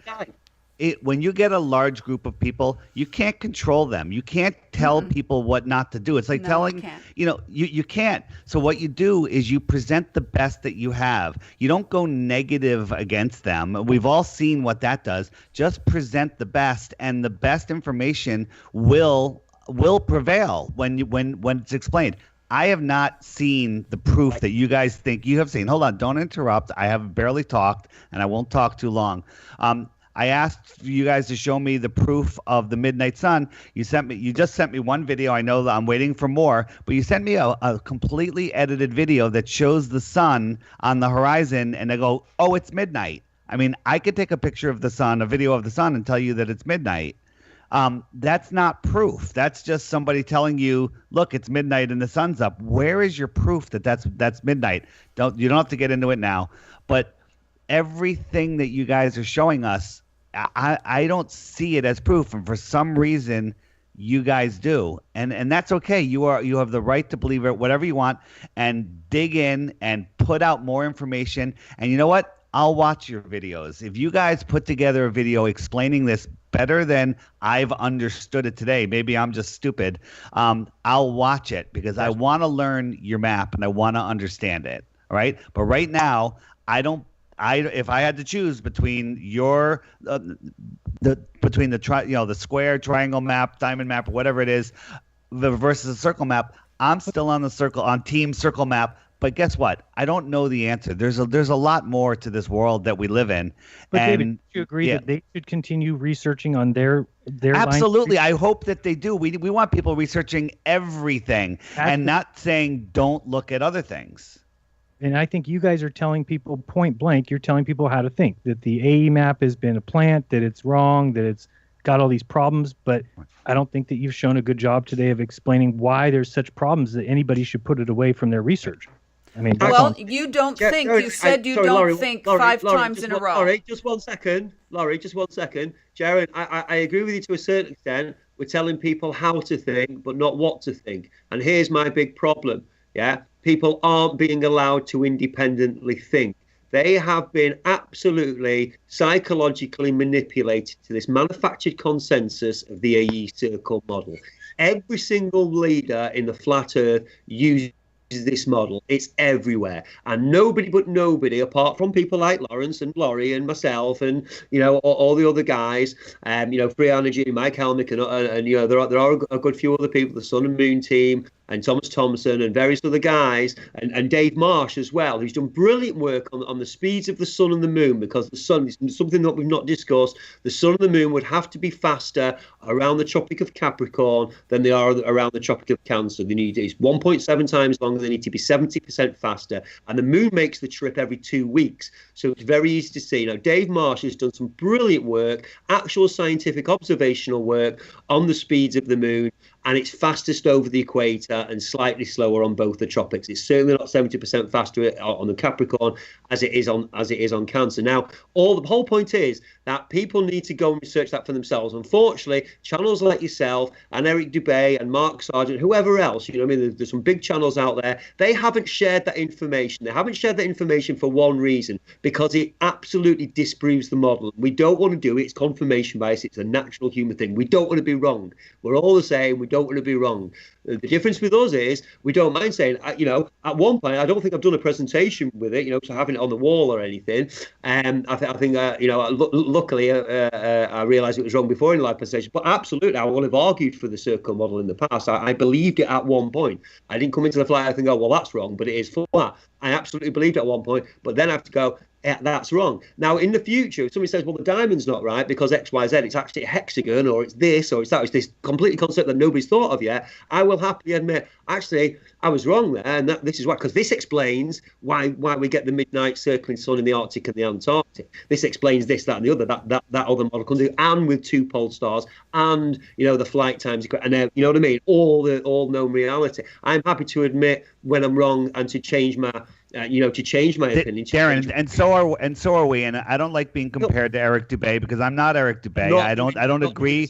Right. Well, you did compare me to him, and what other people do is not what I do. I do what I do. I'm not mind controlled. I'm always willing to look at new information. We see it differently, and that's okay. But I think we all agree that the more people that wake up to the fact that we don't live on a heliocentric spinning ball is good. We all agree with that. You said at the beginning you don't think that flat Earth is ever going to go mainstream. I don't know if I agree with that, but I do agree with they're not going to let it go mainstream, because it'll completely destroy the system that they have going, the deception and the control over the planet. I'm with you there. But what are we going to do if we got, you know, I'm glad that I'm awake to the fake reality that they have fed us. I don't fully understand the other reality, but the fact that I'm awake makes me a more awoken, evolved, I don't know what the right word is, that human being. I feel happier,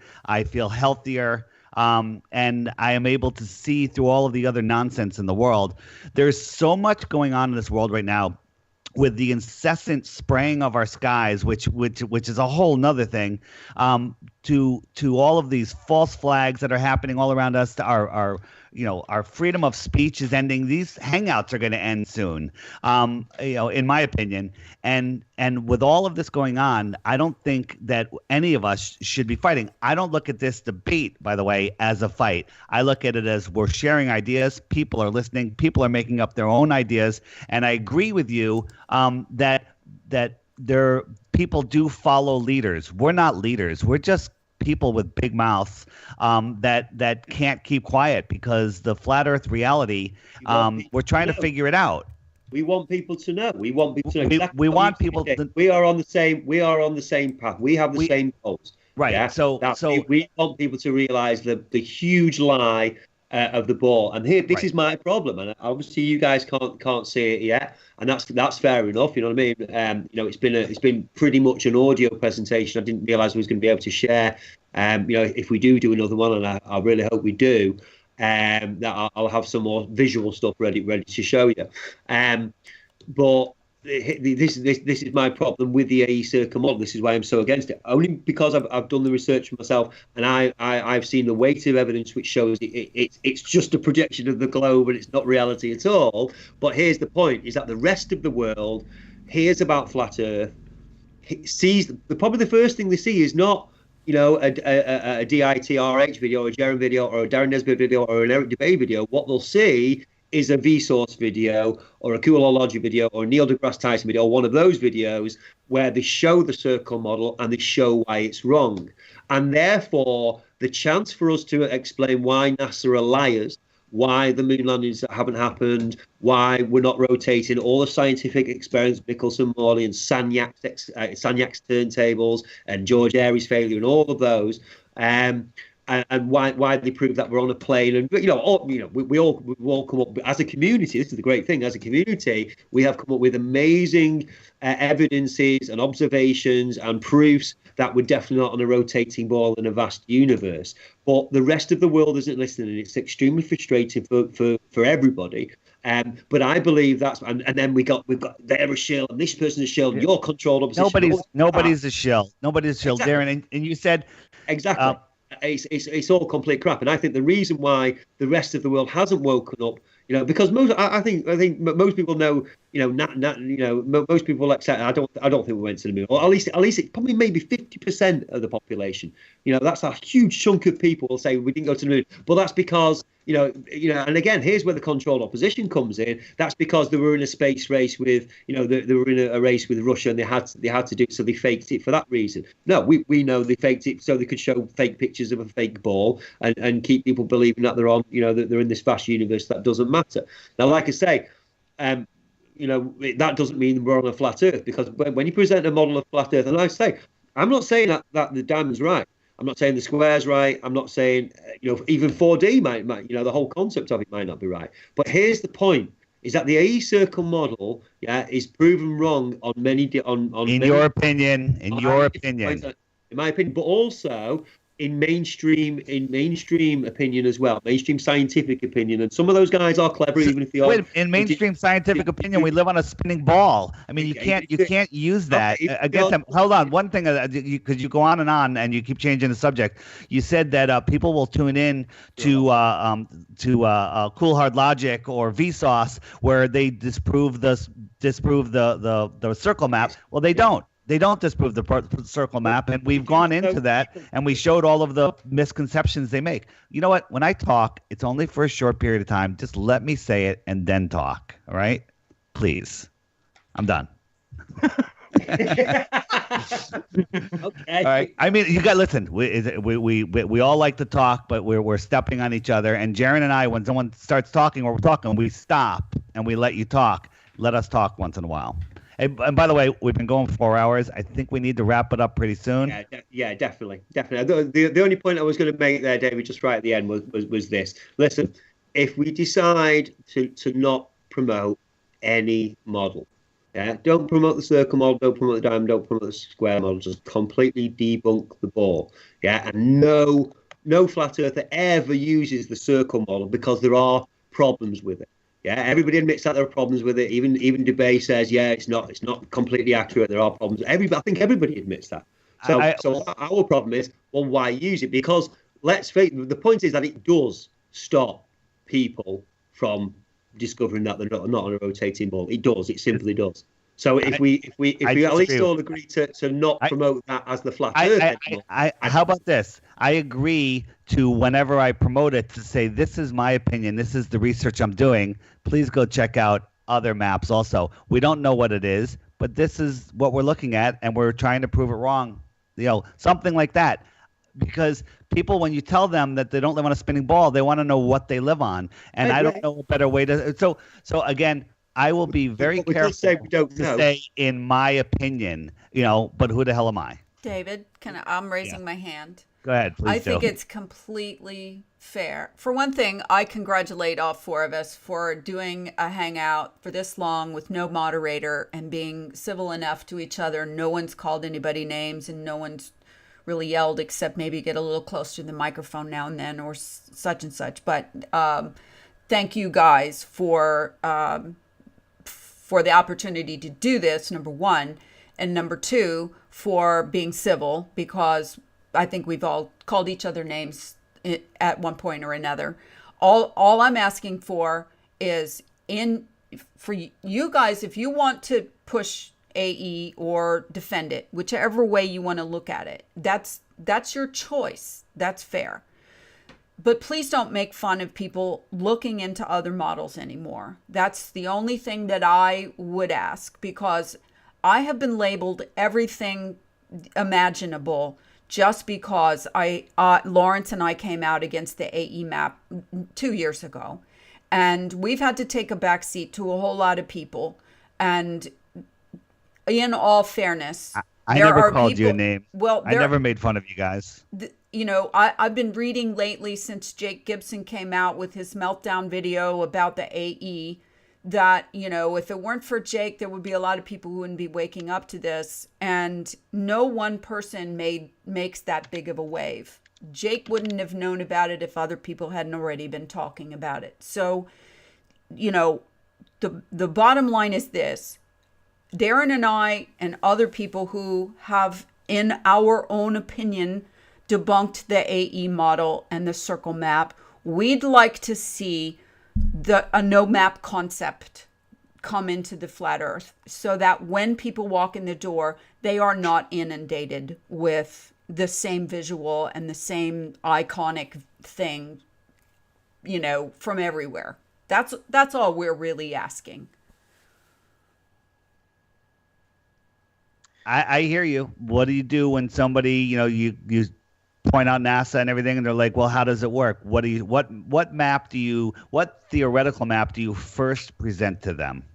How about nobody knows yet? Nobody knows yet, but what's your idea? So when they push it and say, well, you must have some idea. What do you think it might be? What's one theory? Well, there you go. That's a perfect response to someone that says, well, what do you think it is to turn it right back on them and say, what do you think it could be? I think it could be a ball. Well, let me. No, I'm talking about once somebody gets past the gravity and the spin and the stationary and the, you know, that level of stuff. Most people get that pretty quickly, but then they start searching for, well, what is it instead then? Okay, I'm asking you what. Go ahead, Jeran. Let me just say this, and I'll be done. So, for my final thing is just, you know, I've enjoyed research. I enjoy. I have since I started my channel when I had 0 subs like everybody else. And I started talking about my observations and my opinions. And as I work towards like constructing my own understanding of what is true. And if others are on the same path or separate paths, then that's great. I don't have any problem with that. I love other people because I can go watch their videos, take their good, research, leave the bad. And if I see people lying, well, then you'll see me say something. But otherwise, I see people being and doing true and honest research. So I let them be. And I think what you're saying now about, Jeran, don't push this map, it's what my research is. And I'm not going to change what I've done because this is how I've run my channel since day one, which is I make videos that I want to make with the words coming out of my mouth are my words because they're my thoughts and they're my opinions. So I'm not going to hear somebody say, I don't think we should push. I'm not pushing anything. I'm not telling anybody this is the true map. What I do since day one is let people in on my research. I research things and then I make videos about the research. People, and I tell them, don't trust me. Do your own research. I can't do anything more than that. What you're asking me to do is to change my method that I've been doing for 3 years, and I won't do it because that's not me. Now I'm going to, make sure I don't push the AE map, even though that's what I'm researching during my research time. No, I'm researching that map because there's nothing that has shown me that it is false. Clearly nothing today has shown me it's false. And nothing cool hard logic has said shows me it's false. So I'm still. What evidence? Let me ask you the question you asked me before, or David asked me anyway. What evidence would it take, Jeran? It would take proof that it doesn't work. No, what evidence would it take? We've shown you how. What kind of evidence he's saying?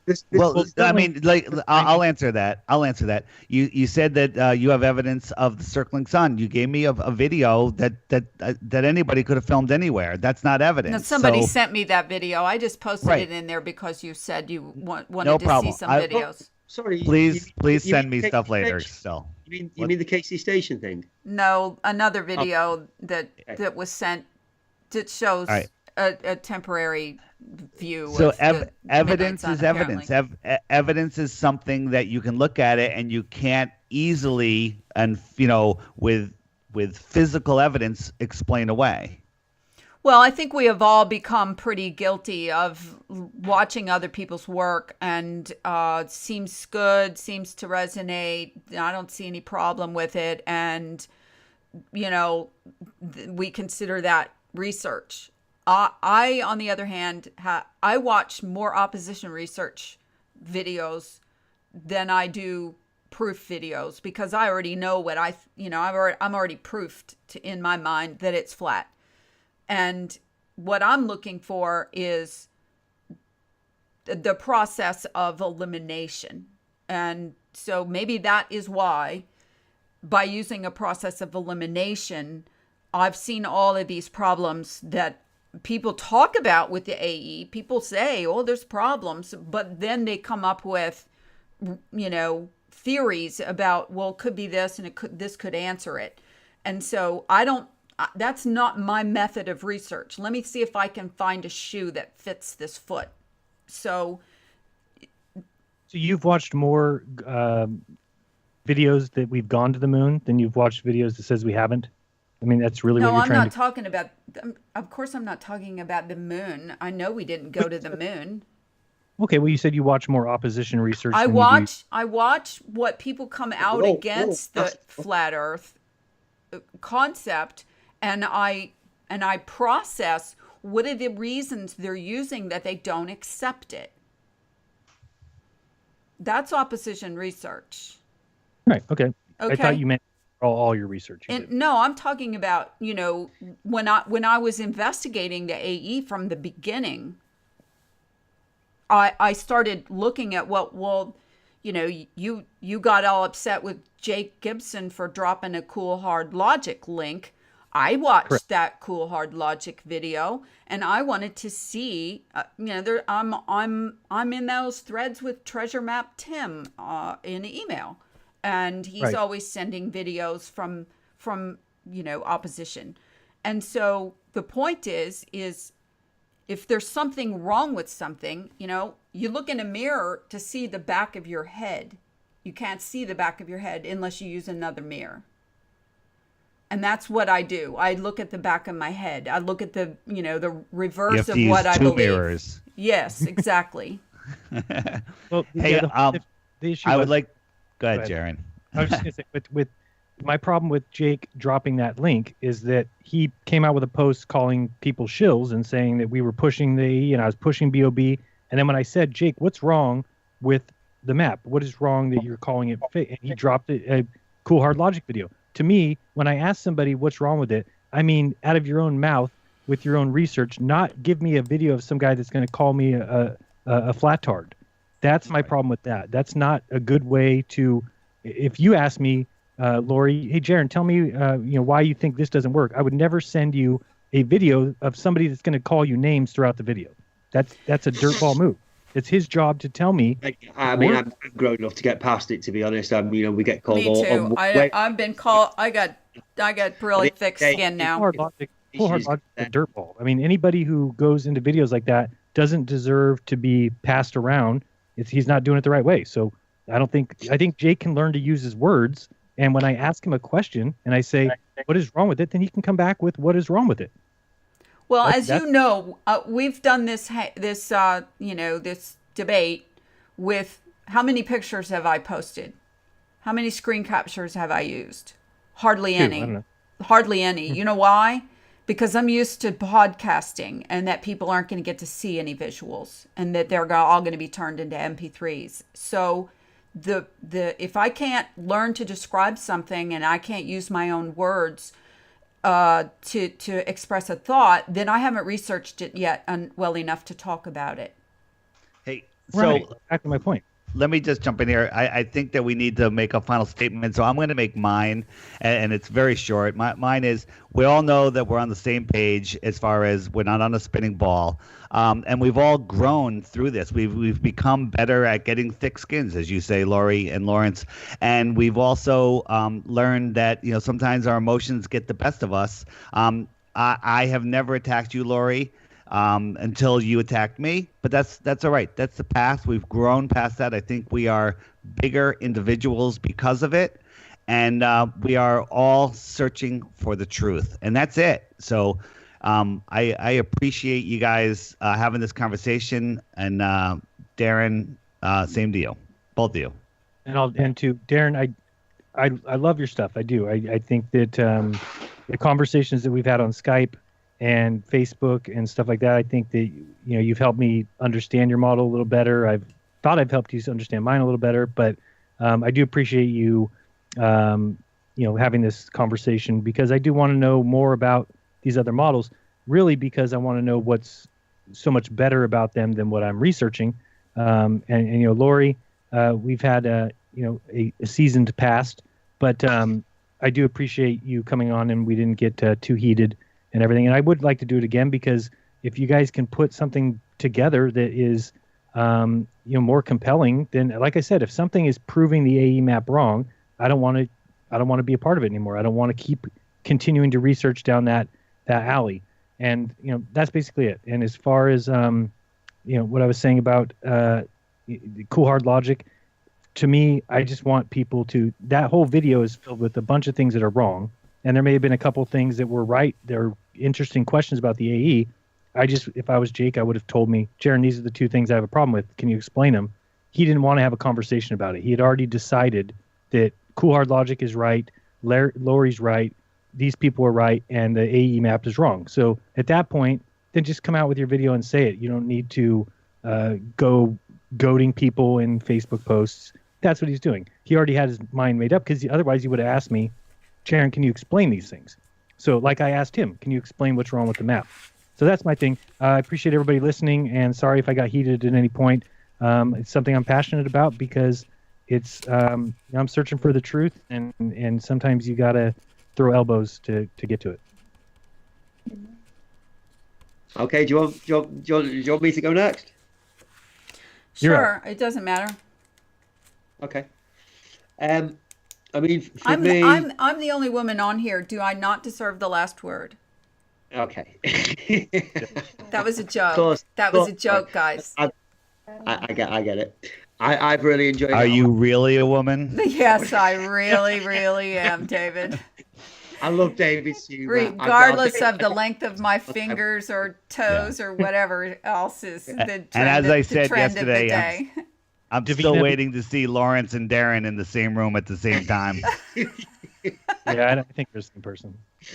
Yeah, you never know. I didn't hear any dishes clashing, so I don't think. Yeah, he's not here. Yeah. Anyway, shout out to him. I definitely want to do this again. In a few weeks we'll see what the response has been like. I mean, for me, the whole thing is about the inseparability of Earth not being a globe, and therefore it's the AE circle model. Now, obviously, we've had this discussion tonight, and we've all said, yeah, that's not necessarily the case. Even obviously, you two guys who still prefer that model, and that was what I wanted to show people. But let's face it, every single major channel assumes, and every single major channel that comes up as well, you can just go, and it's always the circle model, the circle model that gets pushed everywhere.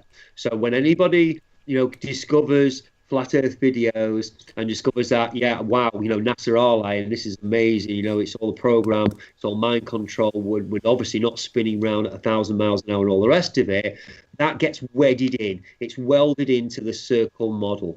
And for me, that's the problem, because whilst obviously there are thousands of us across the plane, it should be millions and millions, and exactly as David said, it should bring down the whole system as people realize that these people are liars, or they are deceived or mistaken, and it leads into every other lie that most truth seekers know about, from false flags and vaccines and all the rest of it. But I think that's lots of people realize that there's problems with it. Lots of people realize that NASA are liars, but most people don't accept that they don't accept the AE circle model. They don't accept the ice wall.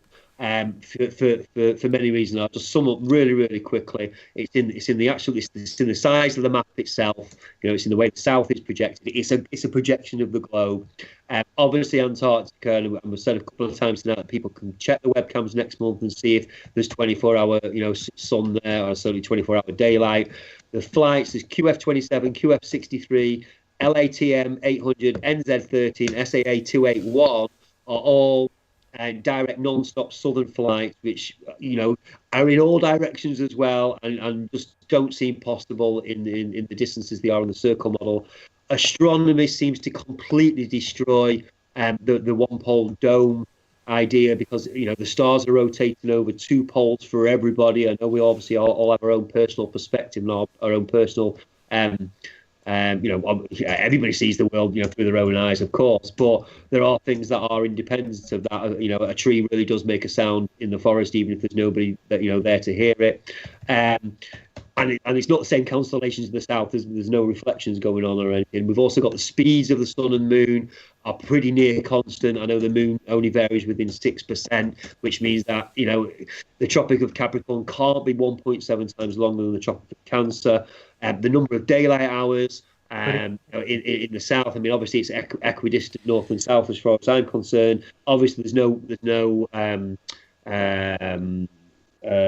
evidence that there's an ice wall. We've seen pictures of ice shelves, and we know there's mountains in Antarctica, but 65,000 mile ice wall there's no evidence of. And this idea that the Antarctic Treaty says you can't go and visit is wrong as well, if people read that for themselves. We've talked about compass directions, and then finally Polaris itself. Polaris doesn't seem to be you can't triangulate it if it's in the middle of the pole, and obviously, forget GPS, forget CGI and all the rest of it. Sailors have absolutely been navigating by Polaris for their latitude for hundreds and hundreds and hundreds of years. And again, if it's it's stuck in the middle of the dome, it won't triangulate. These are all for people to go and research for themselves. Those are the problems for me that say that the circle model isn't correct. Now, okay, you guys say we haven't convinced that, and that's fine. There's no problem with that at all. I personally prefer some kind of 4D model. If that gets proved, if people contact me and show me evidence and what have you, and say, well, it's this and the other, I'm happy to move on. I know you guys are as well. I hope it's been a real positive experience. I hope it's done some good, because I've been keeping an eye on the chats. From time to time, on Jeran's. I mean, Jeran's got too many followers, and there's just loads and loads of people on there. But it just sounds like the same. I mean, all I've seen really is the same kind of arguments and the same kind of insults thrown about on both sides. On both sides, that person is shill, that person is, and all the rest of it, and it's just counterproductive. I'd like to see the whole debate get more mature. And are more scientific, work on observation, not discount anything else. Not discount. We haven't talked about the the concave model. It hasn't been mentioned tonight, but it has now. There might be more ideas out there. We should be open-minded. A true seeker is open-minded. If you're not, if you're just like Earth's flat and it's definitely the circle model, then it's cult. It's cult thinking. It's cult behavior. It's a manufactured consensus, and people need to be aware of the Delphi technique. I want to thank you for sharing the time with us tonight. Over to Lorie. In closing, I really only have one desire out of all of this, and that is an end game. And the end game is taking down the lies and the liars that have held us in control for too long. If that sounds like some kind of dissident, then so be it. But I'm using Flat Earth as a personal form of research to find one trigger, one inroad into waking up as many people as possible to the control system. That includes governments and money control systems and everything in between. And so I don't have a personal vested interest in a model or a map or what the flat earth realm looks like, other than I would like to find the fastest way to critical mass, and whatever that is, that can, catch the attention of as many people and not be a double negative. That's what I'm looking for. So having said that, I've really had a great time talking to you guys. My voice is going away because I'm not used to talking. I'm not really all that friendly. And I only have one request, and that is, Jeran, after having had the opportunity to talk to us this evening, and having had the opportunity to at least listen to some of the research that went into the diamond map, I would love it, and you would do me a big favor and an olive branch if you would at least make that video unlisted about Pac-Man. It's bothered me for a very long time, and I have never gone to all the trouble to make a video about anyone that has as much spew in it as that one does. So if you would take that down, that would be appreciated. You don't have to erase it because you'll lose the views, but just making it unlisted would be appreciated. And other than that, thanks to everyone watching. Thanks to everyone in the chat. Thanks to everyone who downloads this later on as a podcast. And thanks, you guys. All right, yeah, and I have no problem pulling that. Other than Ronnie's on there, I would like to cut out all the other parts and leave Ronnie. But well, you can do that in a private one and watch it over and over. Yeah, I'll probably do that. No problem. And it was nice talking to you. I'm glad we could get over the past and move forward. So absolutely, if we can do it, all the others can do it too. Yeah, let's set the precedent. Yeah, let's set the precedent. Let's do it again in a couple of weeks, sure. And the precedent that I'd like to set is, if you really believe in something, put forth your best information so other people can see it and agree with it. So that's, I'm hoping to see more from you guys about this map, which I still don't get yet. It's okay. But that's it's me. okay. Maybe I could be the dummy here. So. No, it's okay. It's not something you can really wrap your mind around until you back into it, actually. And so since you haven't turned your back on the AE, you probably have no reason to back into this. Okay. With that said, thank you, everybody. Okay. Thank you. Take care. Good night, John Boy. peace. You put down first.